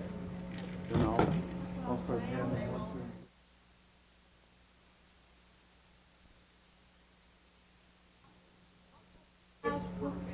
I'm in.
Good afternoon, ladies and gentlemen. Please forgive us.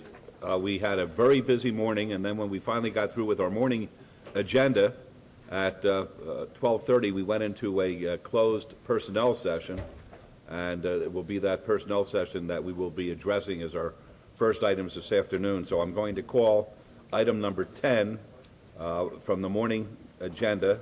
This is discussion and possible action to adjust the compensation for City Attorney Bradford R. Jerbick. And what we do when we're in a personnel session is we ask the particular city employee to give us a bit of an idea as to what they believe their accomplishments were and what they feel they want to accomplish in the future. We are not allowed to arrive at consensus. We're not allowed to arrive at any decision behind closed doors. So whatever took place there will ultimately be resolved in this open session today. So I'm happy to hear from any members of the council who would like to give us their observations about Mr. Jerbick and what the compensation should be. Anybody? Your Honor? Yes, Councilor Weekly. I guess I'll break the ice for you, Brad.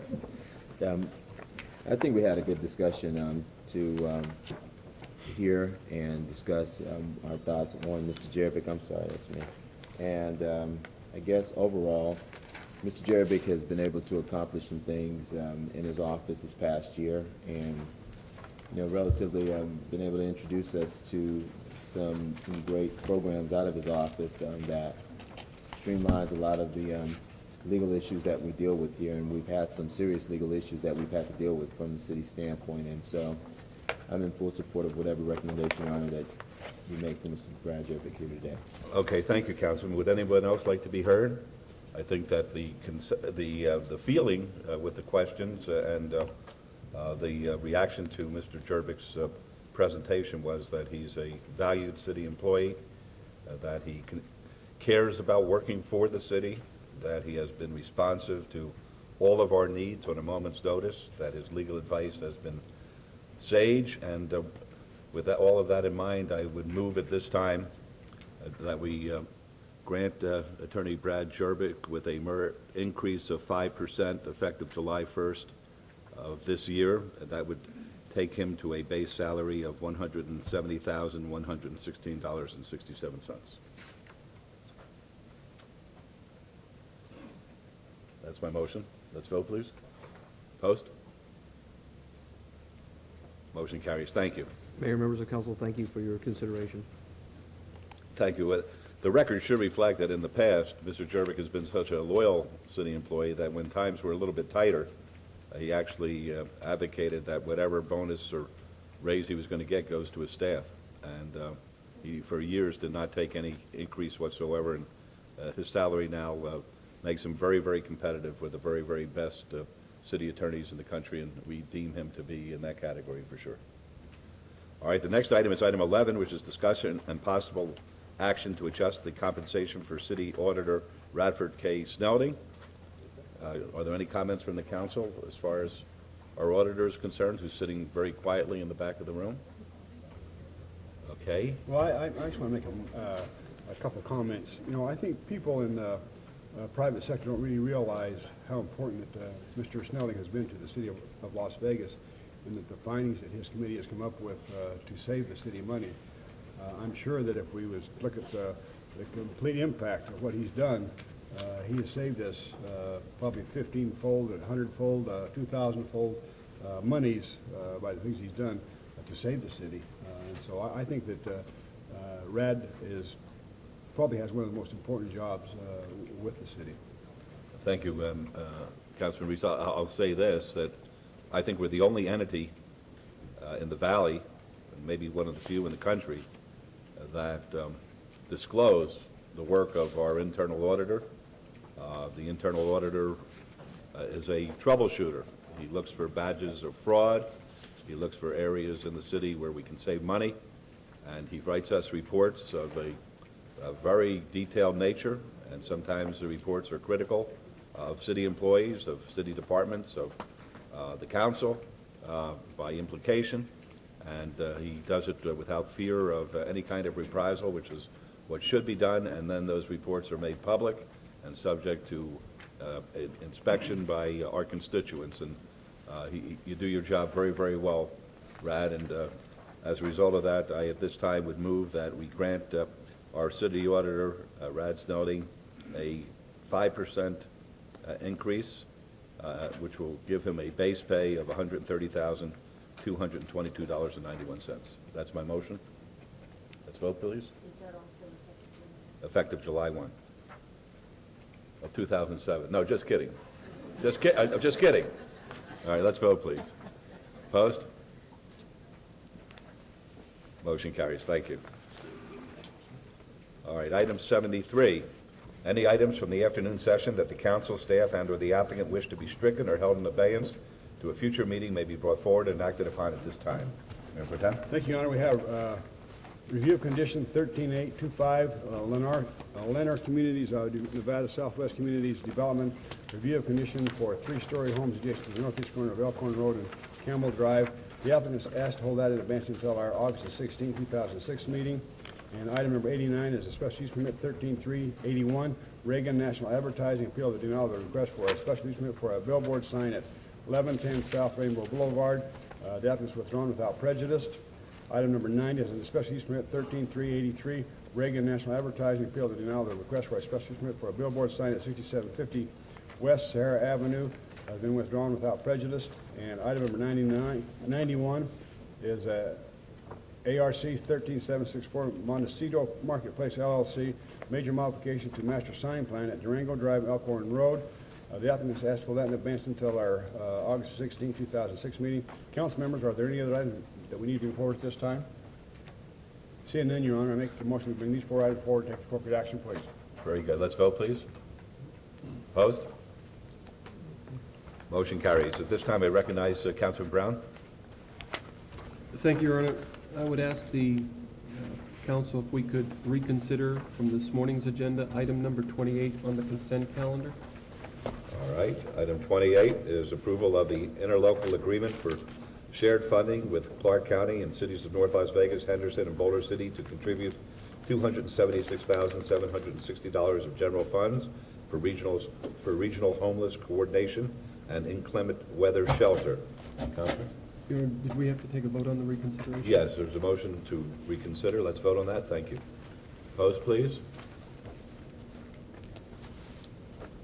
Motion carries. Councilman. Thank you, Your Honor. For the record, it doesn't say in the narrative of this agenda item, but the money that's going to the Regional Homeless Coordination and Inclement Weather Shelter Program may then come back to Catholic Charities, which is a board that Councilwoman and I sit on. So in the abundance of caution, I would like to abstain on that. All right, very good. I assume Councilwoman the same Yes, position? I also would like to abstain. All right, very good. Well, then, can I have a motion? Thank you, Your Honor. Make a motion for approval, please. All right, there's a motion. Let's vote. Opposed?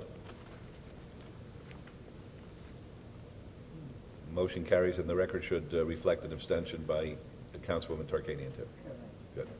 All right. Is that it? Okay, good. Thank you, Your Honor. You're welcome. Okay.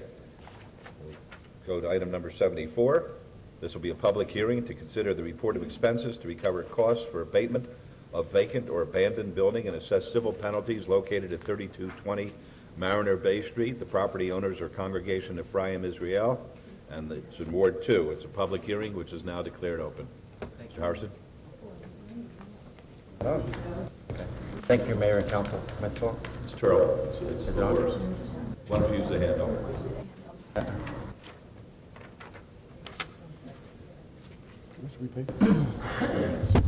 There, is that better? Okay. Thank you, Mayor and Council. Steve Harson, Director, Neighborhood Services Department.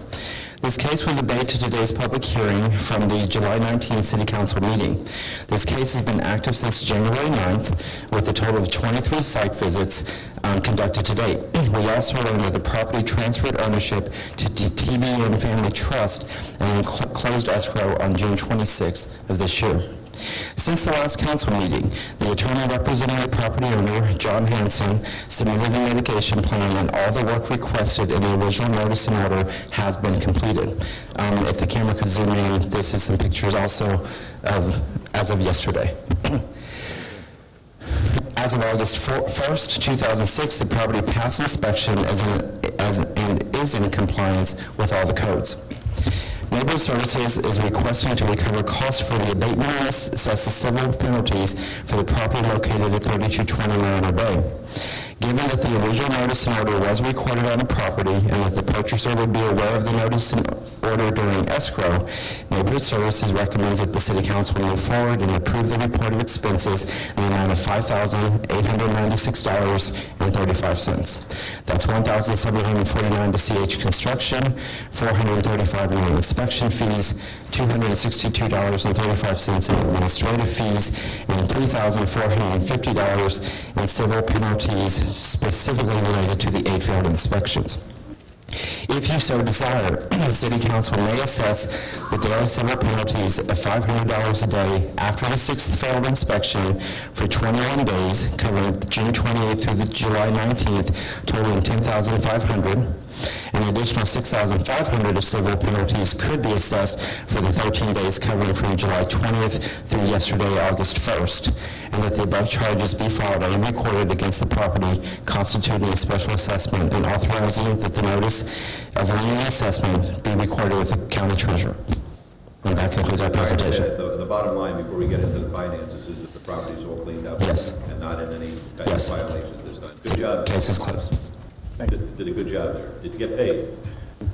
Pro bono. Tell me. Are you serious? Serious. That's outrageous. All right. I volunteered. Go ahead. I was just saying that I volunteered for the pro bono since they didn't have a lot of money. They did clean the property. All the money's been spent on the property. The new owners, in fact. I represent the new owners, not the old owners. I was mistaken at the last council meeting.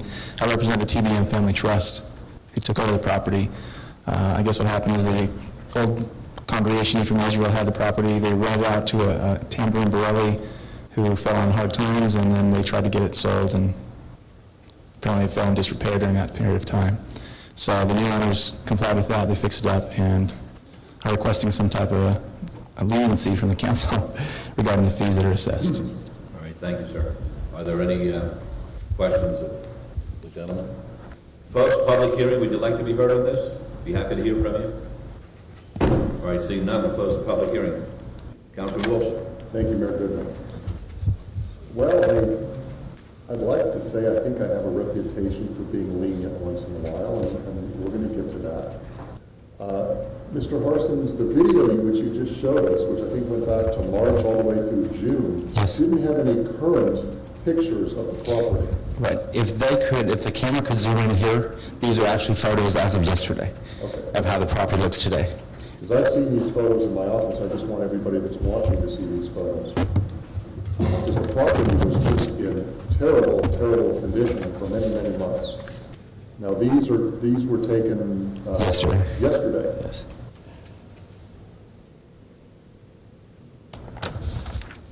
Okay, it looks like they did a lot of work in the front yard especially. They removed all of that debris, put down rock where there was terrible grass, I guess I can put it that way. And then those look like some pictures of the backyard or side yard perhaps? Yes. This is the gate where it's secured. This is the side property, the front, where they did clean up the landscaping in the front garage. Okay. And they're in full compliance with all our codes and regulations? Yes. I'd like to first start off by saying thank you to you, Mr. Harson, for your excellent work on this item. Devin Smith and Kelly Harris, I'd like to thank both you folks, because I know you've been the primary movers and shakers. And of the 23 site visits, Kelly, did you do a bunch of those? Okay, so thank you very much. Well, obviously, we got somebody's attention.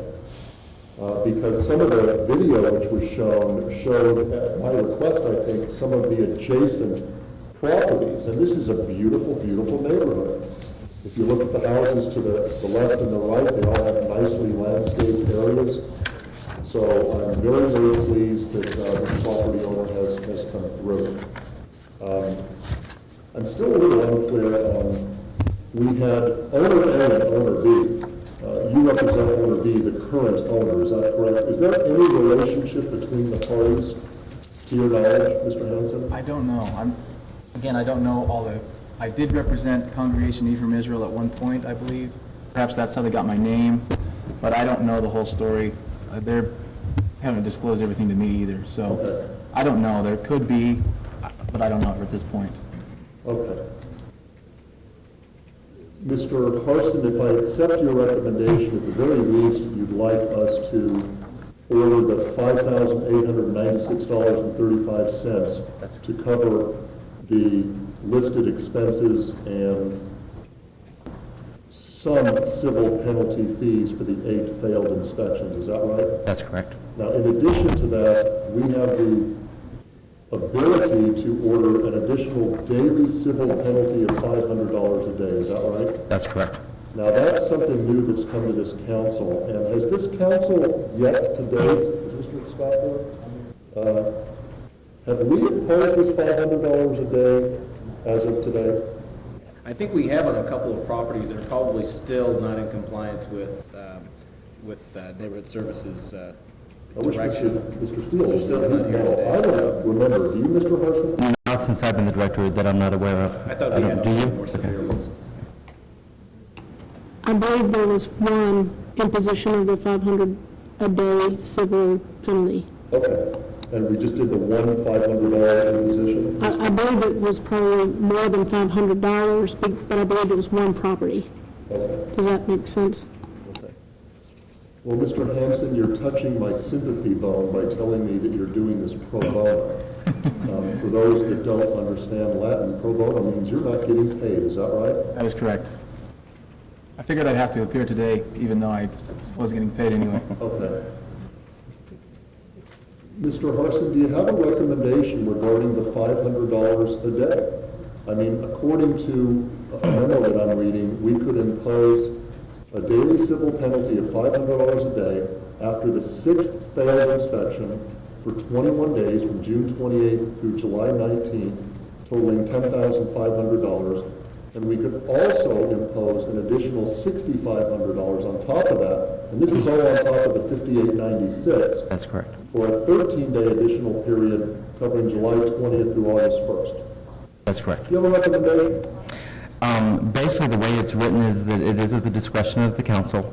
What you might want to consider is, given that since July 19th at the last council meeting, that they have been very cooperative in working with us to make corrections, you could look at it from starting when the trigger started on June 28th up to July 19th. Again, we're satisfied as far as recovering our cost and the civil penalties associated with the 8 failed inspections. Now, what we're doing is we're assessing an amount of money against this property. And it would be the current property owner that would be liable to clear up this assessment, if you will, either prior to selling the property or it's a lien against their property. Is that right? That's correct. But it doesn't do anything against the prior owner, does it? No.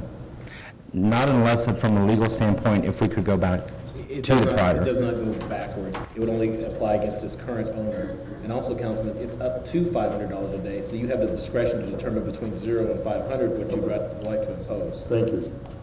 So basically, the property owner that let the property go into such disrepair that caused our city staffers to work for 6 months to get someone's attention is off the hook.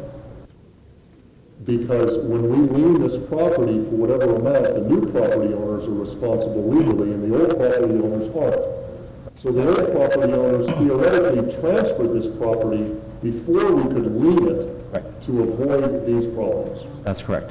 Now, the notice and order that was initially noted or posted on the property in January was recorded with the county recorder, so when the transfer went through, that was part of the record. Okay, so the title company, the new owner, all that would have been aware that there was an issue with the property. Okay, so, and when would the earliest that would have occurred? If I'm trying not to ask you questions you don't answer. The escrow closed in June, so typically escrow goes through 30 days, so I would say sometime during the month of June, they would have been aware of it.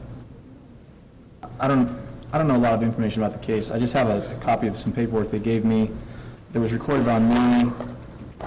Well, it was recorded July 6th of 2006, and it says as of May 5th, 2006, there was total unpaid assessment of $885.79. plus attorney's fees and fees of the agent for the management body, but it doesn't give any figures for that. There was a previous lien recorded for the sewer for like $280 or so. So I think, I mean, they would have had notice of about $1,000, maybe $1,100, plus some of the costs that were not associated there. I mean, not set forth, but I don't know if the full amount was ever disclosed to them. And I will say, the full amount was not disclosed, but the initial notice in order that there was an issue with the property. Yeah, so they're put was on part notice of it. that at least Yes. there's an issue Yes. there, and if they wanted to do the research, they would Exactly. find out. I've Exactly. got two concerns, and the concerns are, number one, the potential transfer by the wrongdoer, if you will, to avoid the penalty with no negative consequences as a result of that. Well, I guess we don't know exactly how or why the property was transferred. It could have been through bankruptcy, it could have been through probate, it could have been through any number of means. So there's really no indication without me looking at the record to determine how it was transferred. So Sure. it could have been transferred because, like this gentleman said, that they rented it to someone who could no longer take care of it. I can certainly appreciate that, but it's the property owner that's responsible for the upkeep of the property, and the property owner was certainly put on notice. That's correct. So the property owner knew of the city's involvement, knew that the city wanted these code violations corrected, and failed to do so for a lengthy period of time. They can't pass it over to the renter, say it's the renter's responsibility. But to some extent, I guess the buyer knew that there was also some problem with the property. As Mr. Harson indicated, we filed a notice of some type of claim that the city would probably be posting against the property. So Sure, I think that the new property owner has probably acted in good faith. They've got counsel, although in your unique situation, but they've done what they're supposed to do. I don't feel real good about over-penalizing the new property owner unless there's some connection between the new property owner and the old property owner. We don't know that. And that's fine, and that's at the council's discretion whether or not you'd like to impose a civil penalty. So you're not required to do that, but if you'd like to do that, if you feel this is one of those situations where it's very egregious, where they haven't complied with what Neighborhood Services has told them to do, you can impose it for $500. But if you feel that they've done all they could do, you don't have to impose a civil penalty. But we have no remedy to go against the old property owner, do we? Not at this point, no. Because I think at that time, the lien was only a kind of a pre-lien, not telling the actual property owner exactly how much money they were supposed to pay, and was telling the property owner to come into compliance. But once they did come into compliance, by that time, the new property owner had taken over, and the liens had already been assessed. My motion is going to be to assess costs in the amount of $5,896.35, plus an additional penalty of $500 per day for a total of 5 days, for a total of $2,500 on top of the $58.96.35. All right, there's a motion, let's vote, please. Opposed? Motion carries, thank you. Good luck to you. Thank you. Okay. Items 75 through 78 are on the consent agenda. They're considered to be routine. They're recommended for approval by the Department of Planning and Development. May I have a motion to approve the consent agenda, items 75 through 78? Commissioner, I make a motion to follow test commission for approval on these items. All right, thank you. Let's vote, please. Opposed?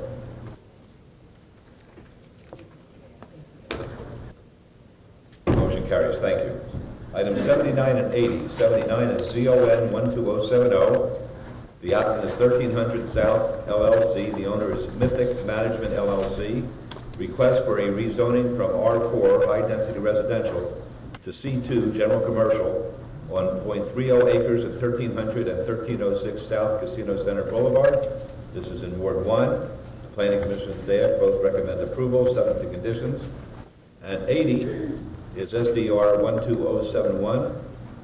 Same applicant, same owner. Request for a site development plan review for proposed 34-story mixed-use development containing 275 residential units and 8,294 square feet of commercial area, with a waiver of the step-back requirements on .48 acres at 1300, 1306, and 1310 South Casino Center Boulevard.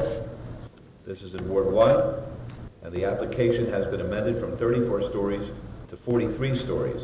The Planning Commission and staff both recommend approval, subject to conditions. These are both public hearings, which are now declared open. Yes, sir. Hi, good afternoon. Sheldon Colin. I think you have to have the handheld mic again. Give it back Sorry to to you. do this to you, but we only spend millions on this system. Good afternoon. Sheldon Colon, 921 American Pacific, representing the applicant. Since you've seen this, since the staff has seen this last, we've also submitted to the staff a revision on the property, reducing it from 43 stories down to 22 stories, and also reducing the number count down to 172 units. We submitted this to staff about a week ago, and then they were supposed to get back to you in a revision. All right. What do we do about that, Mr. Scott? I'm sorry, Mayor. Basically, the agenda item talks in terms of the height of the building, and now apparently the applicant is saying that he communicated with staff that there would be a substantial reduction in that height. It's that matter which is now before us today. And that's fine, as long as it's not anything higher than what was previously noticed, we're okay. And it is not. It's half of what it was before. All right, very good. The project has been redesigned to be more acquainted to the area. As you can see from the image, it's more of an artistic building now than what it was before. We work closely with Councilwoman Tarkanian's office and her staff to get it to this point. Very good. Do you have your financing for it yet? Yes, the owner can get complete financing for this internally. When do you think you might begin construction? He's ready to start right away. Really? Yep. Have you begun any pre-sales? No, he's not taking that route. He doesn't want to come up against the same problem others have had and sell it and then wait 3 years until they can get their property. His goal is to actually have this as a modular building built off-site. He's been familiar with other projects that have done this to where when they're ready to sell them, it'll be only a few months before they can get into their project instead of as some of the other ones you're aware of that have taken longer and frustrated the people who bought it. Yes, and this is a very interesting project. I assume the councilwoman is favorably disposed to it. One of the things, Councilwoman and members of the council, that have been concerning me recently is that I get the feeling, and I don't know whether it's a fact, but I get the feeling that some developers, and certainly not you, I'm not casting any aspersions upon you, are taking some advantage of us in coming before us and getting the entitlements for different projects, recognizing that they do not come back to us for any kind of review until 2 years after we give them the entitlements. I've noticed that on Las Vegas Boulevard, there's certain real estate companies that are advertising that they are agents for entitled properties. And the properties, of course, get increased value once we give the entitlements. And basically, I get the feeling, although I can't give you the facts, I get the feeling that they're doing this in order to flip the property. And, you know, it's America, and the capitalistic system is probably the best there is. But I don't like that. I don't like the fact that they're taking advantage of us, making representations to us that they're going to build a certain product and then having no intention to do so, at least no real intention, no real wherewithal to accomplish what they're representing to us. And, I'm going to suggest, even though it's not really going to mean much as far as you're concerned, because you're ready to go, that the council consider when they have projects like this of putting a year review on it rather than a 2-year review. So that gives them plenty of time to see the planning department, has plenty of time to go to the building department. If they're going into a pre-sale program, plenty of time to see whether they're going to do it, but maybe not enough time to flip it.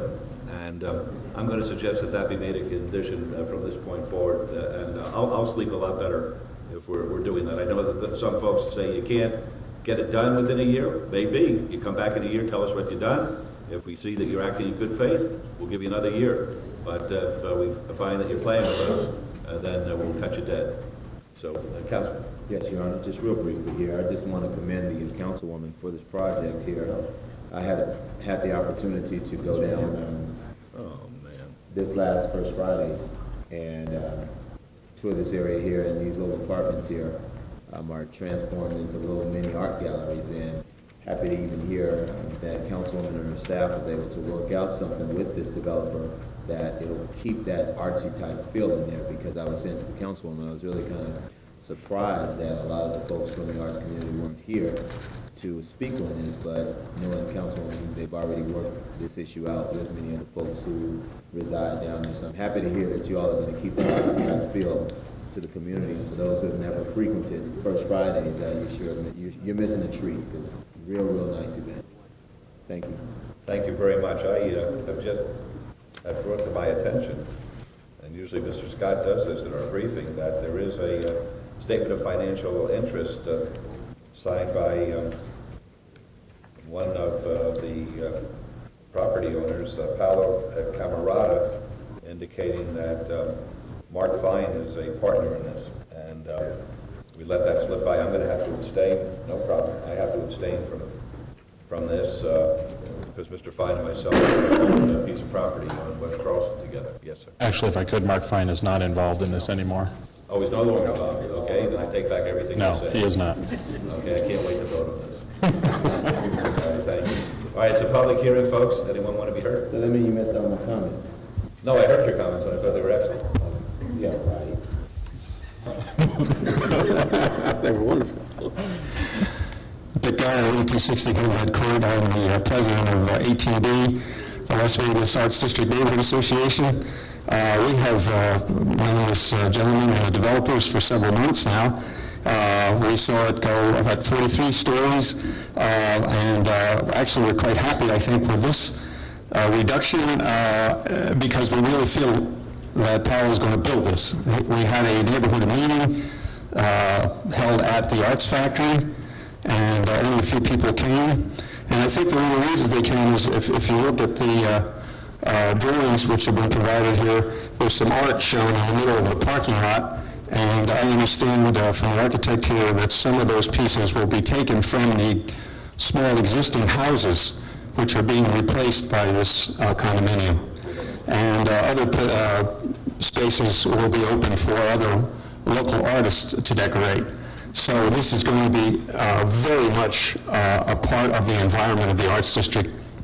We feel it's going to add a tremendous amount to it, and I look forward to it being probably the third one built after the two from St. Cherry. We anticipate this will be the third one completed, and we're quite confident in having talked to developers face to face, nose to nose, that they really intend to go forward with this and do it as quickly as possible. So thank you very much for helping me to approve this project. All right, thank you, Mr. Geyer.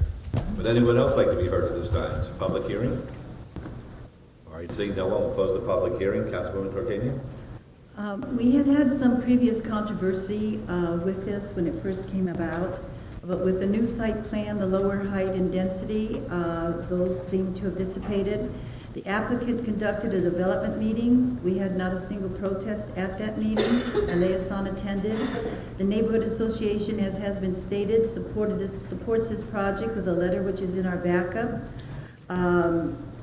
I think one of the things that's most important is that these applicants, Paulo was very supportive of the Art District and the others who work with him. And we were able, as the other gentleman said, getting face to face, so that there could be a feeling by the applicant of what this means to the Art District. And our feeling started with, we've got to save that Birth of the Arts District mural that they have. That means a lot. That's exactly where the First Friday started. That means a lot to the people in the Arts District. They're going to either have it in the foyer, or as you saw, they'll take, well, there you see it, some of those murals that will be on the outside. And I just think that's wonderful. You have a win-win situation there where you're doing something that improves the area in some ways, and you're also maintaining that feeling, that ambience of this is the Arts District there. And lastly, I wanted to say that we began with the movement of these murals and how important that was. We've moved on to other things also, which will include, we feel, the businesses helping us provide working space for artists in that Arts District. We are currently talking with a couple right now, and we think that that's going to be something that will come about. And I know that the people in the Arts District are very excited about that. And we're even looking at perhaps the businesses helping us with some low-cost housing for the artists.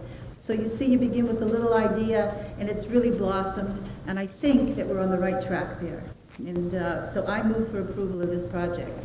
with Margot reading what is necessary. If I may. 79, Ms. Wheeler? Yes, if I may, Councilwoman had discussed the one-year time limit, and that would be a change to condition number 1, that the resolution of intent with a one-year time limit. Is that agreeable? Yes, it is. Very good. Is that it? Let's vote then. Opposed? Motion carries. 80, please. Move for approval with all conditions with Margot reading. That would be an amendment to condition number 3 to read that all development shall be in conformance with the site plan and building elevations date stamped July 25th, 2006 for a maximum 22-story mixed-use project with 172 residential units and a minimum 7,000 square foot ground floor retail, except as amended by conditions herein. Thank you. Is that agreeable? Yes, it is. Very good. Let's vote, please. Opposed?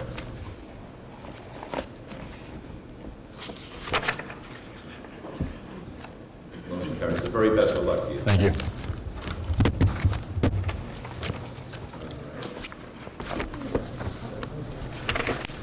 '81, '82, and '83. '81 is CON 12118. It's going to be a public hearing. The applicant is Richmond American Home. The owner is Durack LLC. Request for rezoning from RE Residence Estates to RPD 8 Residential Plan Development, 8 units per acre on 4.98 acres at the northwest corner of Centennial Parkway and Tom Boulevard. This is in Ward 6. The Planning Commission and staff both recommend denial. 82 is VAR 12121. The applicant is Richmond American Home. The owner, Durack LLC, requests for variance to allow a proposed 4.98 acre subdivision where 5 acres is the minimum required on property located at the northwest corner of Centennial Parkway and Tom Boulevard. RE Residence Estate Zone, proposed RPD 8 Residential Plan Development, 8 units per acre. Ward 6, the Planning Commission and staff both recommend denial. 83 is SDR 12120, the same applicant, the same owner. Request for site development plan review for a proposed 40-unit single-family subdivision on 4.45 acres at the northwest corner of Centennial Parkway and Tom Boulevard, RE Residence Estate Zone, proposed RPD 8 Residential Plan Development, 8 units per acre. All in Ward 6. The Planning Commission and staff recommend denial. They're all public hearings, which are now declared open. Yes, sir. Good afternoon, Mayor, members of the council. Russell Skews, representing Richmond American Homes. First and foremost, let me apologize to the neighbors that are in the audience that have had to come down and endure 2 meetings, having to come down to the council chambers here. I would also like to thank them and give them the opportunity to work with them on this project. I would also like to apologize to the councilman in his office that this has not moved forward. Richmond American Homes has not been involved in this project since after Planning Commission. It was at the request of the property owner that I come down when it was to be heard and hold it for 60 days. Nothing has been done since then. There has not been a neighborhood meeting. I have been in contact with some staff members and the neighbors, and I think in the best interest of everybody on all 3 of these items, on behalf of Richmond, I think that we should probably withdraw these items without prejudice. It would, I think, then give the property owner and the neighbors the opportunity to work towards something in the future. All right, Councilman Ross, may I ask your opinion? Absolutely, Your Honor. Thank you very much. And Mr. Skews, I think you're headed in the right direction. There is significant community opposition to this. The developer has not met the concerns of the residents, as I have requested that they meet with the residents, as well as Commissioner Dunham in regards to this project. This current site plan doesn't fit in this area when you've got REs and R1 zoning all around it. I'm not going to quote what the Planning Commission said in regards to trying to jam this product into this small space. I'll save that for a later time if you'd like. But with that, Your Honor, I would allow that agenda items 81, 82, and 83 being withdrawn without prejudice. All right, that's the motion. Thank you. Folks, it's a public hearing. If you want to be heard, we can certainly hear from you, but in light of what the motion is, I don't know whether you want to be heard at this time. On behalf of the council, we appreciate, well, every time somebody comes down here to attend one of our meetings, and if you want to speak, I'm happy to hear you. All right, seeing none, we'll close the public hearing then. There's been a motion on all 3 items to allow withdrawal without prejudice. Let's vote, please. Opposed? Motion carries. Thank you. Thank you. All right, 84 and 85. 84 is VAR 12666. This will be a public hearing. The applicant is Singular Wireless, the owner of Southwestco Wireless. Appeal by the applicant from a denial by the Planning Commission on a request for variance to allow a residential adjacency setback of 87.5 feet, where 180 feet is required for an existing 60-foot tall wireless communications facility, non-stealth, on a half an acre at 840 North Decatur Boulevard. The Planning Commission and staff both recommend denial. 85 is SUP 12667. Same applicant, same owner. Appeal filed by the applicant for a denial by the Planning Commission of a request for special use permit for the addition of a full array antenna to an existing wireless communication facility, non-stealth design, at 840 North Decatur Boulevard. These are both in Ward 5. The Planning Commission and staff recommend denial, and they're both subject to public hearings, which are now declared open. Yes, sir. Good afternoon. Shane Hennessy York, 3763 Howard Hughes Parkway, here on behalf of the applicant Singular Wireless. This is a proposal by Singular Wireless to conform with the spirit of Title 19 Development Code to reduce the proliferation of communication towers by co-locating antennas to an existing structure. This application's intent is in response to the need for wireless communication coverage, which includes emergency 911 service, as well as everyday communication for the residents and visitors of Las Vegas. The enhanced 911 services are very important because, according to the International Association of the Wireless Telecommunication Industry, CTIA, wireless phones are used to make about 224,000 E911 calls every day, and are proven to be an invaluable safety tool for the consumers. This application is a conforming use to a non-conforming structure. If this tower was built just 3 months later, meaning this tower had a special inspection on January 9 of 1997, and Title 19 Ordinance 4073 was adopted March 24, 1997. So if this tower was built just 3 months later, this application would have been approved through an administrative process simply because it's a co-location of antennas. And it meets the definition of a wireless communication facility non-stealth design. When a stealth design with a shroud was offered as a solution, a potential solution, because the neighbors were opposed to any extension or tree design presented, the proposal conformed to the wireless communication facility stealth design definition as a camouflaging technique available to the market. There was not a residential use present. There was not an area designated as a historical preservation district, and Singular's application was compatible with the surrounding area because the 60-foot tower was already standing. At the June 7 meeting of the City Council, a request for variance was granted with the condition the neighborhood meeting be conducted in hopes to work out a solution. When the meeting was held on June 20th, 2006, unfortunately only one neighbor attended out of the 231 notices sent. The concern of the neighbor was with the height of the block wall, the road noise, and the debris from adjacent parcels and other businesses in the area. Once the attendant understood the scope of our application and the co-location of antennas and how small of an impact it would have had on the overall area, she was satisfied with the installation. Unfortunately, though, in the event that this application is denied as recommended by staff, Singular will need to come back in the future with another application, another tower, or some other installation to meet the service objectives that are required by the marketplace. But at this time, I stand here with any questions, or if there are any questions. All right, are there any questions of the gentleman? Where did you get your suit? Brooks Brothers. As cool as it gets. Did you pay full price or the discount? It was, I bought it over here at the outlet. Yeah, I had to have it sent from across the country, but it was...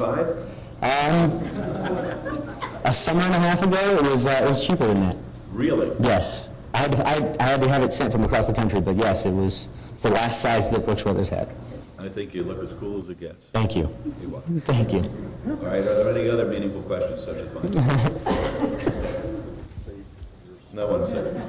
Tex, what do you want from us? It's a public hearing. You're allowed to talk. It's America. Well, watch it, Mr. Mayor. I got it in for you anyway. Hello. My name is Anthony Hodges, and I'm going to ask some questions. I'm already being denied, most likely should be.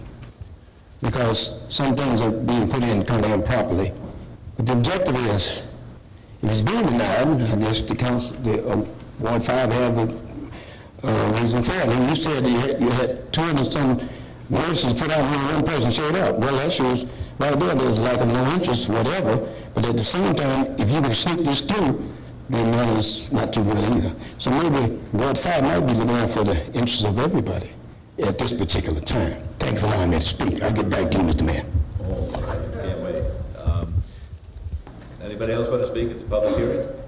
I do want to thank Councilman Weekly and his staff for working with me for this last year on this application, especially Mr. Barlow, who's always been ready and available to try to help and find a solution. So, thank you. Okay, very good. All right, anybody else like to speak? We'll close the public hearing then. Councilman Weekly. Thank you very much, Your Honor. I do like to say that Mr. Hennessy York has worked extremely hard on this application here. We have had applications like this in the past where, you know, we either have approved or have denied in one instance, but on this one here, we tried to work out a solution between the applicant and the residents, and that's why Mr. Hennessy York is saying over a year. And I do want to thank Mr. Barlow as well for working very closely with Shane. Shane's been phenomenal, and I appreciate it very much. Although 200 plus notices were sent out for a neighborhood meeting, I can be honest with you, the folks that live in this area here, whether it be the Greens and the residents to the east of the Greens as well, these folks have just gotten to a point where they're just tired. And so coming to a meeting, they've had it.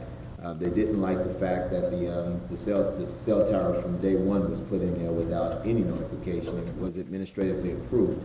And so the neighbors, as a matter of fact, were extremely outraged about this. And, you know, we've heard from many of them who just don't want to come to any more meetings. They said, you know what, Lawrence, we've had it. As a matter of fact, we don't want the pole extended. We don't want to see any more antennas. As a matter of fact, what they'd like to find out, Shane, and we talked about this, was how do they even go about starting a motion or a petition to actually have the cell tower removed completely? So, you know, with that, you know, we tried to work with you, and I again say on the record, you've worked your butt off on this, and, you know, to no avail, you didn't get as much support as I thought maybe you would have gotten. Maybe in the future, when you guys come back, when Singular comes back, maybe there are some other options we could recommend to you. You know, Councilman Brown and I are tossing around maybe another suggestion for you in another location, and hopefully that'll work for you. But on this one, I'm going to support my residents in the neighborhood and follow staff's recommendation for denial on item number 84. That'll be my motion. All right, let's vote on that, please. Opposed?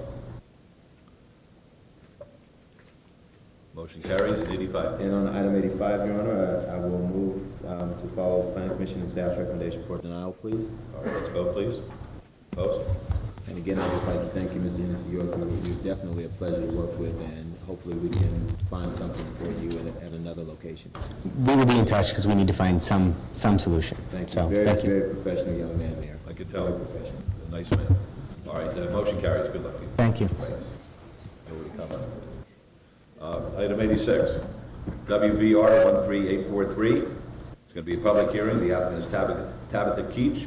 The owner's Copper Palms Homeowners Association. Request for a waiver from section Roman numeral 6A of the City of Las Vegas naming and address assignment regulations as adopted by Title 13.28 to allow an alternate addressing pattern to the standard counterclockwise directional requirement for an existing 248-unit condominium development on 14.81 acres adjacent to the east side of Buffalo Drive, approximately 630 feet north of Washington Avenue. This is in Ward 2.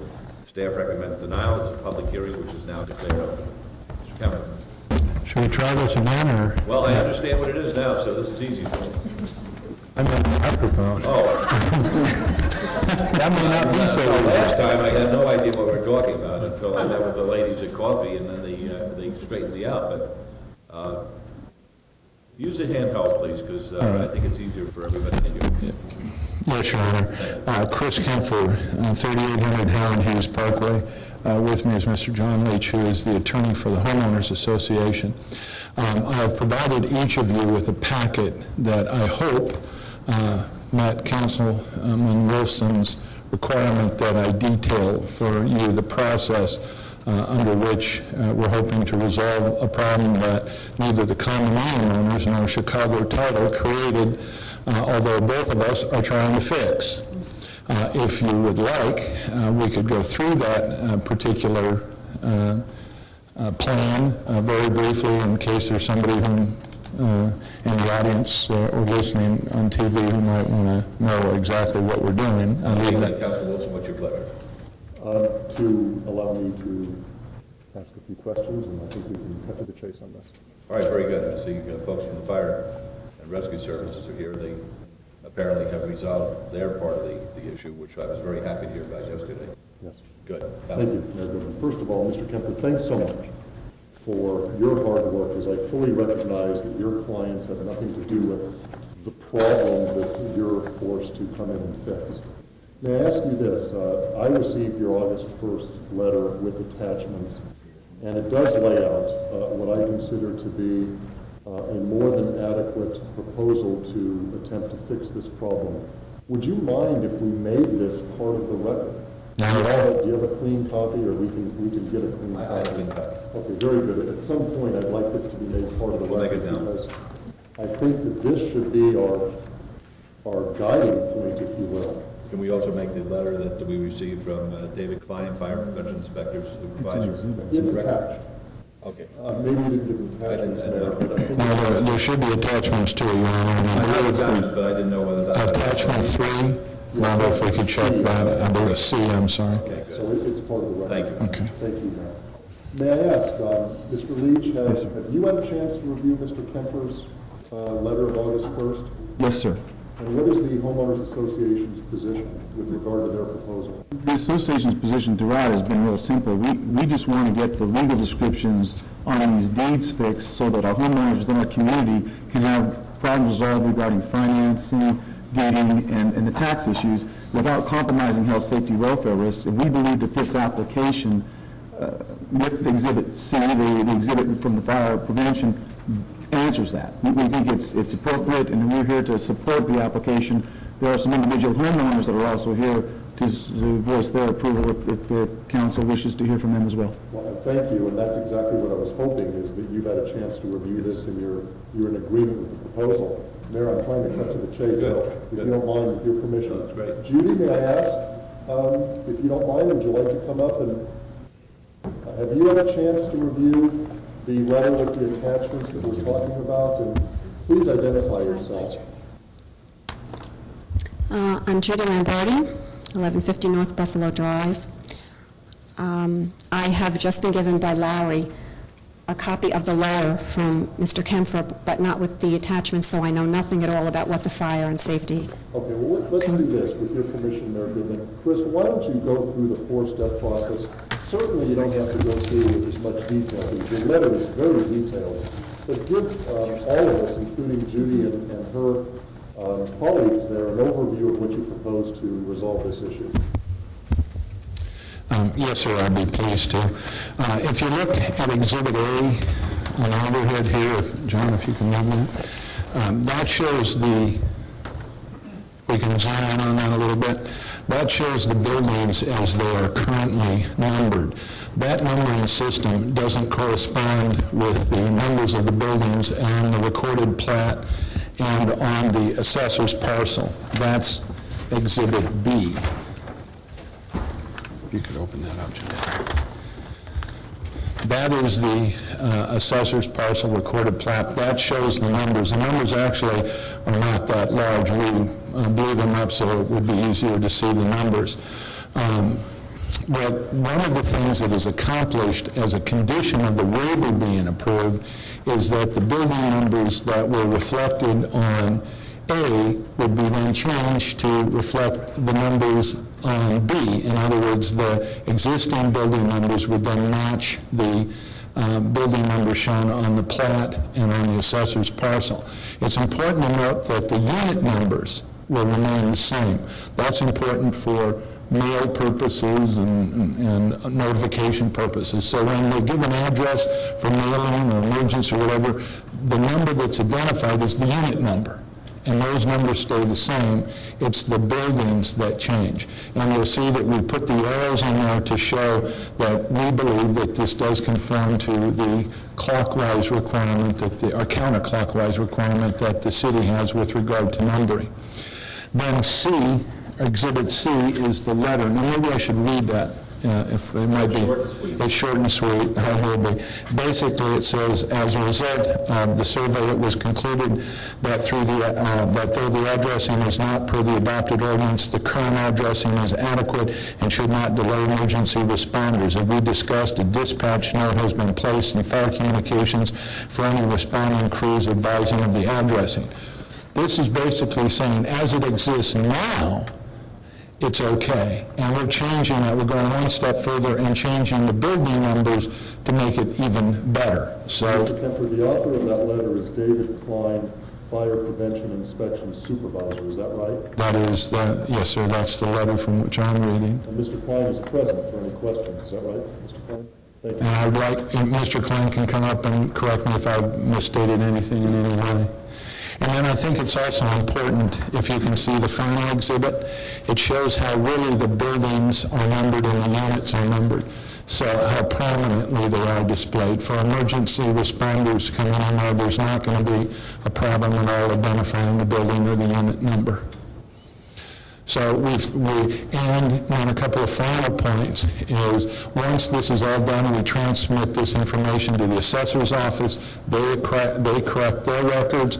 The treasurer's office corrects their records. Now, here's the most important part of here. If you've been paying taxes on a 2-unit condominium or 2-bedroom condominium, you've only had a 1-bedroom condominium, Chicago Title has taken upon itself, at least initially, we may ask for somebody to come back and reimburse us, to reimburse those property owners excess taxes that they have been paid.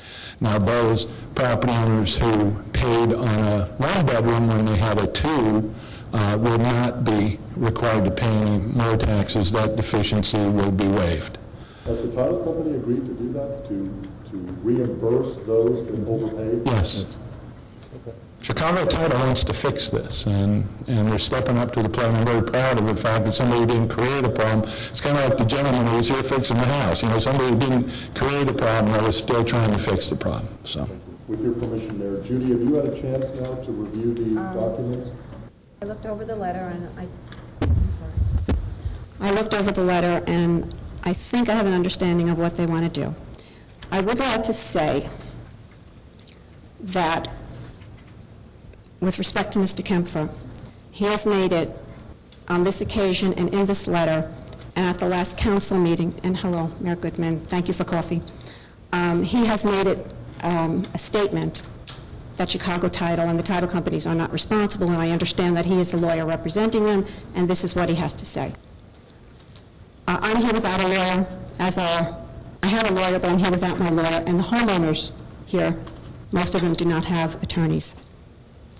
The one thing I can say is that this was not an act of nature. I do not recall any kind of hailstones from heaven falling on our community and God saying, you get that house, you get that house, you get that house. No, let me give you this house.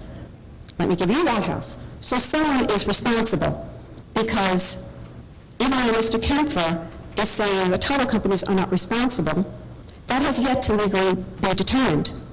So I would like to point that out. This was not an act of nature. This was done by someone to the homeowners. So I'm pointing that out.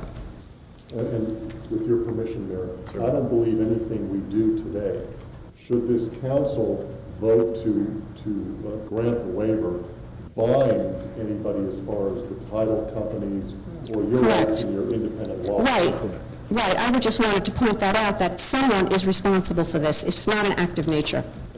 just so the record's clear, though, Chicago Title didn't do Exhibit A. That was done by the developer of the property. Chicago Title was not the title company initially that was involved in the condominiums sale. So that's why I'm saying what I'm saying. Chicago Title has stepped up because they don't want there to be a problem, or they want to fix whatever problem. If I may interrupt for just one moment, I'm interested in two things. I'm interested that if, God forbid, there's an emergency there, that our fire and rescue people can respond with alacrity and certainty to the emergency. And two, to try to get your address straightened out so you have papers which reflect the ownership of a particular piece of property and where you live. That's all I'm interested in. And I think that's what we've been asked to do as a council. Right. I appreciate the fact that Mr. Kemper is really trying to do what we've asked him to do. It may be beyond what we're entitled to ask him, but he is stepping up to do it. One thing I did want to know, and I've asked a number of times at your office, and I don't know this yet, is how rare is this occurrence? How many other communities have this particular issue? And no one has yet been able to give me that answer. I've heard from your office that it's rare, but I don't know how rare. That would probably, Judy, be a question for either a city attorney's office or a planning department. I was just going to say that the map is correct. The map that they filed in 1996 shows the correct addressing scheme for the counterclockwise position. It's only when they physically go out there and put the numbers on that we don't check that. We just assume that they go ahead and they put the numbers in accordance with the map that they filed. And in a majority of cases that happens, and I'm not sure how many that it hasn't happened that way. How rare is... In the 10 years I've been here, this is the first time I've ever seen this, that anyone's ever brought this issue up. Has there ever been a waiver of this ordinance ever for any other community? Again, in the 10 years I've been here, I've never seen a waiver like this.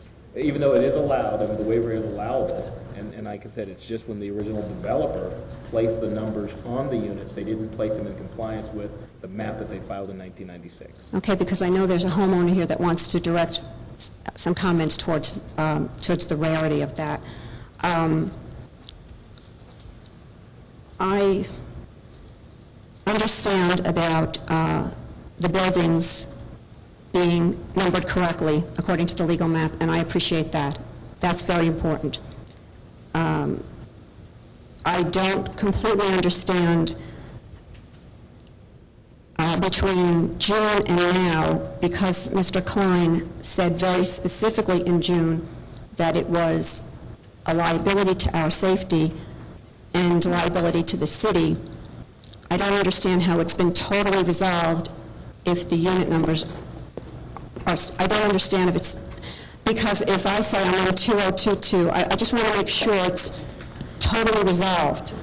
I guess I need to clarify that. I was in that meeting, and he did not say it was a liability to the city. He just indicated that that's not the way fire normally goes in. They normally will look at the building to the right as being building number 1. Okay, I misunderstood then. And it is resolved if, in fact, Mr. Kemper's client is going to physically take off the numbers off of each building, and not off each unit, but off each building, and place them in the correct order as he's indicated on exhibit, I think it's B of his submission. So it will be corrected in that the fire department, when they come in, will see building number 1 to the right, and then it will go in a counterclockwise position as indicated on our addressing statute. And actually, the numbers that they have just put up, the actual signs themselves are smaller than the signs that were originally there, because they repainted the buildings, and the signs that are there now are smaller. And I would think that the signs need to be on every single side of the building clearly, more clearly, more lighted, if this is something that can be addressed as well. But I do know that there are other homeowners here that have things they want to say, and in the interest of time. Mayor, with your permission, real quickly, Mr. Klein, could you come up?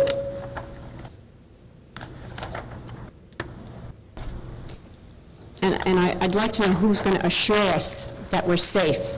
Who's going to assure us that we will... I guess I maybe need to clarify one thing. This apartment building's been here for more than 10 years, and I don't know if there's ever been an incident other than the one that she referenced last time that would indicate any kind of fire safety hazard.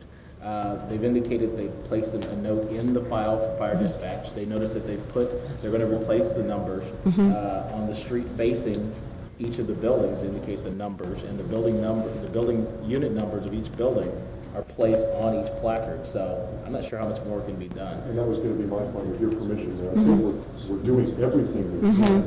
Mr. Klein, if you don't mind, you are the Las Vegas Fire and Rescue Fire Prevention Inspection Supervisor who authored this letter that's Exhibit C, is that right? That is correct, sir. Were you able to hear what Judy had to say about her concerns for safety? Yes, understand.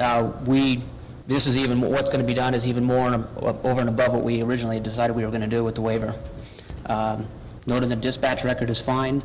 There isn't any undue reason to think there's going to be any problems with dispatch, especially since they're renumbering the buildings. Does that give you a level of comfort, Judy? The only issue I have is that there is no way to know in the past or in the future if there have been delays, because, as City Attorney has said, there have been no delays, or there have been no... I want this issue fixed, I really do. The only way we can do this, I mean, the whole reason that we did the waiver was to, so that the residents would be least inconvenienced. I understand. What we try to do is try to assure that they wouldn't have to change all of their addressing on all of their documents and things of that nature, so you wouldn't have to change your individual unit Right. number. So I think this is the most efficient and most convenient way so that we don't inconvenience all the 248 condominium owners in that development. Okay, I want everything corrected. Personally, I want everything corrected. I just want assurance that it will be safe. Well, Mr. Klein, do you feel under the circumstances that Judy should feel safe with this proposal? Okay, I mean, I can't give you anything more than that, Judy. Okay. This is somebody from... That's really what I want. the Las Vegas That's really what I want. Fire Prevention Inspection Supervisor that's telling us... Okay. You know, the alternative is to not grant the waiver, and all of your addresses would have to be changed, and we don't want that. Well, I want safety first address. My personal feeling is safety first, addressing second. That's my personal feeling. But Are we safe? Yes, sir. All right. okay, that's my concern. Voice above. All right. Can Safe. And now we're going to straighten out the addresses for title purposes, so we're in good shape. Absolutely, Your Honor. Mayor Goodman, I think a couple of the other ladies would like to... Thank you very much. Thank you. Mayor, my name is Prudence Crane, 1150 North Buffalo, 2026 Las Vegas. Before I go on, I talked with the senator, and I wanted to hand you also the notice that we posted for everybody to come to the meeting today at the Copper Palms condominiums. And Good, we can make that a part of the record? to discuss the homeowner association issues. Very I'm not an objection to this. I just wanted to have it be on the record that, with all due respect into what you just said today, Amy Terry and Catherine Wonders at our February 2006 Homeowners Association meeting stated they did not do a title search, they only copied off the numbers. Okay? So I do want that stated, that they did not do a title search, they only copied off the numbers. And then that's why they were issuing us the quitclaim deeds back to the seller. Okay? Okay, but it's on the record as a result of That's your fine. representation. We're not going to get involved with I understand, the but- litigation. but- We just but I want to understand. make it safe for you, that's number one, and number two, we want to straighten out the ownership. That's it. That's all. Okay, that's fine. The only other thing I could ask, for accountability, and maybe because Mr. Kemper holds a different view, I feel that the title company should pay Clark County for the lost revenue of the taxes. I think somewhere there has to be some accountability for all of this to happen, and that's only my personal opinion. No, that's not the way. Okay. Sorry, Mayor.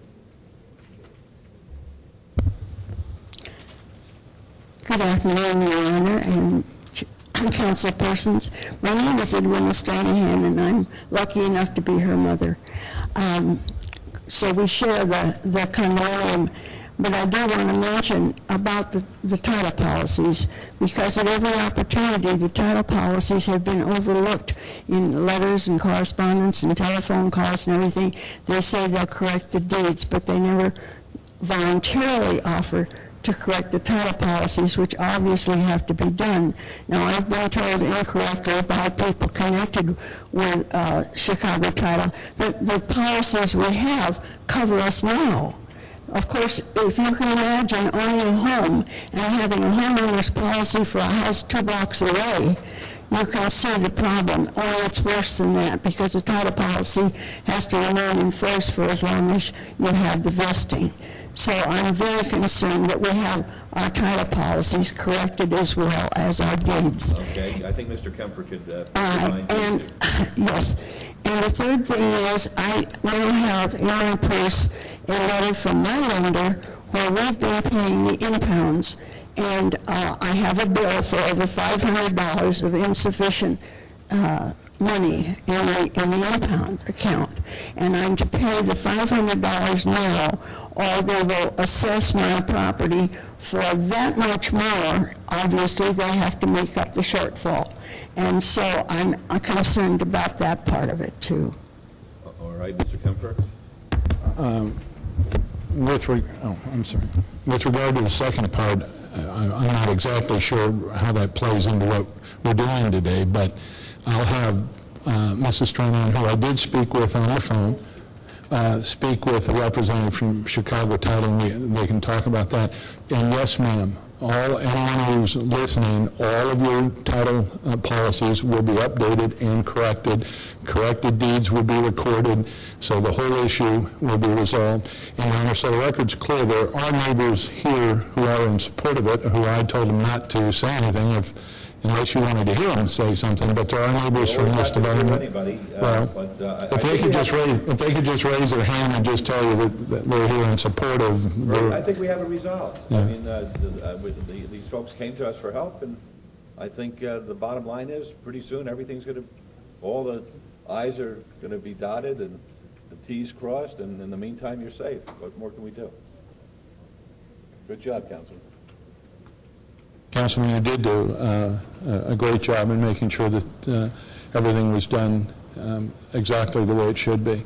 I do want to make sure it was noted in the letter, and I want to make sure we're on the same page so that this is not a concern to the condominium owners or the Chicago Title. Normally, there's a $200 address and change fee that applies to each address.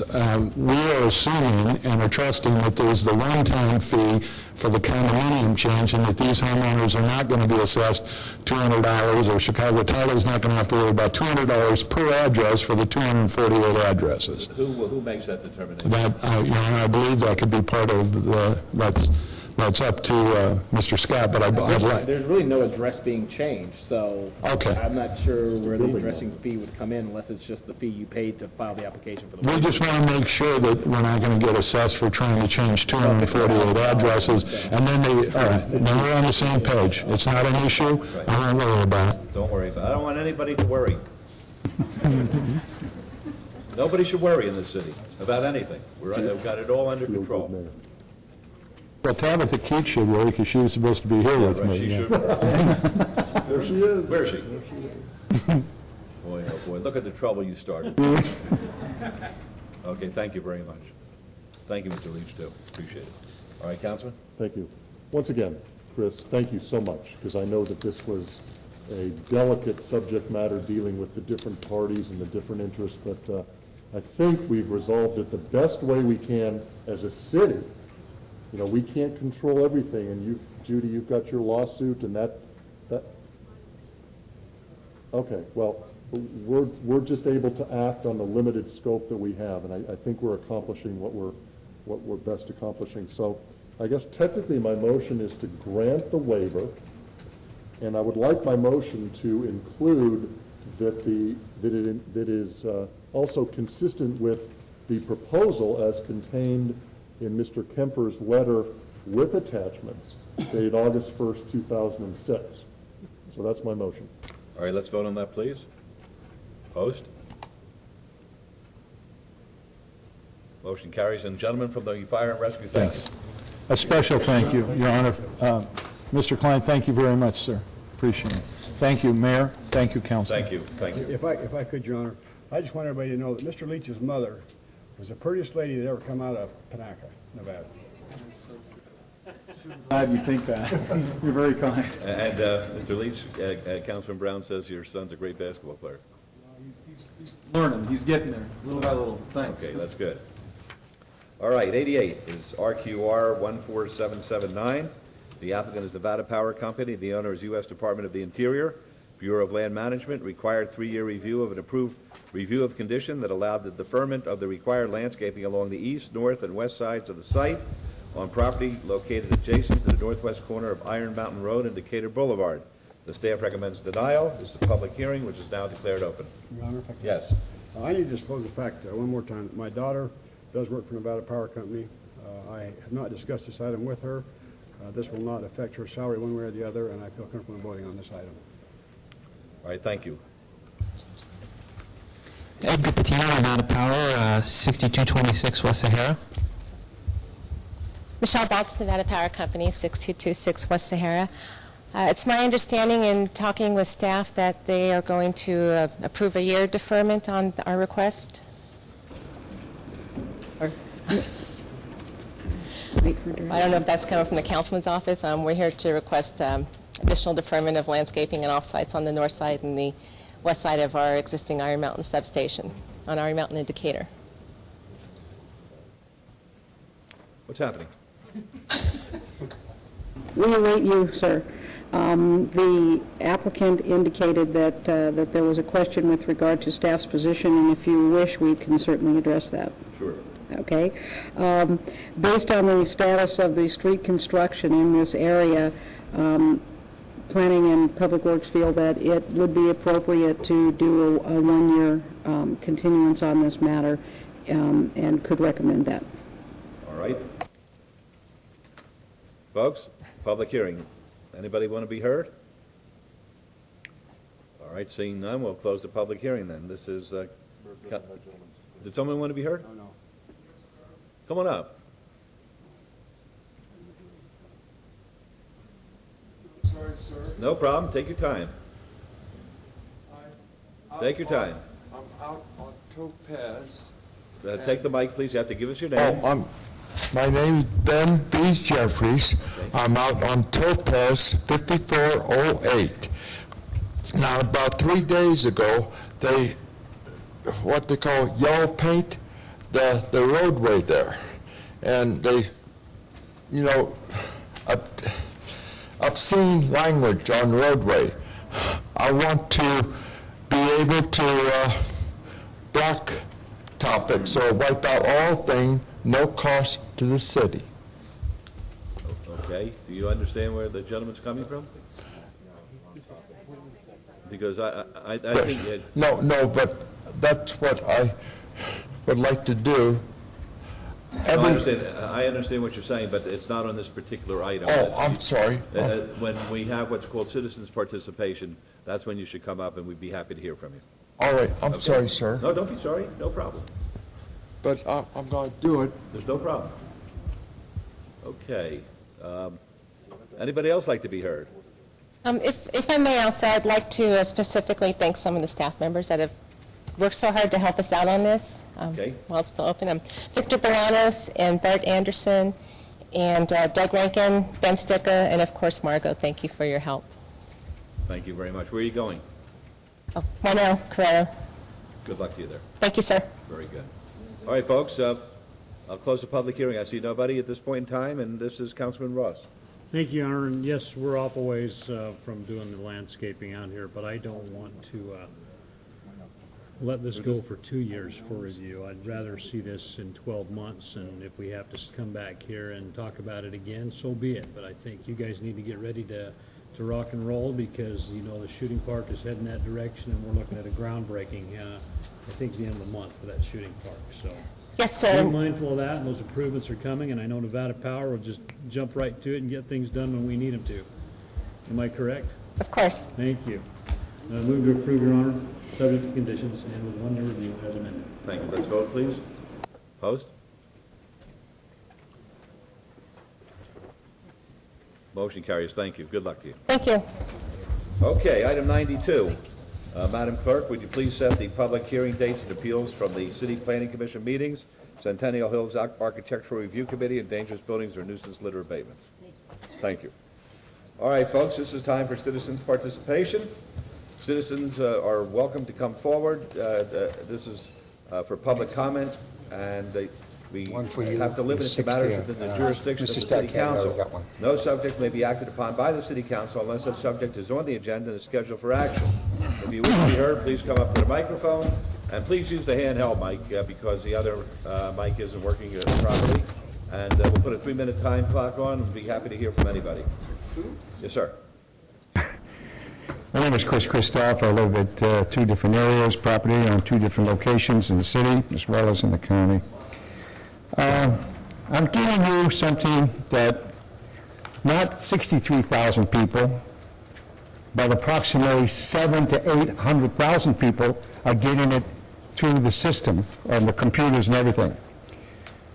I know that prior to last week, Your Honor, when you had people spoke, their sincere outpour of what was going on with this redistricting, and people were amazed to know that 1 month before they didn't have town hall meetings. They didn't upgrade it. When I spoke to the public relation personnel up there, and they said, well, we gave them enough time on Channel 2. You know, when you read this, it is 100% what it is. When we have leaders far bigger than me and you, who are saying that not just the councilwoman being belittled, but the people in Ward 1 as well as other wards now. Are we honest to the people, Your Honor? Are we playing politics? If we're playing politics, then we cannot trust the system no more. This is what it's all about. As you read this is not lies, this came directly from here, except the first part of it. And I asked several people to do this because I wanted to know the full input when you did it. And it starts coming in as I left. But the important factor is that if we're going to have empty lots, commercial buildings, as I said prior to the last week, that we're talking billions of property being diverted to another ward to appease him, to make him have a better tax base, then that's wrong. If we have a judge now being labeled, and not in our state, but people in our state saying, in our state, not just the county and the city, why do we have carpetbagger judges coming in here dictating and playing games with our system? And this is what's going to go into court soon. When? Now, I don't know. But monies are being put together, and we want an honest government. Ward 1, all wards want honest government. But we don't want a backdoor attitude from a judge who's been here before, wheeling and dealing. As I mentioned before, our governor, Your Honor, give me a little extra time, said it very clearly. I do not trust the behavior of Frederick P. Kessler. We are looking into background of behavior going back 6 years on some of the things he's been involved with. Now, that's not my word, that's what's coming down. So let's understand, this is not over. You may say it's over today, but it's going to in turn have a repercussion. Now, what I ask for a little extra time is, that second page, donuts. We did a medical search that a lot of these handy people are in the parks, they're alcoholics or diabetics or whatever. Channel 3 was very helpful to send it over. And you can't control if they're going to have a donut, but whoever's giving it to them, the Salvation Army, other organization, is way off base because they're causing more harm than good. So I just want to give you data information, not my information. Thank you. But again, as I say, Your Honor, we have a lot of things to face next year. Re-election. People want to know why they have to pay to get in their parks. When we, you, and everybody else are fighting to make sure that we have enough parks to keep the kids off the street, keep the crime down. But if we're going to put walls around and put signs saying you've got to pay to get in, even the poorest section, Washington, Owen, there's going to be a repercussion. The same thing up in Rainbow, in another ward, that they want to do the same thing. So again, you got to understand, I don't push the button. The people hear what's going on in the history of Nevada, Las Vegas, especially city. When do we ever start charging to go into a park that the taxpayers are paid for? Thank you. Thank you. All right, could we finish, did I say 2 minute clock? No, I meant 3 minutes, so you're fine. Thank you very much. Thank you very much. Yes, we'll have 3 minute clock, please. I apologize. Yes. Can I use this one? Sure, please.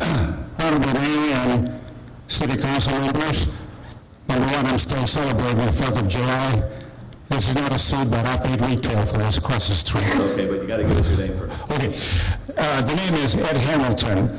I'm here to introduce myself to you all. I am the Republican candidate for the United States Senate. I'm going to introduce myself. I'm going to tell you what I'm going to do for you in Washington. My name appears on the Republican ballot at the very top under the Honorable John Mason. I'm here to tell you that this council is an example of what's good in America. Out of 3,000 counties in 60,000 cities, Las Vegas is not currently number 4. It's the most desirable place to live in America. So you ought to congratulate yourself. You've done a great job. As a U.S. Senator, I will allow you to have access to my office anytime you want. You don't even have to make a political contribution to me. I'm a Republican, conservative, pro-life, and for limited government. As your senator, I will not accept the $200,000 salaries offered to me until the budget is balanced. Until the budget is balanced, I will not accept that money. The money will be given to Nevada military families and to the homeless. So, in small goodness, as we can feed the homeless in a facility, not in the park. I support Mayor Goodman totally. I know that he's a Democrat, but I support him totally as a Republican. I don't think the so-called medieval approach that the mayor talked about recently about putting people in stocks is not that bad. And as a senator, I will write legislation under Article 3, Section 2 of the Constitution that will take out of the jurisdiction of federal courts and Supreme Court many of the city ordinances. So I support the mayor. In fact, bringing in another medieval approach is correct, like chastity belt to prevent teen pregnancy. That's not a bad idea either. So I will not accept the money until the budget is balanced. Secondly, I will try to get federal land for the city, for the affordable housing. And I'm the only candidate in the Republican Party who is a peace candidate. I want to bring the boys back home right now. The longer we put the boys on the streets of Baghdad and Kirkuk, the more they will likely be indicted on war crimes. Because out there in Iraq, you don't know who's going to kill you. In defending yourself, you may get killed yourself. I want to ask President Bush to pardon many of those service members who are now put in jail. And also, I'm the only candidate that has the idea and the plan to reduce the skyrocketing gas prices at the pump by controlling the $60 billion speculative market through the Federal Reserve participating in the buys and sell of future contracts. I'm also, for the good of Las Vegas, I want to write legislation to allow 18, 19, 20-year-olds to have full emancipation rights, because the 18, 19-year-old has 3 times more unemployment rate in Las Vegas, Nevada, because they are being shut off from many of the 24/7 economy that we have. We have the only 24/7 economy in the whole world. So we have to give them their emancipation rights. As far as alcohol, each state has to decide what to do with that.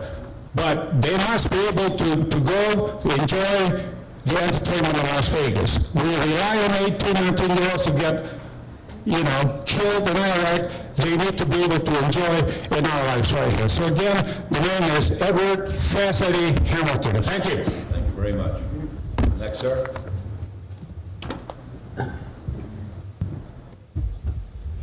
My city council and the audience, I'll make my speech pretty quick. My name is Carl Bodonic. Is this thing on? Yeah, okay. Even though I'm homeless, I still consider the city council meetings and make this kind of do what's good for the city of Las Vegas. And I've heard it could be an extension built to the city hall. And I was just thinking, why don't you put pay a light bill, your water bill, and the Social Security office all in one building?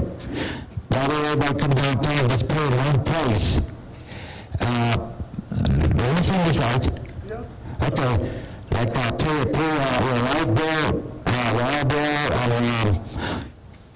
and Social Security office, like that, all one building connected to City Hall. And that way it'll be a lot easier for all people, the citizens of Las Vegas, to come to one place and pay their bill and get over with. And that's going to been after the rapid transit Let's go for it. Thank you, Mayor. All right, thank you. Are you homeless now? Yes. You want some help? First, You want some help?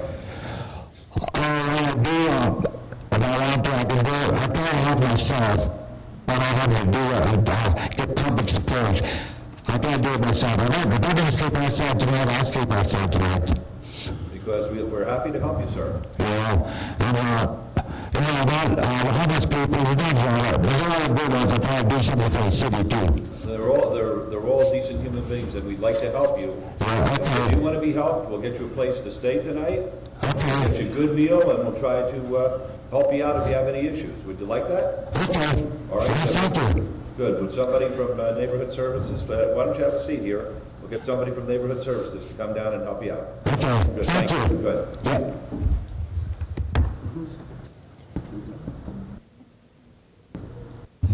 Mayor, councilwoman, councilmen, y'all look like me and y'all just staring at me like y'all gonna eat me up. But my name is Henry Thorns, 1100 Bill Run. Mr. Ross, you're a new member to this. You got a great smile. I think you're a nice man. All right. At the same time, your neighborhood is in trouble. I'm telling you right now. You ain't better do nothing. But I'm just saying, look into it. Because everybody is moving up now, and it's your neighborhood. Okay, you're going to have so much violence there, it ain't funny. Okay, now, let's get down to a real thing. I'm here to help my kids. I came here numerous times to ask you guys to help. Okay, I'm not here to knock you. I'm not here to knock you, because you're going to do what you want to do anyway. Okay, Mrs. Tarkanian, you know me. I knew you ever since 7th grade. Me and your son is best of friends. Larry Weekly, Councilman Weekly, me and you grew up together. Mr. Mayor, I met you over at Doolittle when you came through and you was running for office. Councilman Reese, you the oldest out here. Okay, you've been on the board more than anybody. When you had Ward 5, you didn't want it. Okay, Mr. Wilford, you knew. Okay, but at the same time, you also a lawyer and you also do other things. Everybody on this board belongs to other organizations, are helping everybody. And there's nothing wrong with that. It ain't nothing wrong with helping the people you like to help. But there's other people out there that need your help. Okay, Las Vegas, as you know, is probably #1 in murder now. It done bypassed California, it done bypassed Indiana, and it's right here. And the only thing we're doing is trying to tell you guys straight out what's going on, because we care for Las Vegas. We don't care just for certain people, we care for all people. And and that's how I see you guys. But sometimes I see different of you. I see it's only about helping self. And self ain't gonna get you. Like those guys that's homeless today, yeah, they're homeless today, but they was leaders and doctors and police officers and everything early in life. Okay, but some bad luck didn't happen. And now, that's a good thing you just asked him, did he need some help? That's great. It's 1,000 more than out there need some help, okay? So I ain't gonna knock them. Now you say homeless, keep them out the park. I grew up in them parks. The parks kept me alive, okay? Now at the same time, the parks are closed now. 5 o'clock, they close, okay? Parks and recreation, you heard this speech over and over. If you don't have any funds, you can't even go to parks and recreation. You guys got rid of Wendell P. Williams saying he was double dipping. I think everybody double dipping. So if that's the case, everybody should be fired. Okay? But at the same time, are we here to help the kids? We just played in one basketball tournament where you had 1,000 teams here. Okay? We have some of the best kids in the world here in Las Vegas in sports. And we couldn't even play in them tournaments. And it was right here in Las Vegas. Right here. We don't have no professional basketball teams or nothing that will come out and help these youth and support these youth. We have casinos. They're going to give you free rooms, free alcohol, free gambling, for everything. But what do you have here to help these kids? I don't know how many more times I have to come here. But at the same time, do I have to fill it up? I can fill it up. I can fill it up 3 times. But I figure I can come by myself because I feel I have a relationship with all you guys. But every time I come up, it's like, no help. Then I watch you sit back up here. Some of y'all laugh, but I know y'all, everybody's funny. You know, everything's not funny, but you know, you got to laugh once in a while. You know what I'm saying? My buddy Mike Gomez, your son-in-law, taught him everything he know. You know what I'm saying? Everything. Played with me and Danny, her son, at High Park. You know, they don't understand, hey, you're a great person. Why there's no help? My whole city asks, why there's no help? We've been here 25 years. We got the Agassiz Foundation people doing. We got the Boys and Girls doing. We started all the youth organization, sports program, touring programs, and everything we started is now being duplicated. But you're not touching the kids that need the help. You know, and I appreciate you listening. I know there ain't nothing you can say or do, but sometimes there got to be a point that one of you guys got to stand up. You know, as Las Vegas. Thank you. Mr. Mayor? Yes. Could I just ask Mr. Thorns, have you applied for the city grants? I was done with the CDBG grant. You know, have you applied for them? I couldn't hear you. I'm sorry. No, I did not. You did not? Why? No. I got tired of applying for it because once you didn't apply. Did you ever apply for it? Oh yeah, I used to apply. I used to get funded like $20,000 a year for these kids. It went all the way to $5,000. Okay, I have a 12-month program that goes all year long. All year long. That's from whatever these kids need to do, I do. Do you have a copy of the last grant that you applied for? Yes, I do. You have in writing. Would you just get to my office a copy of what you put in writing and so I can see it? Thank you. Okay, all right. Okay, thank you. You're going to have a big time, you know, come next February 15th through 19th, they're going to be having the... They're here now, man. No, I was with them, but they're going to be having the jam session out there at the Mandalay. The All-Star game, yeah. And they're going to be the All-Star game, but they're going to be here for a whole week. I was with Lenny Wilkins yesterday and with Clyde. Yeah, Clyde Gus. And there's going to be plenty of room for our community to get involved with these guys. Yeah, but when they're gone. When they're gone? They will. That's the same thing. Okay, That's what happens when you feed people in the park. After you feed them in the park, you leave them in the park. You got to remember. We got to get past that. Okay, you got to remember. Thank you. We'll make you smile, make you cry. Thank you. All right. Good afternoon, Mayor, City Council.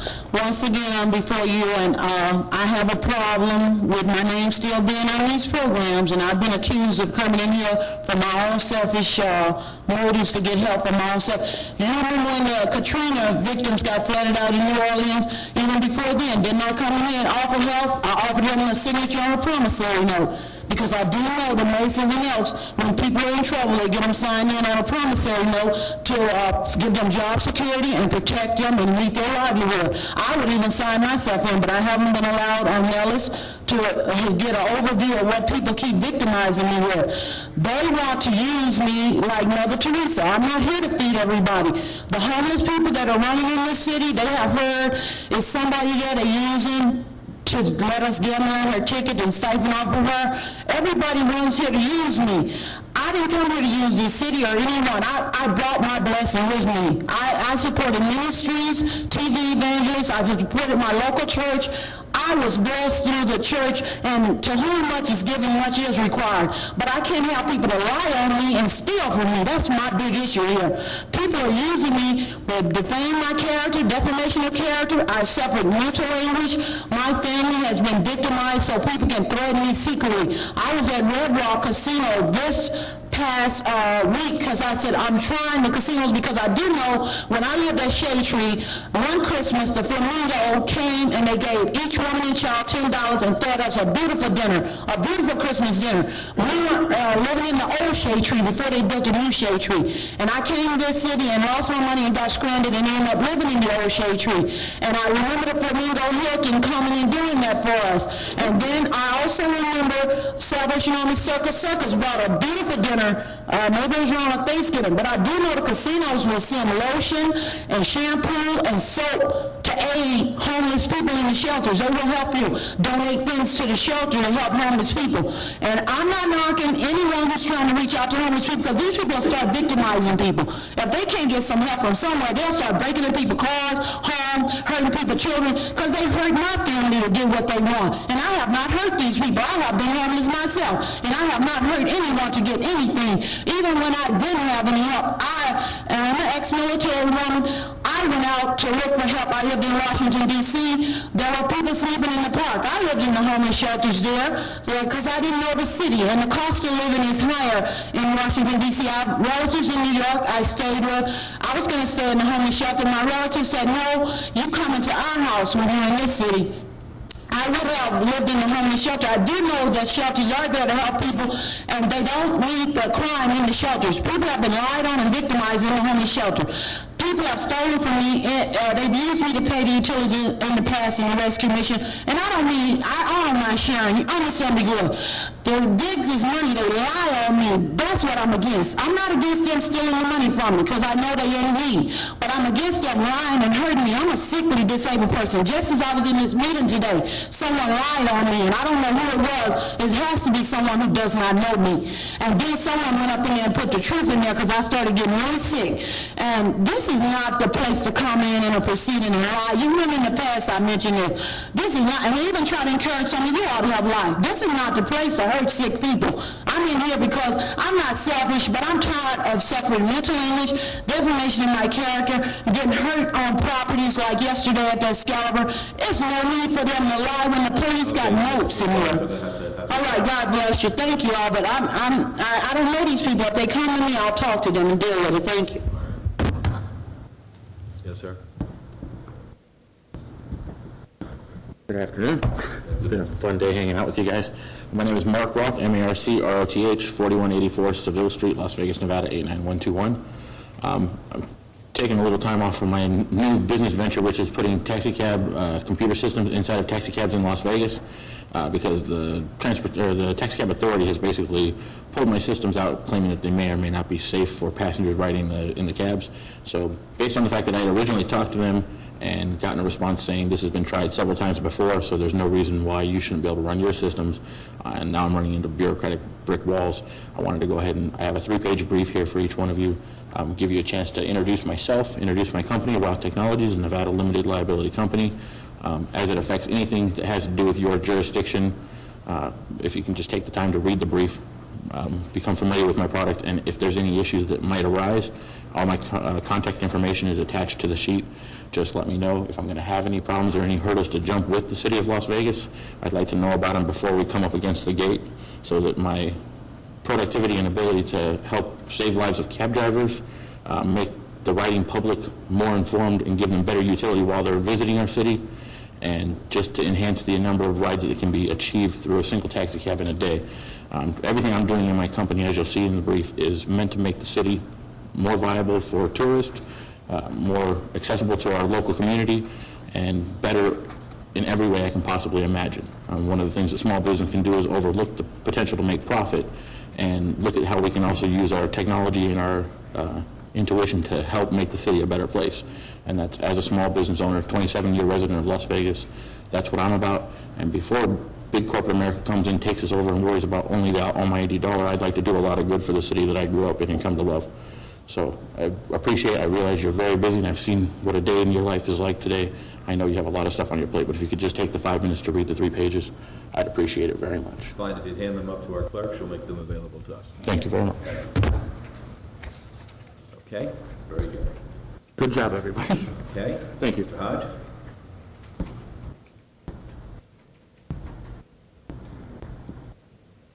Good evening. I don't want you to share my 3 minutes, and you're pretty good at that, too. I'm here to say good evening to everyone, Ms. Titanium, the lady, Councilman Wheatley. I'm going to call you by name, then you start my 3, Mr. Mayor, and Mr. Wheatley, what's your name? Reese the Candy Boy, and Mr. Wolfson, and Mr. Ross, and so on. Mr. Mayor, last time I was down here, I come around with my hair down on my head. I probably had a bad day. You have a lot of bad days. But the idea is that I went home and looked at myself and I left my cowboy hat on today. You know, I'm all glued up, wearing the American beautiful tie and wear. But Mr. Mayor, I'm going to show you something. I watch television a lot. You had some people come down here talking about they want Ward 7 and 8.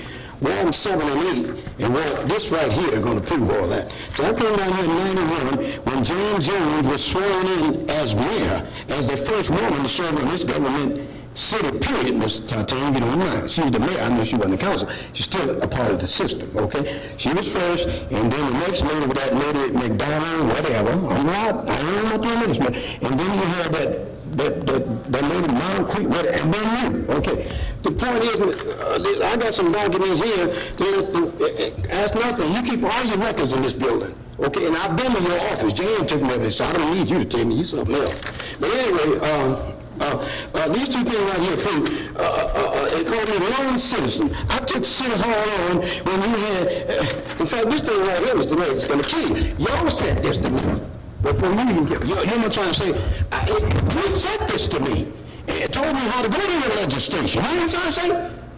I had to put this bill had to go in twice because Senator Leo took it in and let Jan Jones and Bob Norman tell her to take it out. I had to go back 2 years later and bag again. I got a assemblyman and a state senator to put it back in. This boy right here sitting in that seat and that young man sitting in that seat and Saturday will be my seat. You can't take it. Y'all got to do that. What are we going to do? Mr. Mayor of the legislation told y'all that that don't come back there no more. You don't have to. 7 and 8 is something you have to implement someday, and you know it was a part of that pack. They put the first two out there before the voters. And almost 70% of the people voted because they wanted it. So I fight hard. I respected you. You let me believe you ever ran for the city council right down there and Tom's Mortuary with a lady, didn't you? And you asked me what do you think about me being a lawyer for the, you know, I had you all over the world talking about the lawyer for Mark, whatever. But I told you, I said, Mr. Goodman, I think you could win. I told you could win. I told you that you shouldn't even put a lot of telephone there before you go into the community and talk to people. You really have heard me the last time I was down here. Let me tell you something else, too. The last time I was down here, you called me an old man. You ain't no teenager yourself. You're old too. And another thing, you told me, I'm 75 and proud of it. Put my hands up and dance on the table. I got a health condition that will be half my age. I respect you, Mr. Mayor, but you keep me. You called me an old man, and then you told me you down here talking about crying baby. Let me tell you something, man. I came in here talking about babies, weeks old, months old, years of infant. You were a baby with yourself, man. Somebody look out for all of us when we're little. No, sir, please. I even talked to a senior too. He told me I'm right this time. On 173 and 174, you walked on it.